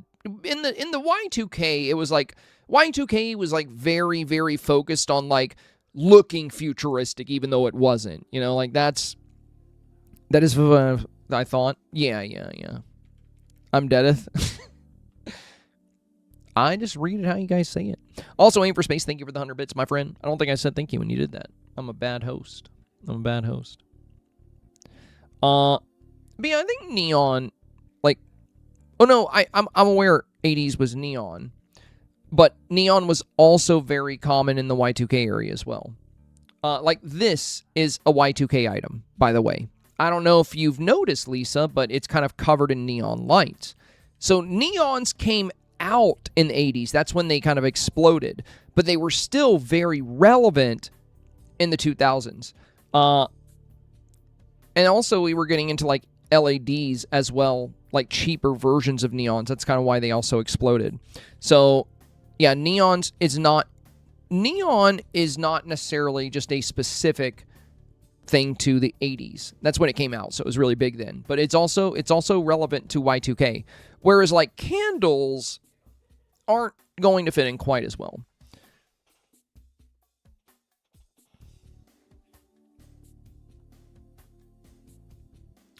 Your character's a baddie. Dude, she really is. Like, especially with this new pose, she looks so good. Like, look at her.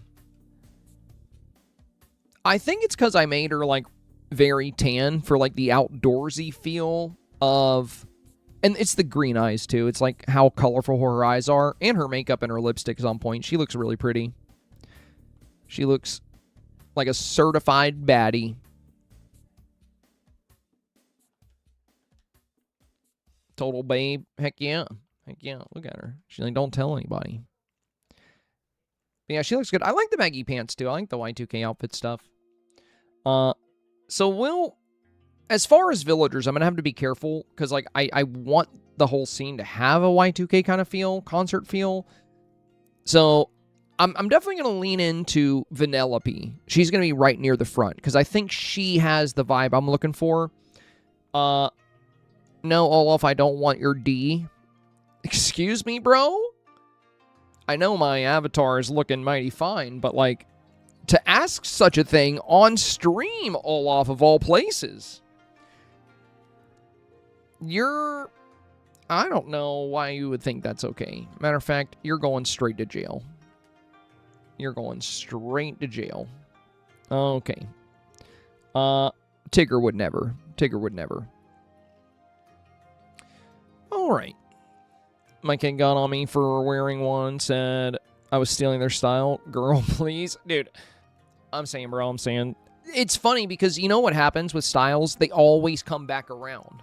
I'm actually waiting for us to get back into the 1950s style so we can all go back to wearing suits and top hats, you know? I think that was around the 50s.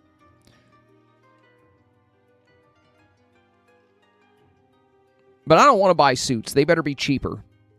I had my back surgery in December of 1999, so early 2000s I was too busy recovering and being single parent to a 4 or 5-year-old. Her birthday's in January. Oh.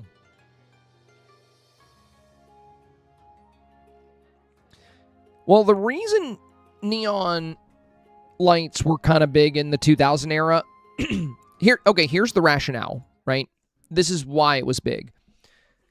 In the 2000s, there was kind of an obsession with tech and the future because we had just crossed into the new millennia. You know, for the first time in 1,000 years, that number at the end, that fourth number changed.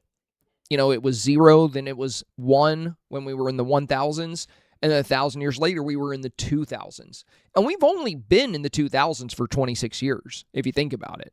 So when Y2K came, when the 2000s hit, a lot of companies for marketing wanted to look more futuristic, more techie. And the techier, the better. You know, like, we're in the future now, baby. This is the future. We're in the 2000s. We're not in the 1000s anymore. So because of that, a lot of companies, like, overdid it with the neon light elements and just with trying to make things look very electrical, just, like, look very advanced. Why? I'll tell you why, Mother Gothel. Thank you for the question. So the reason why is because they wanted money, you know, and they also wanted to tie it into good marketing.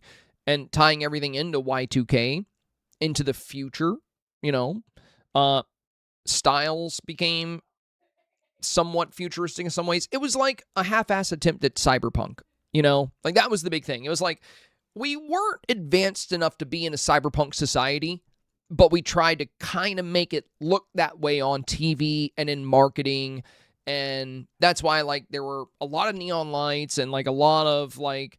That's also when, you know, in the 2000s, that's when we got things like the iPod. And there were actually major advancements in tech back then that we're still seeing today. Like the fact that we have iPhones and like phones that work as MP3 players. we also saw the rise of like digital piracy. So like, you know, and also the hacker archetype for all those hacker shows, like I'm hacking the mainframe, you know, that was like really big at the time too, because like everyone was talking about the future, everything being connected. So like hackers are going to be super powerful, and like there were just all, you know, all these things, oh my God, the iPod clip. Are you talking about the one that was like no screen? There was no screen. It just like clipped onto your shirt and just held like a few megabytes of music. Pretty funny. I had to go with this. I like the subject. My husband would look so good in the Peaky Blinders fits. Oh, dude, are you talking about the Are you talking about when I was talking about the 50s? The 50s looks? Dude, I'm waiting for that to come back around, Jedi. Because fashion always comes back around. But the 1950s looks, I'm telling you, I want it to come back. We've come full circle with some of the other looks. Like 80s was like really big recently. Like the 80s looks have been kind of resurging. I'm like, can we go back a little further? Can we all start wearing like the Peaky Blinder fits? Because yeah, dude, those fits rock, dude. Those fits rock. Like, it's just so sick. Like, that everybody's wearing a suit, bro. It's cool. I like it. Maybe I'm old-fashioned. I don't know.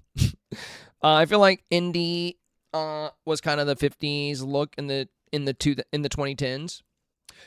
I think you're right about that. Yeah. The indie scene, people were wearing like the same kind of hats from like Peaky Blinders, and then people did wear kind of old 50s style suits as well. Yeah, you're right. There was a big indie fashion trend with the 50s look. It just wasn't like adopted en masse, unfortunately. But yeah, it was cool. It was cool. But yeah, I don't know. I feel like I'd rock a cool suit, you know. This is pretty neat. All right, you guys. Well, I think that's it for the stream. I'm not gonna have time to make a second example scene today, but I can crank one. You know, the indoor example I'm gonna make of the arcade, I think is gonna be super easy. I wanted to get the hard one out of the way, because imagine I made this tomorrow and then tried to edit the video. I probably wouldn't make it to the stream until like 7. So now that this is done, all I got to do tomorrow morning is put together an indoor kind of arcade build where we'll also incorporate some music stuff like the CD player. But we're going to use a lot of the arcade items and some neon lights, neon signage, some fun stuff there.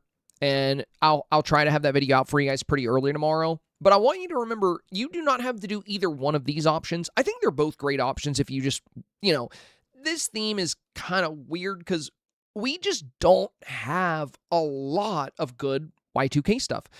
You could take a risk and try to recreate a movie scene, but you've kind of seen how that can go with these example scenes. Like, there's this, you guys said it was Legally Blonde, right? I would have never guessed that. I would have never figured that out. I would look at this and I'd be like, I don't know what this has to do with Y2K. I guess if you made it good enough, but the thing is, when you reference something, it's got to be super obvious. That's why I like when people reference things like Avatar, right? Like when you reference Avatar with the blue people and you have blue skin with blue speckles and dreads, it's so recognizable. It's so easy to get the reference. But other references can be risky because if your voters don't get it and they don't understand the correlation to Y2K, that could be detrimental. Now, the big thing to consider with whatever you choose to do, whether you do a concert, whether you do an arcade, whether you do a CD music store, whether you do a movie reference, whether you do a scene in your room as a kid as a flashback, whatever you choose to do, just keep in mind that the theme specified, we are creating a colorful, energetic scene. So when you add your villagers, get them motivated, show them excited. You know, if you're doing a concert, have them cheering, have them jumping, have them dancing. If you're, and whatever you choose, colorful, right? That's why I think the neon lights are going to be a bit better here than the candles and stuff, you know, and that's why we have the smoke bombs. We're doing what we can to play up that portion of the challenge, that colorful portion. So the night show StarPath is already colorful, right? Like this colorful billboard. The Star Sound has some great blue neon lights built into it. Then we have like the smoke bomb. We have colorful luggage. We have this colorful outfit. So there's lots of fun colors in play. And then we even have like the V8 Flow Cafes, like kind of logos on the side. So we have all these different like color elements. And if I do an arcade, it's going to be the same thing. You know, we're going to play up the color, and I'm going to have some villagers cheering, you know, because they won a game of skee ball or something. Maybe somebody looking a little bit mad that they lost. I don't know. I probably won't use villagers in the example scenes for the video, though. I like to tell people how they might want to use villagers, like give them insight, but I've decided to get away from showcasing complete scenes because I've had a big issue where I found them while voting, and it's literally just a copy of what I made on the YouTube video. So now I leave it kind of undone. That way people can get an idea of what works, but they're going to have to do something on their own. You know, they got to do, whether it's just placing the villagers or not, I want them to use their ideas a little bit. I just, you know, it's not that I'm mad about people copying the examples. The examples are out there to give people ideas, but I want people to be able to do it on their own. Like, if you can't catch my video on a week because you're out of town, but you do have your Switch, I want you to still be able to get 4K. But if your 4K method is to just copy what I do on YouTube, well, that makes you fully reliant on me, and I don't want people to be relying on me, you know? I mean, if you want to come for a review every week, and if you want to watch my videos every week, that's great, but I want people to believe in themselves. I want people to believe in what they do. Yeah, and it's not just my snap examples that get fully copied either, Lisa. It's too bad. There's a lot of people that share snaps in Dreamer's portal, and then, you know, they'll find an exact copy of what they made, which is unfortunate. Sadly, you'll always have that in gaming, you know. Just like taking tests, people like to, you know, it's just easier to copy someone's work sometimes. Anyway, thanks again, you guys, for another wonderful daily goal. So we are at 236 consecutive goals here on the stream. Absolutely incredible. Quite the record. Dang, she's such a baddie with this pose. Looking very good here. And we got our example scenes made. We're looking ready for the video tomorrow. I would love to play some Pokopia, potentially, or maybe even a multiplayer game with you guys, maybe even Mecha Chameleon. But I would also love to just, like, do a stream where I just time bend the entire day, because I just want to get, like, a million miss before they patch it. Yeah, Mecha would be sick. Mecha Chameleon would be super fun. We'll figure it out. I'll keep you guys all updated, and I'll catch you tomorrow. Thank you for being here, as always. Stay safe, stay awesome, and stay healthy. I will catch you guys on tomorrow's stream. I want you to time bend. I need to. I've done a little bit. It's, dude, I feel like they might fix it, because with the best friend boost right now, Miss Spock, it is insane how much you get. How many time benders do you have, Miss Spock? How much did you get? Dude, let me show you. Before I leave, let me just show you. I'll just show you how much I get each time I do it. It's ridiculous. I only did it for a few minutes, but, like, as you know, most of my villagers are time benders. So when I get the best friend multiplier on time bending, it is like, so I feel like it's going to get patched, because it actually, I think it's a little too strong. But, I mean, maybe they won't patch it. Maybe they'll let it work like this, but a lot of people are expecting it to be patched. But yeah, I'll show you. You are a time bender, right? Let me double check. I'm pretty sure you are. Everybody that comes to my valley, yeah. Okay.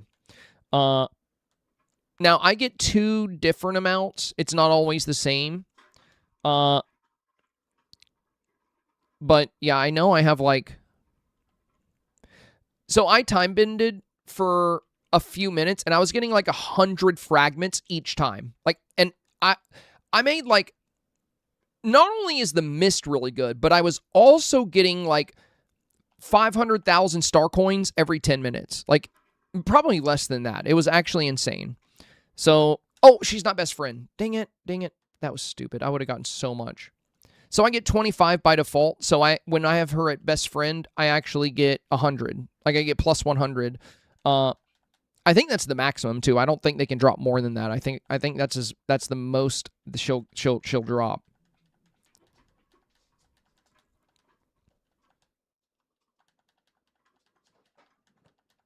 So every time I pulled a fragment out, and the fragments, by the way, hang on, let me show you. Okay, she's best friended.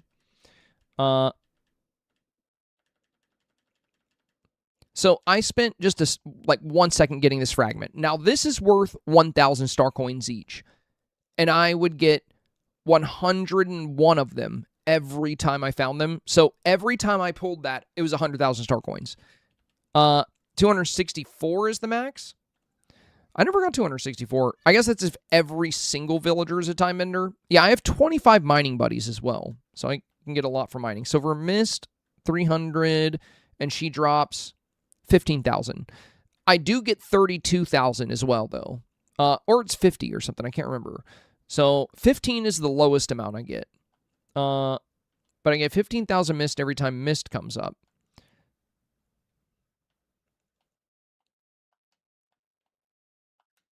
But yeah, the best friend bonus is like actually crazy.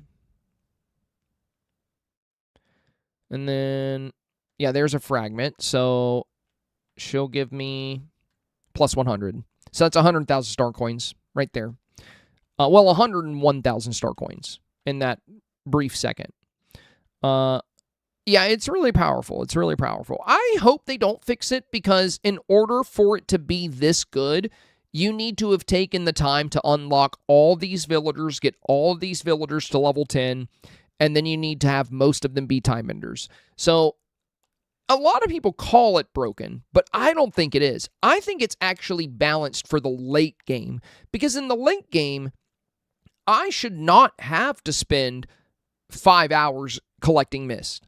As a late game player that has every villager unlocked and every villager at level 10 and like a plethora of time benders, I should be able to generate 50,000 mist in 5 minutes. You know, like that's the way I see it. So I don't really think it's broken. It's not like somebody can come into the game as a brand new player and just make 1,000,000 star coins in 5 seconds. If you've been playing this long, you've already dedicated thousands of hours to like mining and time bending. That's why I don't see it as broken at all. So I hope it doesn't get patched. The only reason I mentioned it getting patched, it looks like 100 is the highest I get, but the lowest I get is 81. But yeah, the reason, you know, is because a lot of people go online and then call it broken and say, oh my God, do it before it's patched. And then the devs are like, oh, did we make it too strong? And then they end up patching it because everybody seems to be in agreement that it's too strong. I don't think it is. I don't think it's too strong at all because I hate doing this stuff. I don't want to be time bending. I don't want to be mining. I've done it enough. And if you have all the game's characters unlocked, all the DLC's characters unlocked, look at this 100 cores. Yeah, 100 cores. These cores are worth 1,000 apiece. That's another 100,000 star coins right there. So if you've been playing the game this long and you have this many time enders, you have this many villagers, and they're all at level 10, I mean, you know, it's not like we're getting moonstones from this, right? That would be broken. If I just got like 15,000 moonstones from like time bending, yeah, sure. But getting enough mist to keep my machines running, you know, that's just cool. You know, it's like I can now, instead of having to spend like 3 hours like doing something I hate, I can just spend 5 minutes doing something I hate and get everything I need from it. That's why I don't really see it as broken. I don't know exactly how many I have, but if you want to do the math, you can. I'll tell you how my breakdown is. I have exactly 25 mining villagers. I have every villager in the game, so whatever the maximum is. I have exactly 25 mining buddies, so I always get +9 from mining. So that's number one. Exactly 25. And following that, oh, this will be nice. +100 level 3 cores. Those are worth 2,000 apiece. That's 200,000 star coins right there. 200,000 star coins in one time bend. This is why I want to do a stream where I just time bend all day and see how much money I make. Because I don't want to garden. This is nice. That's why I don't want this to be patched. I don't want to have to pick pumpkins just for star coins. I want to be able to make star coins very quickly. That way I can just get the items I want. And Scrooge's shop, the way he sells stuff makes no sense anyway. Like, the way he prices things is, like, so random. Like, it'll be, like, a random plant, and it'll be, like, 15,000 star coins, and then there'll be, like, this glorious fountain, and it'll be worth, like, 600. And it's like, okay, bro, what are we doing? So, yeah, you know, I hope it's not patched. Anyway, my numbers go like this. I have exactly 25 mining buddies. And then I have 1 digging buddy. 1 fishing buddy, 1 foraging buddy, and 1 gardening buddy. I have 0 snippet buddies, and everyone else is a time bender. Everyone else. That's how I have it set up.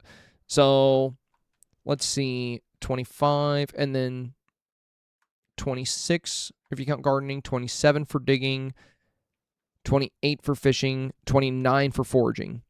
So 29 minus the total number of villagers currently in the game would be your answer. 29 minus the total number would be how many time benders I have.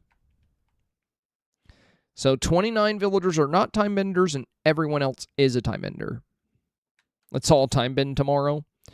We might cause a rift in the space-time continuum if we do that. Okay, I just got another level 3 core. Got 100 more of those, so that's another 200,000. We've already made over 1 million star coins, by the way. In the span of, like, how long have we been doing this? So we made 1 million star coins already, and we've been time bending for, I don't know, like, maybe 7 minutes, if that. So not very long. 73 total villagers. Okay, so 73 villagers minus 29. So that would be, what, 44? Is that right? 44 time benders? Is my math correct? I think it's 44.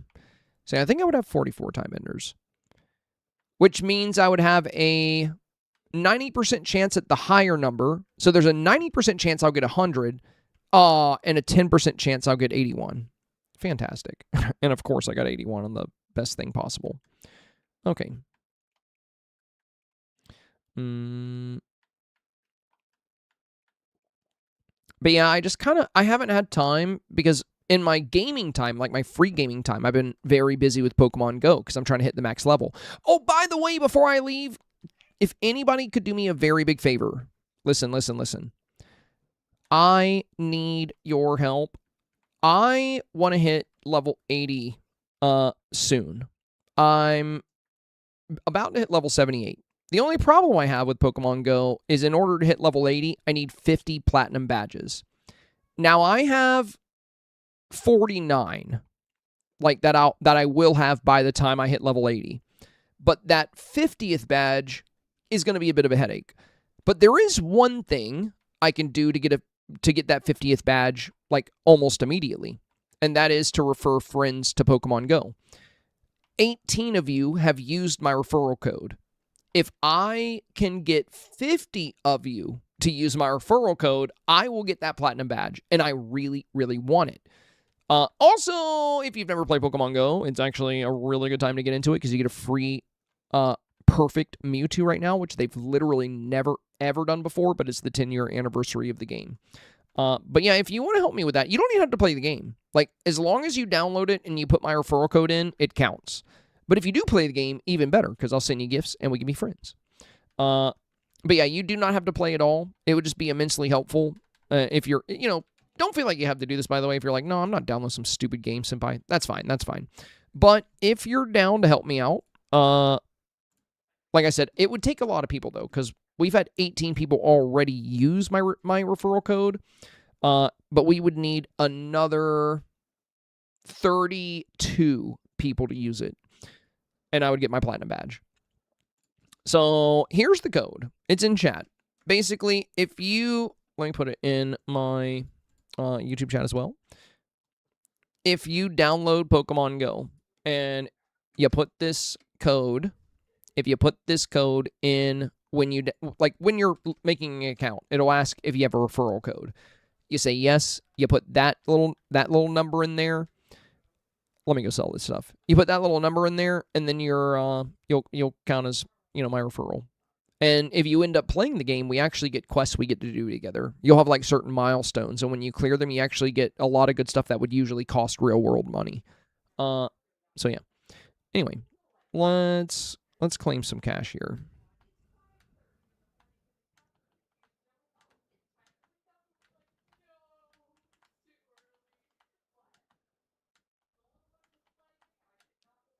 All right, you guys, that's 1.2 million star coins. Oh, sorry.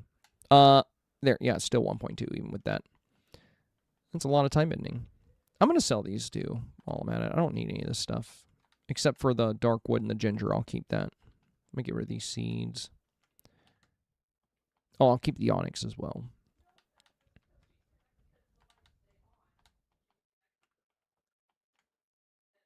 Boom. Hey, so I'm downloading now, bud. Let's go. Thank you, brother. Thank you. I appreciate it. I say brother, but, you know, I never know. I never know.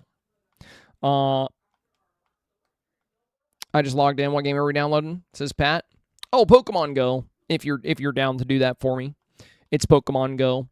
I'm trying to get all my platinum badges so I can hit the max level. I feel like they're going to increase the max level soon too. They're probably going to make it 90 next and then 100. But I can hit level 80. It'll be a few weeks before I'm there though, so I don't have to rush this. I will probably keep bringing this up until I get 50 referrals. But yeah, if anybody wants to help out, you know, be my guest. That would be awesome.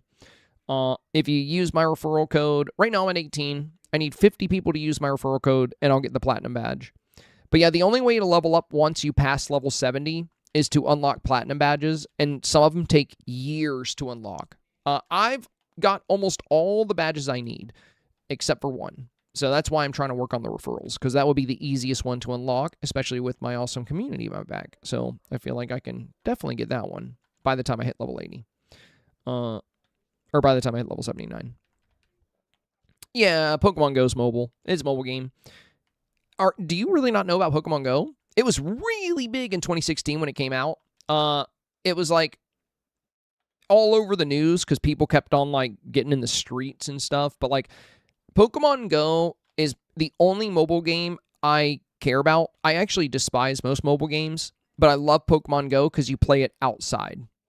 Like, you can't really tell a Pokemon Go player to get off the game and go touch grass because, like, that's literally all they do. So, when it comes to Pokemon Go, it's a game you play outside. You explore the world, you go to parks, you go to big events, you meet other players, you trade, but you catch little Pokemon out in the world. I've always been a big fan of Pokemon. I've always loved Pokemon. So, when they made Pokemon Go, which is like an augmented reality game where, you know, you actually go out and catch Pokemon in the real world, I was so excited when I heard about it. I started playing in 2016, and then I took a really long break. I stopped playing for like 3.5 years or 4 years. But when I moved to Ohio, I didn't know anybody. And I also didn't know anything about the area. So I was like, you know what? I'm gonna download Pokemon Go. I thought I was gonna have to make a new account, but I was actually really, really lucky because my old account still worked. Oh, I forgot to do the festival. I forgot to do the floating island. I'll do that tomorrow. Let's go, Ohio. Yeah, I've only been here for a few years. I haven't been here super long, but I like it. I like it. I live in the Dayton area. It's pretty nice. I live in a nice, quiet, like, little spot, you know. My neighbors are all super chill, and there's a really nice park close to here called Delco Park, and I always go there to play, like, the big Pokemon events, and it's just so much fun. There's, like, thousands of people there. Yo, Aim for Space. Thank you, my friend. Aim for Space joining the supporter fam as well. Much appreciated, my friend. Much appreciated. What's your code? I got you. My referral code is right there. B9VHY6FKT. You know, if you want to help out. But yeah, I'll probably just keep on badgering you guys about that. Until I get 50 referrals. So, you know, I'm not going to bring it up every day. I don't have to, because it is going to take me a while to get there, by the way. It's going to take me a while to get to the level 80. It's probably going to take me like a month and a half if I keep grinding at the rate I'm grinding. Maybe 2 months. But yeah, I won't need the badge until then, so I do have plenty of time. But if I get it earlier, you know, that's great. That's great. Even better. But yeah, platinum badges are tough. I'm doing pretty good on them. I already got the ones I need to like get all the way to level 79. It's just level 80 that's a problem because I've counted out what I'll have by then, and it's going to be 49. So I'm like, what am I going to do about that 50th badge? And I was like, you know what? I could do referrals. Could try that. I have not been in Dayton since 1978. Was in Columbus, January 2025. Dang. It's been a while. I mean, I rarely go into, like, the actual Dayton city. I've only been in the city like once, and that was like, no, I take that back.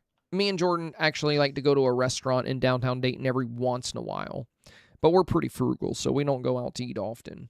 But there's this really sweet brunch spot called Lily's, and I was looking for a good chicken and waffles in Ohio, like a good locally owned and operated chef-driven restaurant with chicken and waffles.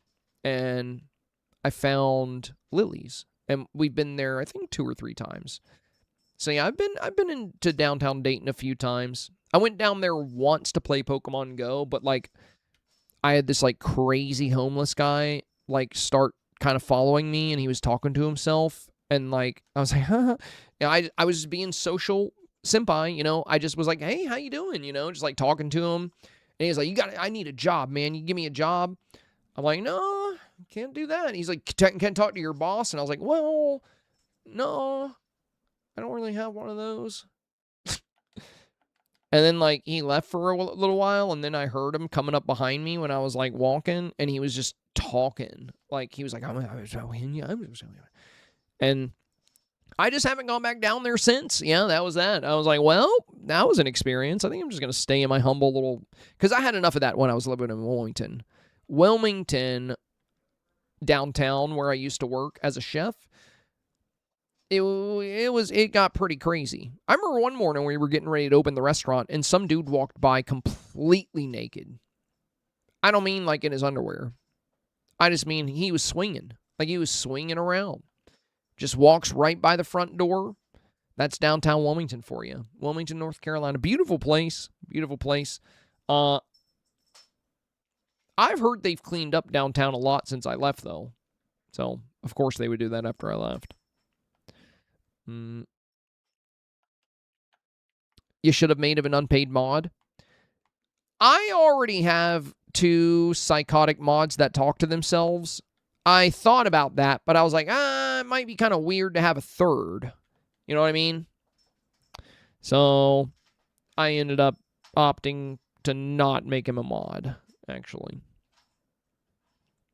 And something tells me he wanted money for something not good, so he would probably really want me to pay him. Whereas, you know, you and Ashley and Hope, you know, like you guys, y'all are fine. You guys don't need money. Like, I don't even have to feed you. So, like, I'm happy with this arrangement we have. If I brought in this new guy, who knows? You know, it might just throw the whole balance off. I also live in Ohio, maybe 25 minutes from Dayton. Enjoy living out in the countryside. Lots of trails, walking, bike riding. Yes, yes, yes. It's the same way for me. I live in a little area that's, I think it's like the Washington Township. But we have these beautiful little bike trails, and I love biking. That's why I play Pokemon Go. Because biking, with my back surgery, I can't really jog. I can't really... There's a lot of physical exercise I cannot do comfortably, but one thing I can do, and I have always loved since I was a kid, is biking. I love biking. So, yeah, it's nice out here because we have these wonderful bike trails, and they're great for playing Pokemon Go. I even have a phone mount, like, on my bike. Usually when I go to the park, when I go to Delco Park and play Pokemon Go, there's always Pokemon Go players that were like, dang, you have the right idea. I should play on a bike. I'm like, I'm surprised more people don't. Like, you guys really just be walking around. That sounds boring. I like to bike. But, yeah. Also, I think it surprises people, like, how fast I can get things done in Pokemon Go by biking around, because I hatch eggs really quick because it goes by distance. So, like, a lot of the game tracks, like, you know, the distance you cover. And if you're in a car, it doesn't work, because if you go a certain speed, the distance doesn't count. But Pokemon Go does accept bikes. So, you know, I think as long as you don't exceed 30 miles per hour, the game counts your progress. So, since I'm biking around all the time, I get a lot of progress on that game. It definitely helps. And it also motivates me to, like, get out and bike.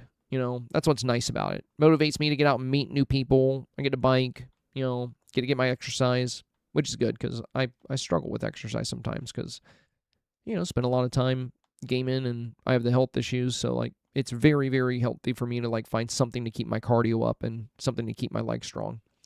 Because I'm kind of limited on that aspect.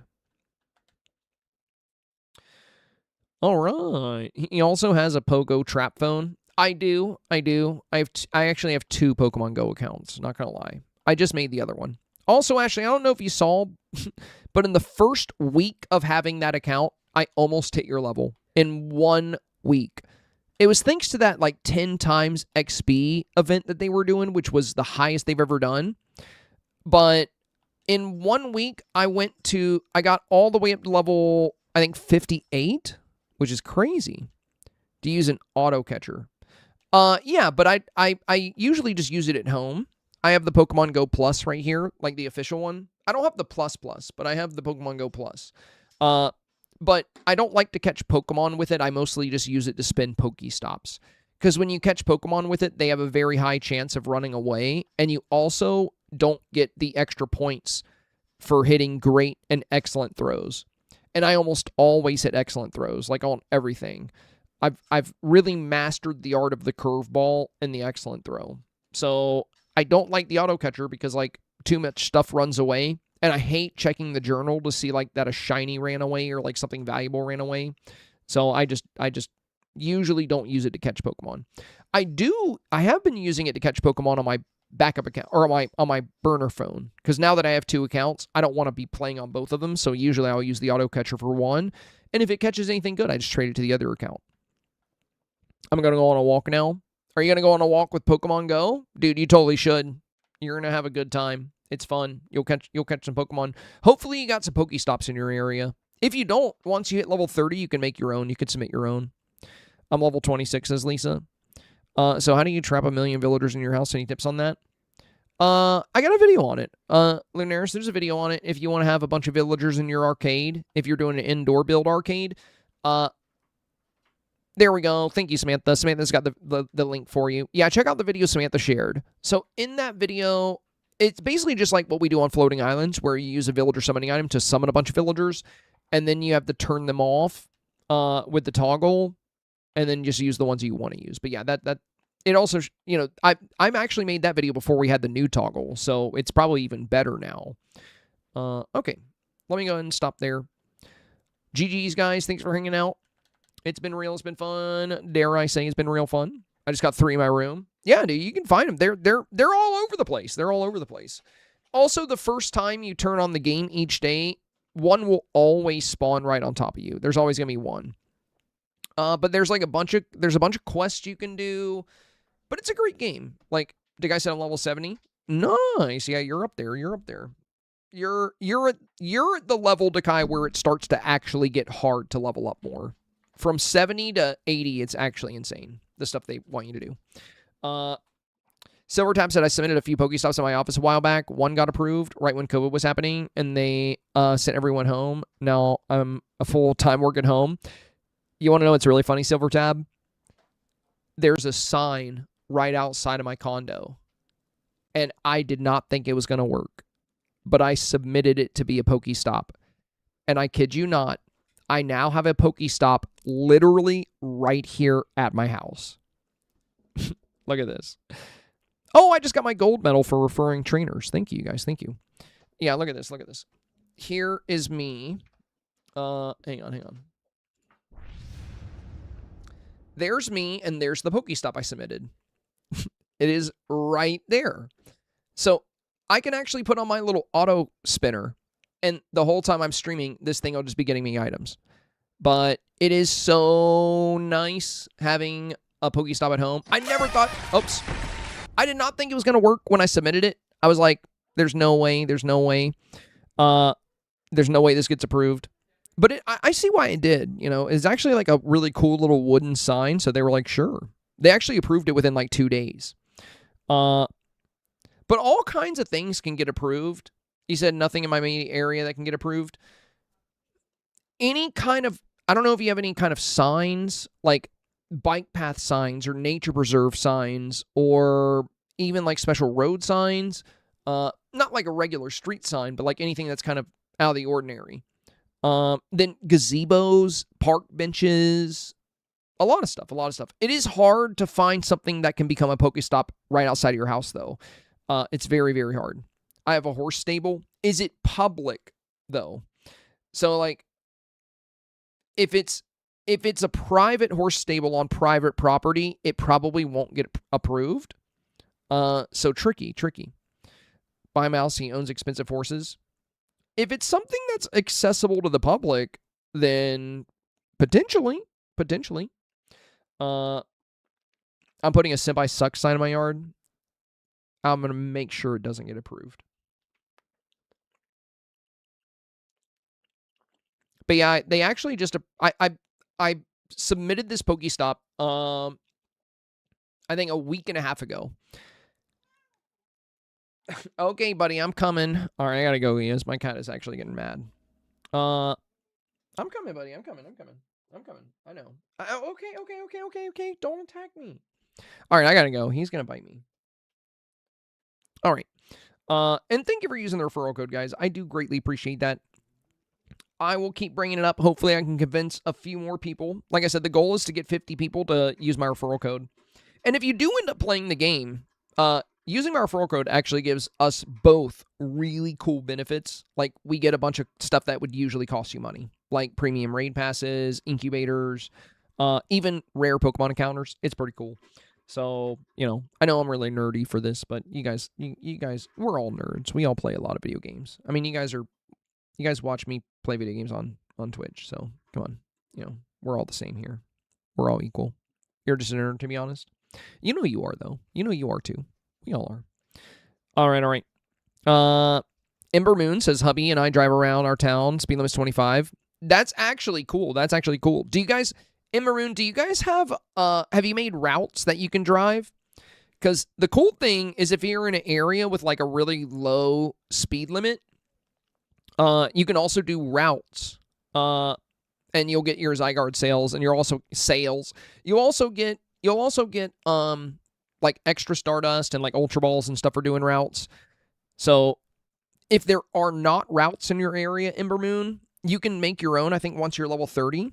All you got to do is, you probably already know this since you guys drive around, because, yeah, there's a lot of people that play via car. A lot of people play via car, but if you ever do that, just make sure you're, you know, in an area where it's like a low speed limit and it's safe, you know.